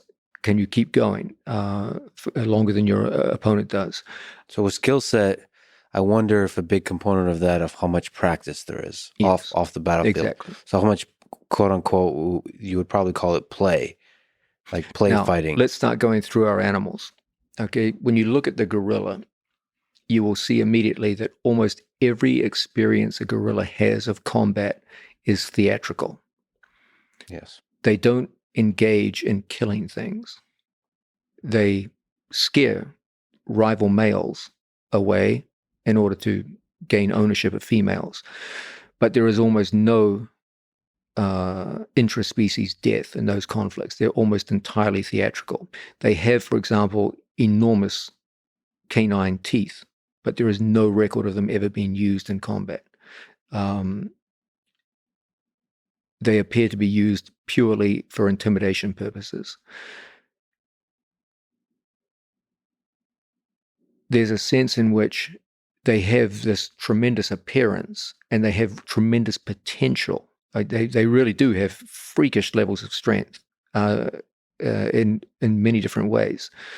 And yet the actual track record of using it is negligible. It's so strange that evolution would develop such a powerful it is killing a strange machine. thing. Like their bite force just makes no sense with regard to what they actually eat. I think, well, no, I think they even the like, presence of canines doesn't make a lot of sense. They're not going to use them. What are they?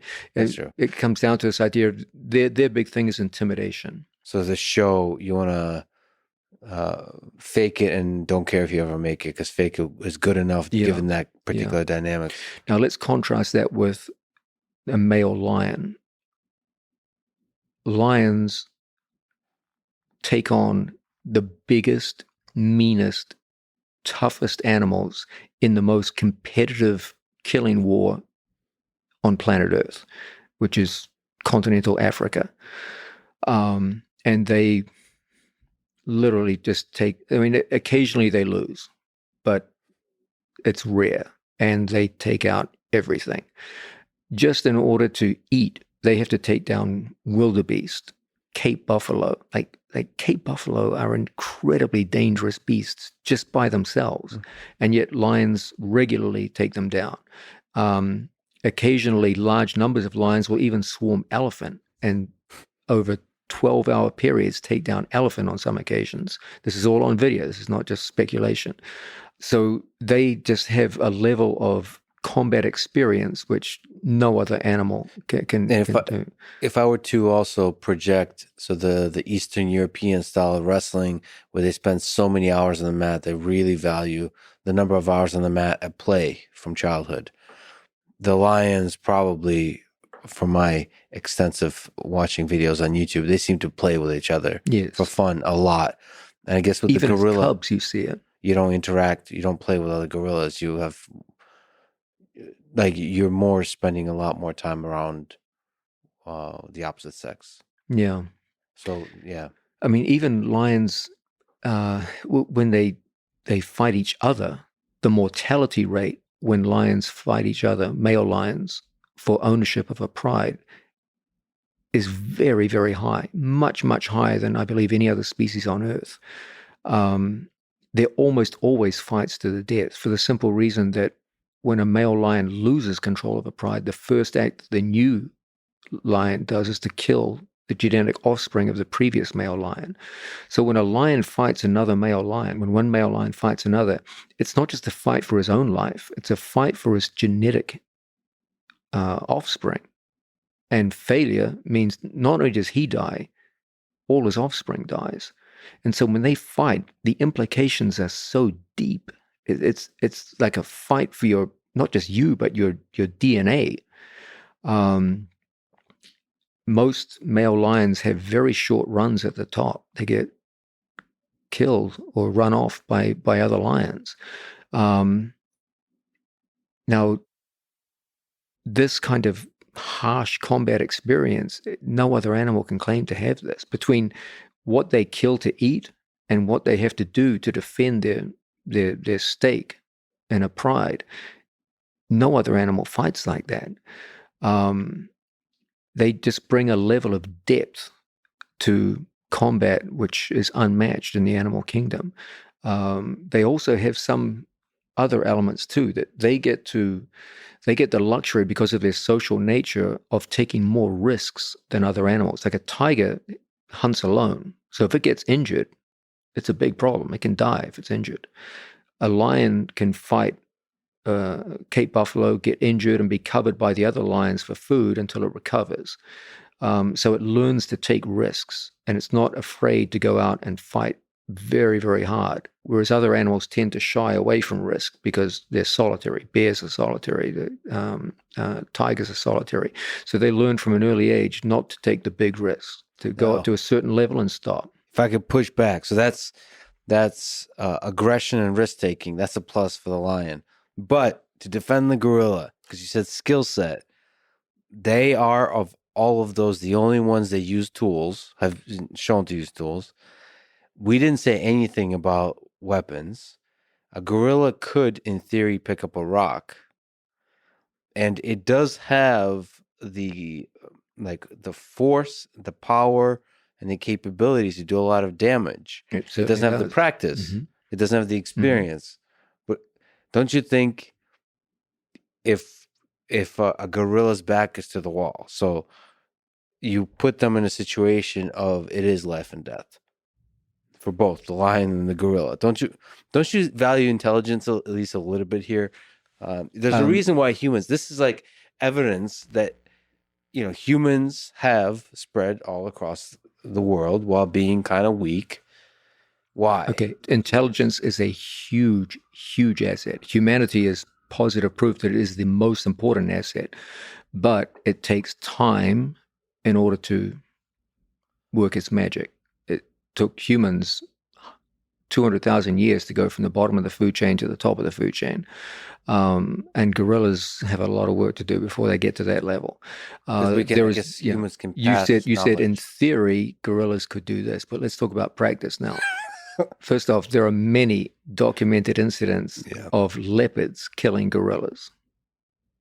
That's anecdotal evidence. No, it's not anecdotal. There's a bunch of bitch-ass gorillas walking around. We know this. We're asking. It's not anecdotal. It was observed by a group of people who specialized in observing gorillas over a 12-year period. They regularly found gorilla toes in leopard defecation. They also saw that over a certain period, some 36 gorillas had been killed, and evidence strongly suggested leopard predation was the reason. Apparently, the leopards had figured out that there is a femoral artery in gorillas' legs, and were doing a move which, from the sounds of it, sounds a lot like a berimbolo, where they were spinning underneath gorillas and biting the femoral artery and then disengaging and watching them bleed out and die and then eating them. Now, a leopard is no match for a lion. The only defense it has to a lion is to run up a tree. It cannot engage with a lion on anything close to equal terms. It may seem like we're going on tangents, but we're not, just because of the foot, the attack of the artery on the foot. Is there weaknesses that the lion might have of that? What I'm saying is, I know it's not equivalent, but the fact that a leopard does so well against even fully grown male gorillas should make you rather suspicious of a gorilla's ability to fight a lion. Fair enough. Let's also go further into this. Let's talk about concentration of force. The lion has the quintessential concentration of force, which is fangs and claws. The gorilla is the exact opposite. It can't even make a fist.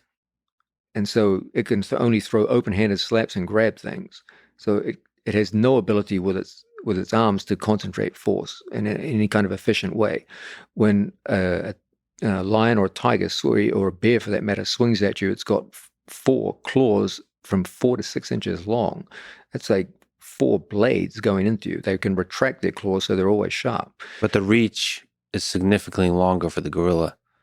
The length of the ability to engage with speed on the part of the cats is far, far greater. And also mobility on 2 feet, the bipedal nature of a gorilla. The temporary bipedal. The bear has the same. It has no impact. Humans are bipedal in lions kill 240 humans a year on average. So, okay. What about bear?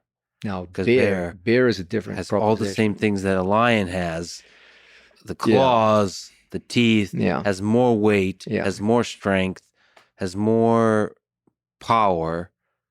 Okay, now this is an interesting question. Okay, you get a fully grown North American grizzly versus an African lion. This is an interesting battle. I also have questions about polar bears. It's unclear to me because they're big. They're bigger in every way than a grizzly. Yes, but they probably don't get the experience in the practice. Yeah. Also, they have a much more limited set of animals that they prey upon. So, I'm pretty sure grizzly is going to be tough to beat as far as top bear goes. A grizzly bear, I believe, would be a formidable adversary, even for a male lion. They're literally twice their size. They have an ability to get away from strangleholds by standing up on two legs. So the lion's primary method of killing, which is to strangle, would be very difficult for them to employ upon a bear. Interestingly, the bear's primary method of killing is to pin. It pins animals and then just slowly eats them while they're still alive. They have a rather barbaric means of killing. Lions are much more humane in the way they kill. What I see as the primary problem is that neither one would be able to kill the other. That finishing thing that you mentioned. Yeah, they would both fail on the finishing criteria. The lion would not be able to strangle a bear. Even in the best case scenario where he got his teeth into the neck, the bear can stand up and presumably shake him off. The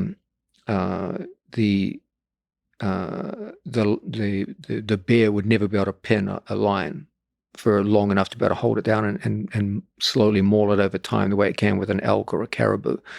So I don't believe either would be able to finish the other. They would just become exhausted. It would come down to endurance. Now that's where things get interesting, because the bear is much more of an endurance hunter and the lion is much more of an ambush hunter. Lion's quick, explosive, much higher top speed. They've got a top speed of 45 to 50 miles an hour. A bear can do up to 35, but it can run for long periods at up to 25 miles an hour. Very long periods. They're mostly an endurance hunter. They just run elk and moose down until they're exhausted and then pin them and kill them. So if it came down to endurance, it might go the way of the bear if they were caged up together. However, there is very strong evidence from both hunters and video, which shows on many occasions bears being chased off by cougar and wolverines. Now, what's that? That's fear? What is that? What do you mean chased off? If they fight over meat, which, and say that, for example, the cougar has killed something and the bear wants the meat, the cougar will the bear has chase off risk the bear. aversion. Exactly. The bears are risk averse. What I would say is this: the bears are very, very powerful in their domain, but they don't have the battle experience of a lion. They don't take on animals as tough as a Cape buffalo. They don't take on elephant. What the toughest thing it would probably take on would probably be a bull moose. And a bull moose is a formidable animal, but it's nothing like a Cape buffalo. It's nothing like an elephant or a hippopotamus. So what I would suggest is this: in the wild, I don't believe either one is capable of killing the other. But I do believe, based on video evidence of cougars and wolverines chasing off bears, that a lion would provide enough threat in a brief fight that a bear would back away. If you put them in a cage, however, where neither one could back away, I would slightly favor the bear, based on the fact that neither one can kill each other. It would come down to endurance. You mean like an octagon? Yeah. That's got to be the next UFC, by the way. Bear versus But lion. Things change. Joe Rogan is a big fan of the idea of fighting in a stadium, for humans fighting in a stadium. So in the stadium, a bear... I would slightly favor a bear. Now, I still think that the lion would have a chance, but I would favor the bear in a betting match. Some of the best evidence we have for animal versus animal fights come from the ancient Romans, who actually used to put animals in gladiatorial combat. And they, for example, had several incidents where they wrote about tiger versus lion conflict. And in one famous passage, they described a lion getting destroyed by a female tiger. So there's there's some evidence to suggest that they had more expertise of this than we do, because they had a big population of wild animals which they just put to fight each other. Unfortunately, there's nothing that they wrote about bears versus lion. They did talk about bears versus bulls. They did talk about lions versus tigers, but they never mentioned bear versus lion. So we don't have any evidence for that. So we have to be a little bit more speculative. Now, given that bears do get chased off by cougar, and cougar is weak compared with a male lion.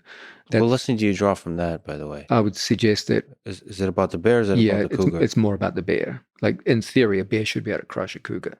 But it seems to be the bear is just saying, this thing could hurt me, so I'm not going to risk injury, and backs away. I think it would back away in the wild from a lion, but put him in a cage, and I slightly favor the grizzly based on endurance.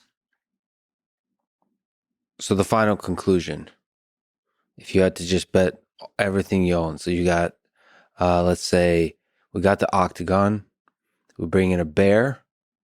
Now this is like legendary bear, okay? Full-grown grizzly. Full-grown grizzly, but not only that, that grizzly has seen some shit. What's the most it could have seen? A bull moose?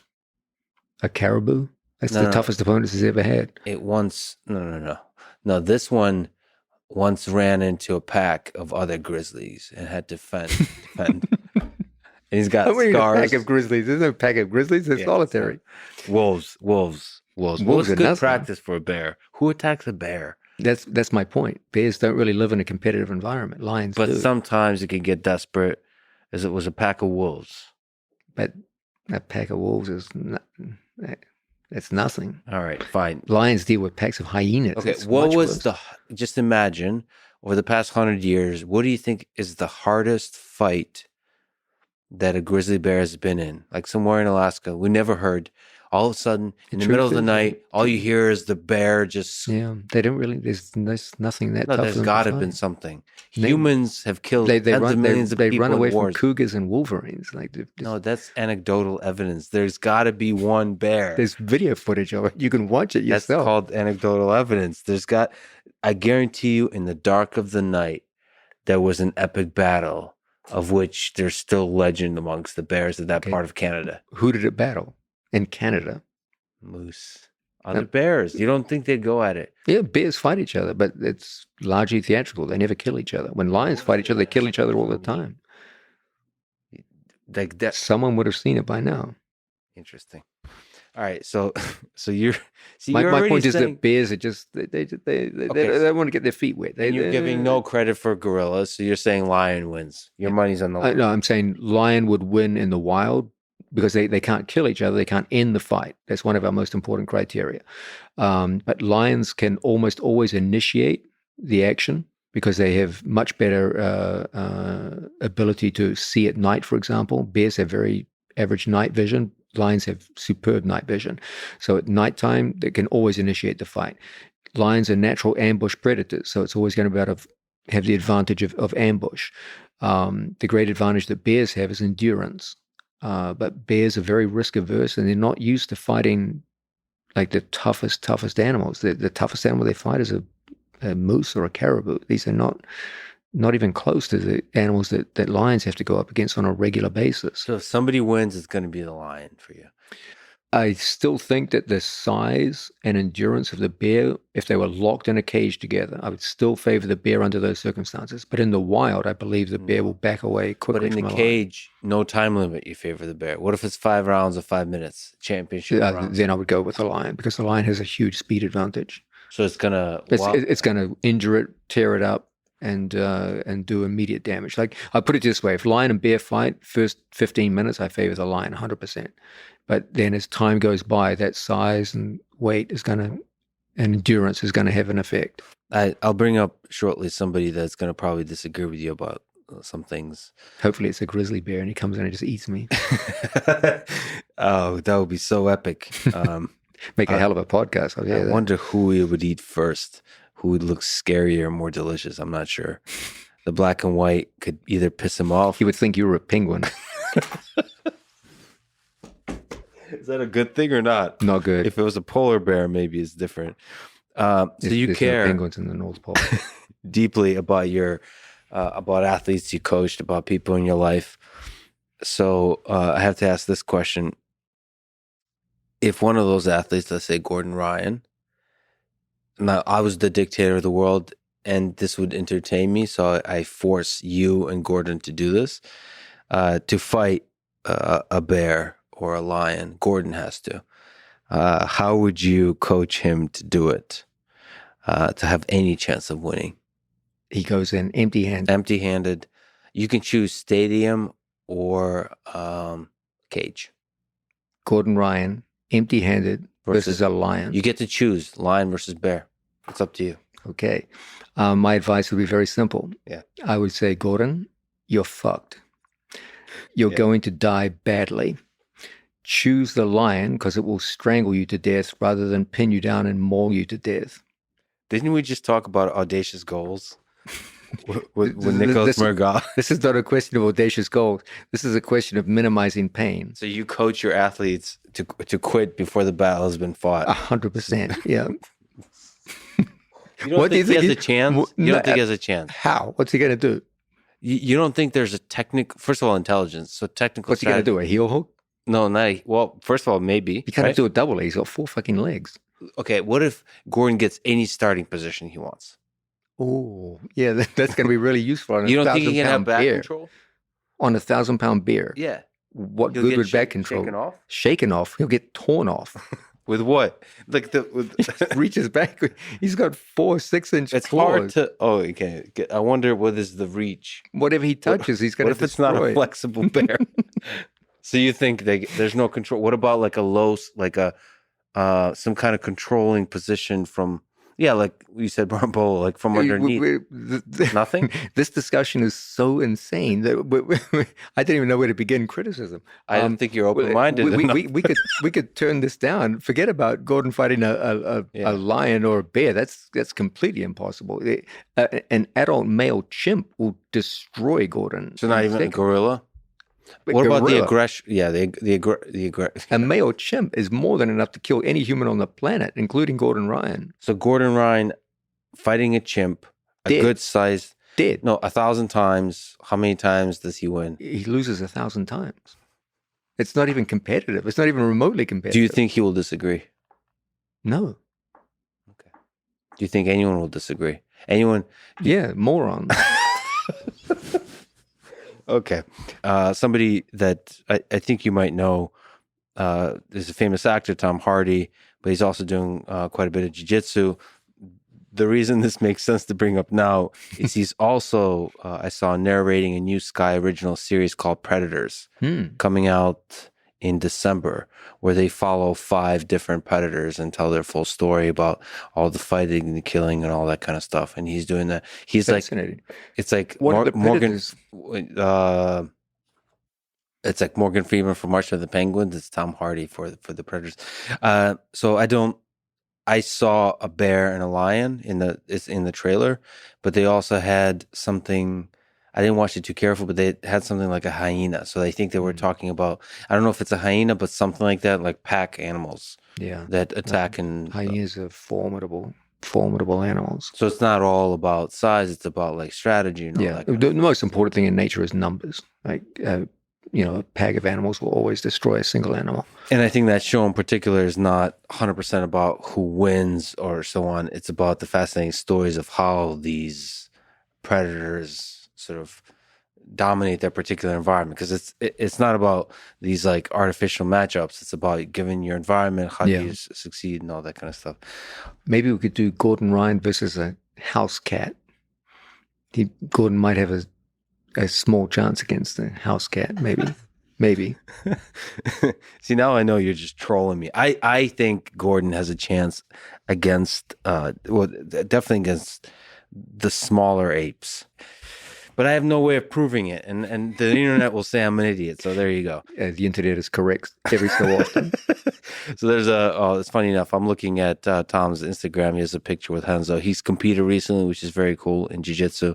That's awesome. That's tough to do for a celebrity to step up. Oh, yeah, absolutely, yeah. And he used to consult with me a little bit on moves when he was starting out. He's a very, very nice person. Oh, about jiu-jitsu? Yeah, he asked questions about jiu-jitsu. He struck me as being a very, very nice person. I would love to be a fly in that wall. But he made a post on Instagram, which I'd love to get your opinion on.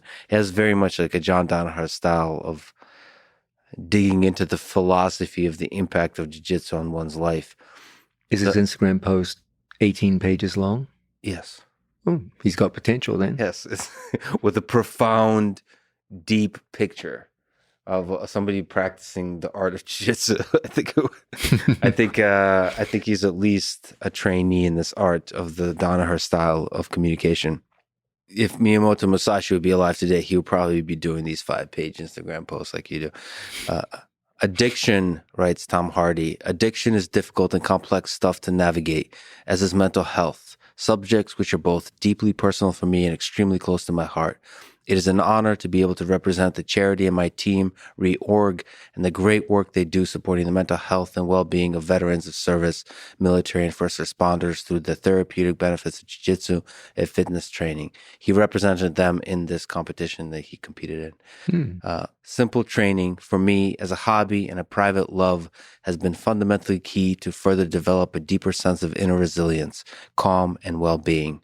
I can't stress the importance it has had and the impact of my life and my fellow teammates. And he goes on to talk about this organization, Reorg, that uses Brazilian Jiu-Jitsu to form a therapy to overcome physical and mental challenges, strengthen social connections, and improve overall health and well-being. This is for veterans, for people going through PTSD. They have saved lives around the world by not only providing an effective and positive means for navigating and managing the challenging psychological aspects of military and first responder careers, but also has allowed many to find a renewed sense of purpose, identity, and community that's often lost when transitioning to civilian life. Do you have thoughts about that, sort of the effects of jiu-jitsu on folks who've gone through some really difficult things in their life? First off, I think that's just a beautiful statement by Mr. Hardy. That's I must give him a phone call after this and talk to him. That was beautiful to read. One thing that's always struck me when I train people who either have a military background or on more than a few occasions we have Special Forces soldiers come in and train with us for a week or two. And when you talk to them, the overwhelming sentiment I get when the conversation's over and we go our separate ways is I'm always asking myself, the transition from military life, especially the more extreme military lives of Special Forces soldiers, back to civilian life, it must be the craziest experience of all. You've got people who are fighting and dying alongside their comrades in the most extreme circumstances that any human being can go through. And then they're pulled back into a life where people are arguing with them over parking spots. Just like the average person's day-to-day life is so mundane that imagine what must be going through a man's head who a few weeks or months ago was literally fighting for his life and his comrades' lives, watching people that he loved die or get mutilated in front of him. Things that, you know, in a matter of seconds, people's lives can be torn apart and changed forever. And then suddenly you get thrown into a life where people are arguing over, you know, who's cut who off who in line to buy a coffee. The intensity of camaraderie and love that you have for each other. And then you go from incredible intensity in war to just mundane, boring life. And going from one to the other, where people are yelling at you or nagging you over issues that just seem so inconsequential compared to what you've been through. And you're supposed to take these people seriously and listen to them. But not only that, you do have trauma visions of dead brothers and sisters. Yeah. And you feel like you can't really talk to these civilians about it. There's nothing in their experience that would enable you to have a conversation with them. Like they don't even, how do you talk to your new girlfriend about, watching one of your friend's legs get taken off? Like there's no conversation you could have with them.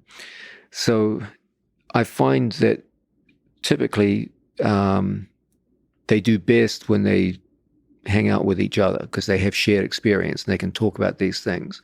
But I do find that most jiu-jitsu schools have something like a kind of military barracks demeanor to them, of like camaraderie, hard work, shared hard work, teamwork,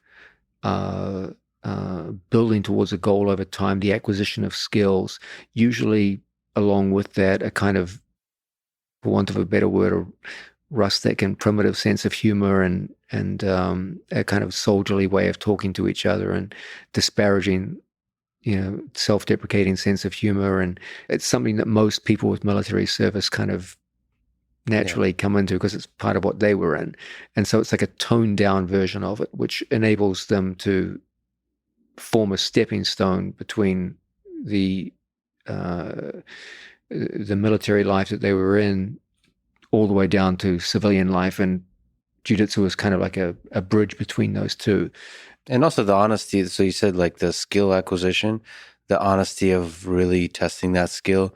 There is a deep honesty to war, and in a distant way, but in a way, there's an honesty to jiu-jitsu too, of technique working and not. And there is simulated death. It's not real death. It's simulated death on the mat. Yeah. And there's a similar kind of honesty there. And there's also a similar kind of esteem towards skill. Yeah. Just as regular soldiers look up to special forces soldiers because they see them as people who have, greater skill than themselves, something to aspire to, so too in jiu-jitsu. Like the thing that we esteem most on the jiu-jitsu mat is skill. No one gives a damn what you look like or what you think. That you're judged mostly by your skill level, and so they tend to identify with that. I do think that most people from a military background kind of find a natural gravitation towards the atmosphere of jiu-jitsu learning, and if it proves to be a positive way for them to rehabilitate and come back into civilian life, then that's a wonderful, wonderful thing. I know we're linked with We Defy, which is an organization which caters to former soldiers who were badly injured in combat, and many of whom lost limbs and or suffered mental trauma, and they come in and train, and they often speak very, very highly of the degree to which jiu-jitsu has helped them come back into civilian life. And for them, it's even worse because they come back not only mentally, but physically disadvantaged after war.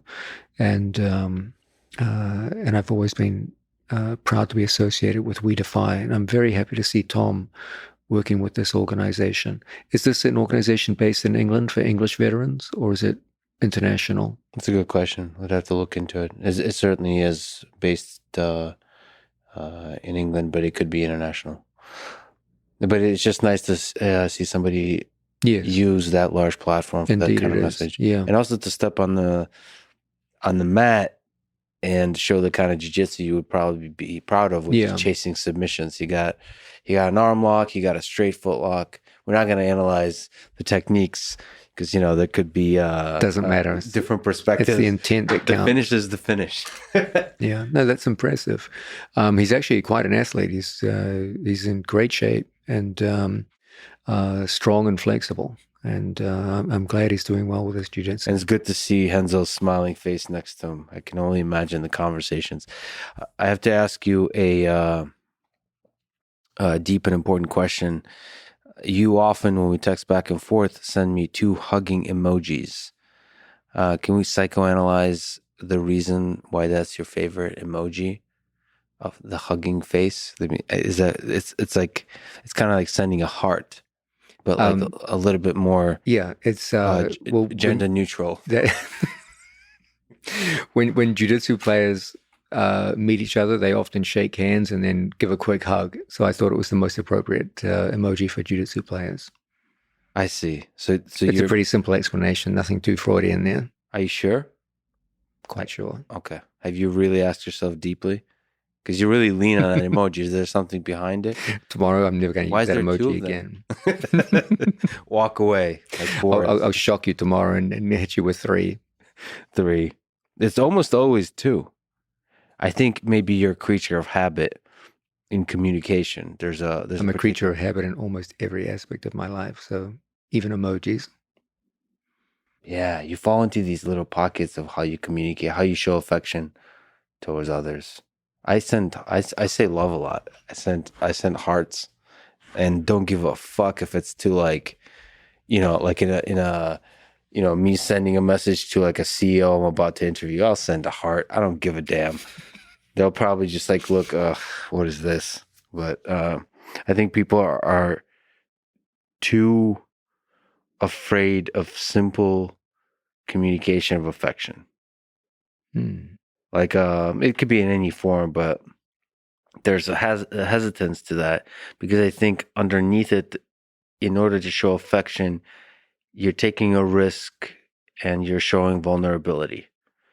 Because if you show affection and the other person rejects that affection, you've now placed yourself in a hierarchy, going back to lions, of like, oh, this person, you're just like the silly, weak person and they're the strong person. I think that's how you might see it, I guess.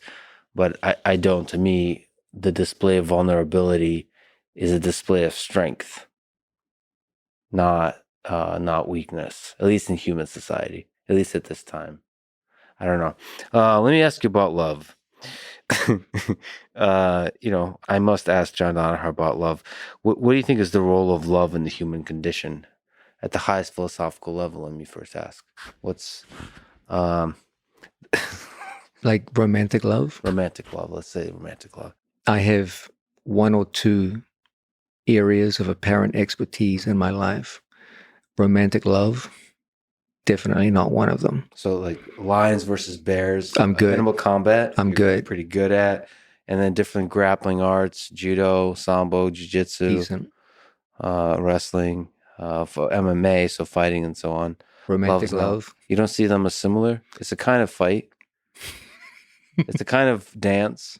By the way, do you there's a there's a sense in which I'm kind of glad I'm not an expert on that. Imagine what it would be to be an expert on romantic love. You would take the one thing in life that's actually interesting and make it boring, because once you develop an expertise about something, you can start to predict how things are going to unfold. You get answers before events even occur.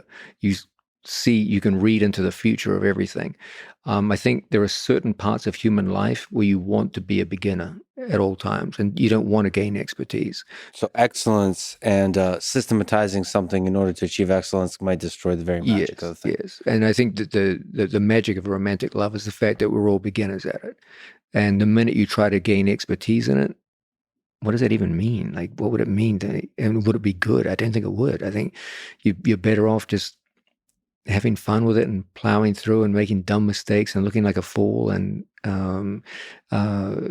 then whatever success, whatever that means, comes in a kind of lighthearted, frivolous kind of way, and that, I think, is over the course of a lifetime far more desirable than having expertise in affairs of love. So I don't think it's even a good thing to study too much. And I think if you did, you would actually take something good out of your life. Yeah, there's communities of people called pickup artists that try to optimize this particular aspect, which is of dating, of guys picking up girls and turning that into a system and seeing what's the most successful. I think that would be, I mean, maybe the first few months would be good, and then after that, I think it would be a disaster. Yeah. I mean, given that humans are fairly easy to study from the standpoint of psychology, I'm sure it's not that difficult to gain expertise in things like picking people up. The same way advertisers can pick up your attention to sell a product, you can do the same thing, presumably, with romance and sex. But I don't know. I feel like if you became very good at it, you would end up being very disappointed by the results. And so, as I said, I think there's some things in life where it's better to be a beginner. And this is one of those. Yeah. Enjoy the chaos, the push and pull of being a beginner, and make that a lifelong journey. That's really inspiring to hear you say that. And there's a deep truth to that. That also justifies the fact that I suck at it. I think it also justifies, and it would sell very well, that John Danaher should write a book on dating. And that would be chapter 1, Embrace Being a Beginner. Chapter 2 will be Bear versus Lion. Pivot quickly to violence. By the way, we totally skipped over Anaconda. I assumed the implied... I'll put it to you this way. On video, you can watch Puma. Yeah. And similar sized cats, jaguar, destroy anacondas. Oh, no. Even in water, which is the anaconda's preferred domain. So given that puma and jaguar are several orders below lion, you have to go with the idea that lion would utterly decimate anaconda. So it's probably good that we did skip over it. And I think going back to the original thought that you had about this, don't trust your first instinct. Also think about the other elements. An anaconda has no ability to disengage from the fight. Once the fight's on, it's got to go until the end. It has no ability to disengage and get away. Its only hope would be ambush, and it's got a tiny, tiny chance against a truly formidable animal. And the fact that if we look at actual concrete real-world results, when puma and jaguar are kicking your ass, lion and bear, it's going to be a lot worse. Science is not to be found on YouTube, or rather, YouTube is not science. I bet you there's a bear somewhere in Canada that has seen some shit. I'm just going to leave it at that. You're a fan of knives. There's guys like Miyamoto Musashi who, instead of doing who's number one type of tournaments, when both competitors walk away, only one competitor walks away.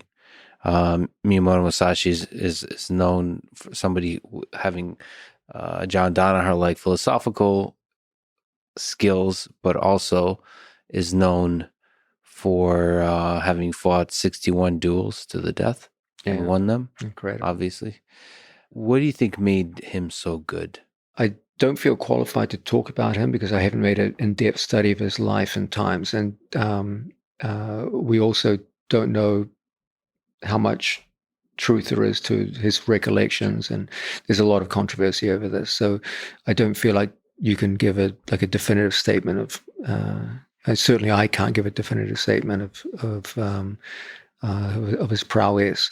But his writings are fascinating and deeply insightful. But as to what actually happened out there in his duels, it's unclear. But there is, with guys like that, you almost certainly know that they were people like the character he projects that have existed. Yes. Whether it's 61, whether it's 20, but people really put their life on the line in a different time in human history. Is there something compelling to you about fighting to the death?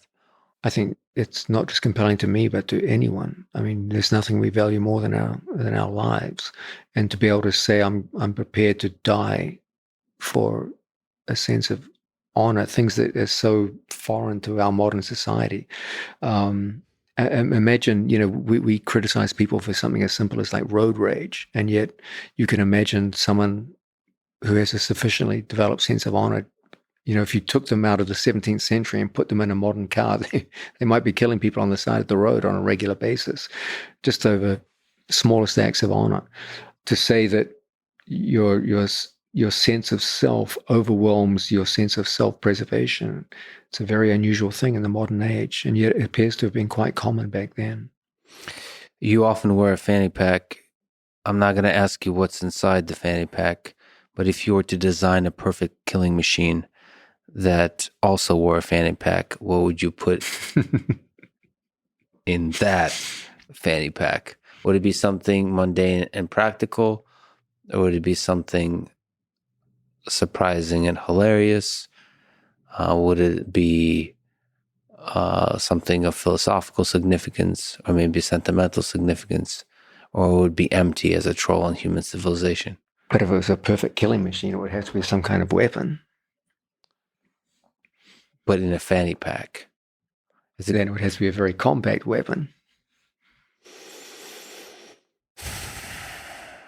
We mentioned offline that there's also things in the chess world where there is different kind of vibrating devices that could be used to communicate information in communication with AI systems that can help you in your particular pursuit. I don't think in jiu-jitsu it's possible for a machine to give you information that gives you advantage. You can in chess and in poker. So you could put one of those vibrating devices in your fanny pack, but in jiu-jitsu it would not help you. Any idea what kind of weapon? To fit in a fanny pack? So you're a fan of knives. Where's the interest in knives come from, by the way? That's more metaphorical. The truth is that in the modern world, a knife is not an efficient weapon. It will easily be overwhelmed by firearms. My fascination with knives comes more in the sense that they convey a spirit to my students, where a knife is made of steel, and steel begins as ore in the ground. It's an ugly, unfinished product, which through the enactment of knowledge, time, and discipline can be transformed into beautiful, shining steel. It can have something which it begins as something which has no real function and becomes one of the most functional and important tools in all of human history, without which human civilization could never have even begun. It's what separated humans and took us from the bottom of the food chain and began our gradual rise towards the top of the food chain. So it has immense historical and cultural value, but it has this metaphorical value insofar as the martial artist begins as a white belt like iron ore, but over time transforms into some beautiful shining steel, which can have immense value. In addition, there's a sense of maintenance. As remarkable as steel is, it is in need of constant maintenance. It will fall apart through rust, and neglect will destroy a blade, both in terms of rust and the edge falling apart. And so just as the martial artist, it's not good enough just to learn the techniques. You need to maintain them over time. And just as steel is perishable, so too are the skills of martial arts. And that when I give a gift of a knife to a student, these metaphorical elements start to emerge. They see, okay, I began as iron ore and I want to become the finished blade. There's another sense in which a knife is morally neutral. A knife can be used to save a life. It can be used to cook a meal, but it can also be used for murder, for the worst possible purposes. Jiu-jitsu is the same way. Jiu-jitsu can make you a better person. It can make you a worse person. Jiu-jitsu is just a power. It's not a particularly great power, but it is a power. And like all power, it can be used for both good and bad. It's morally neutral in itself. And it's up to us to make sure that just as the knife gets used for good purposes rather than bad, so too that jiu-jitsu be used for good purposes rather than bad. There's also an element where the basis of the knife is steel. And historically, there's always been a riddle of steel, which is steel has the property of both hardness and suppleness. The harder you make steel, the better its edge retention becomes. The longer that edge will stay sharp. This is good, but it comes at a price. the harder you make steel, the more brittle it becomes. And now that edge can be damaged easily. So the solution is to make the steel softer, more malleable. That will prevent breakage of the blade and chipping of the edge.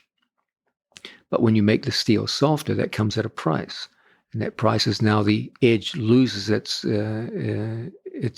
sharpness very easily. And so the riddle of steel is how to work with these two to the greatest degree possible and create an edge which is hard enough to stay sharp for long periods of time, but without making the steel so brittle that the blade overall is compromised. So too in jiu-jitsu. Your task in training is to make the training competitive enough that you actually get used to the rigors of real combat. But on the other hand, it can't be so brutal that the athletes get broken down in the gym to a point where they're no longer effective. And so this duality of hardness and softness, which we see in the case of blades, is there in the training of the jiu-jitsu athlete.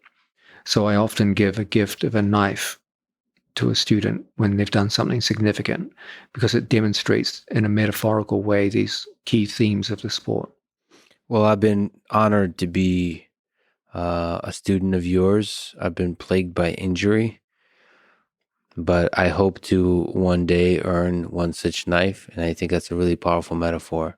I'm really honored that you would spend any time with me in any context, but especially on the mat, and especially today in conversation. John, you're an incredible person. Thank you for everything you do. Congratulations for historic accomplishment. It's always beautiful and inspiring to see greatness. And what we saw at ADCC was greatness, rare greatness. And it's beautiful to see that humans can achieve that kind of thing. So thank you for making that happen. And thank you for talking today. Thank you, Lex. Thanks for listening to this conversation with John Danaher. To support this podcast, please check out our sponsors in the description. And now, let me leave you with some words from Miyamoto Musashi. The only reason a warrior is alive is to fight. And the only reason a warrior fights is to win. Thank you for listening, and hope to see you next time.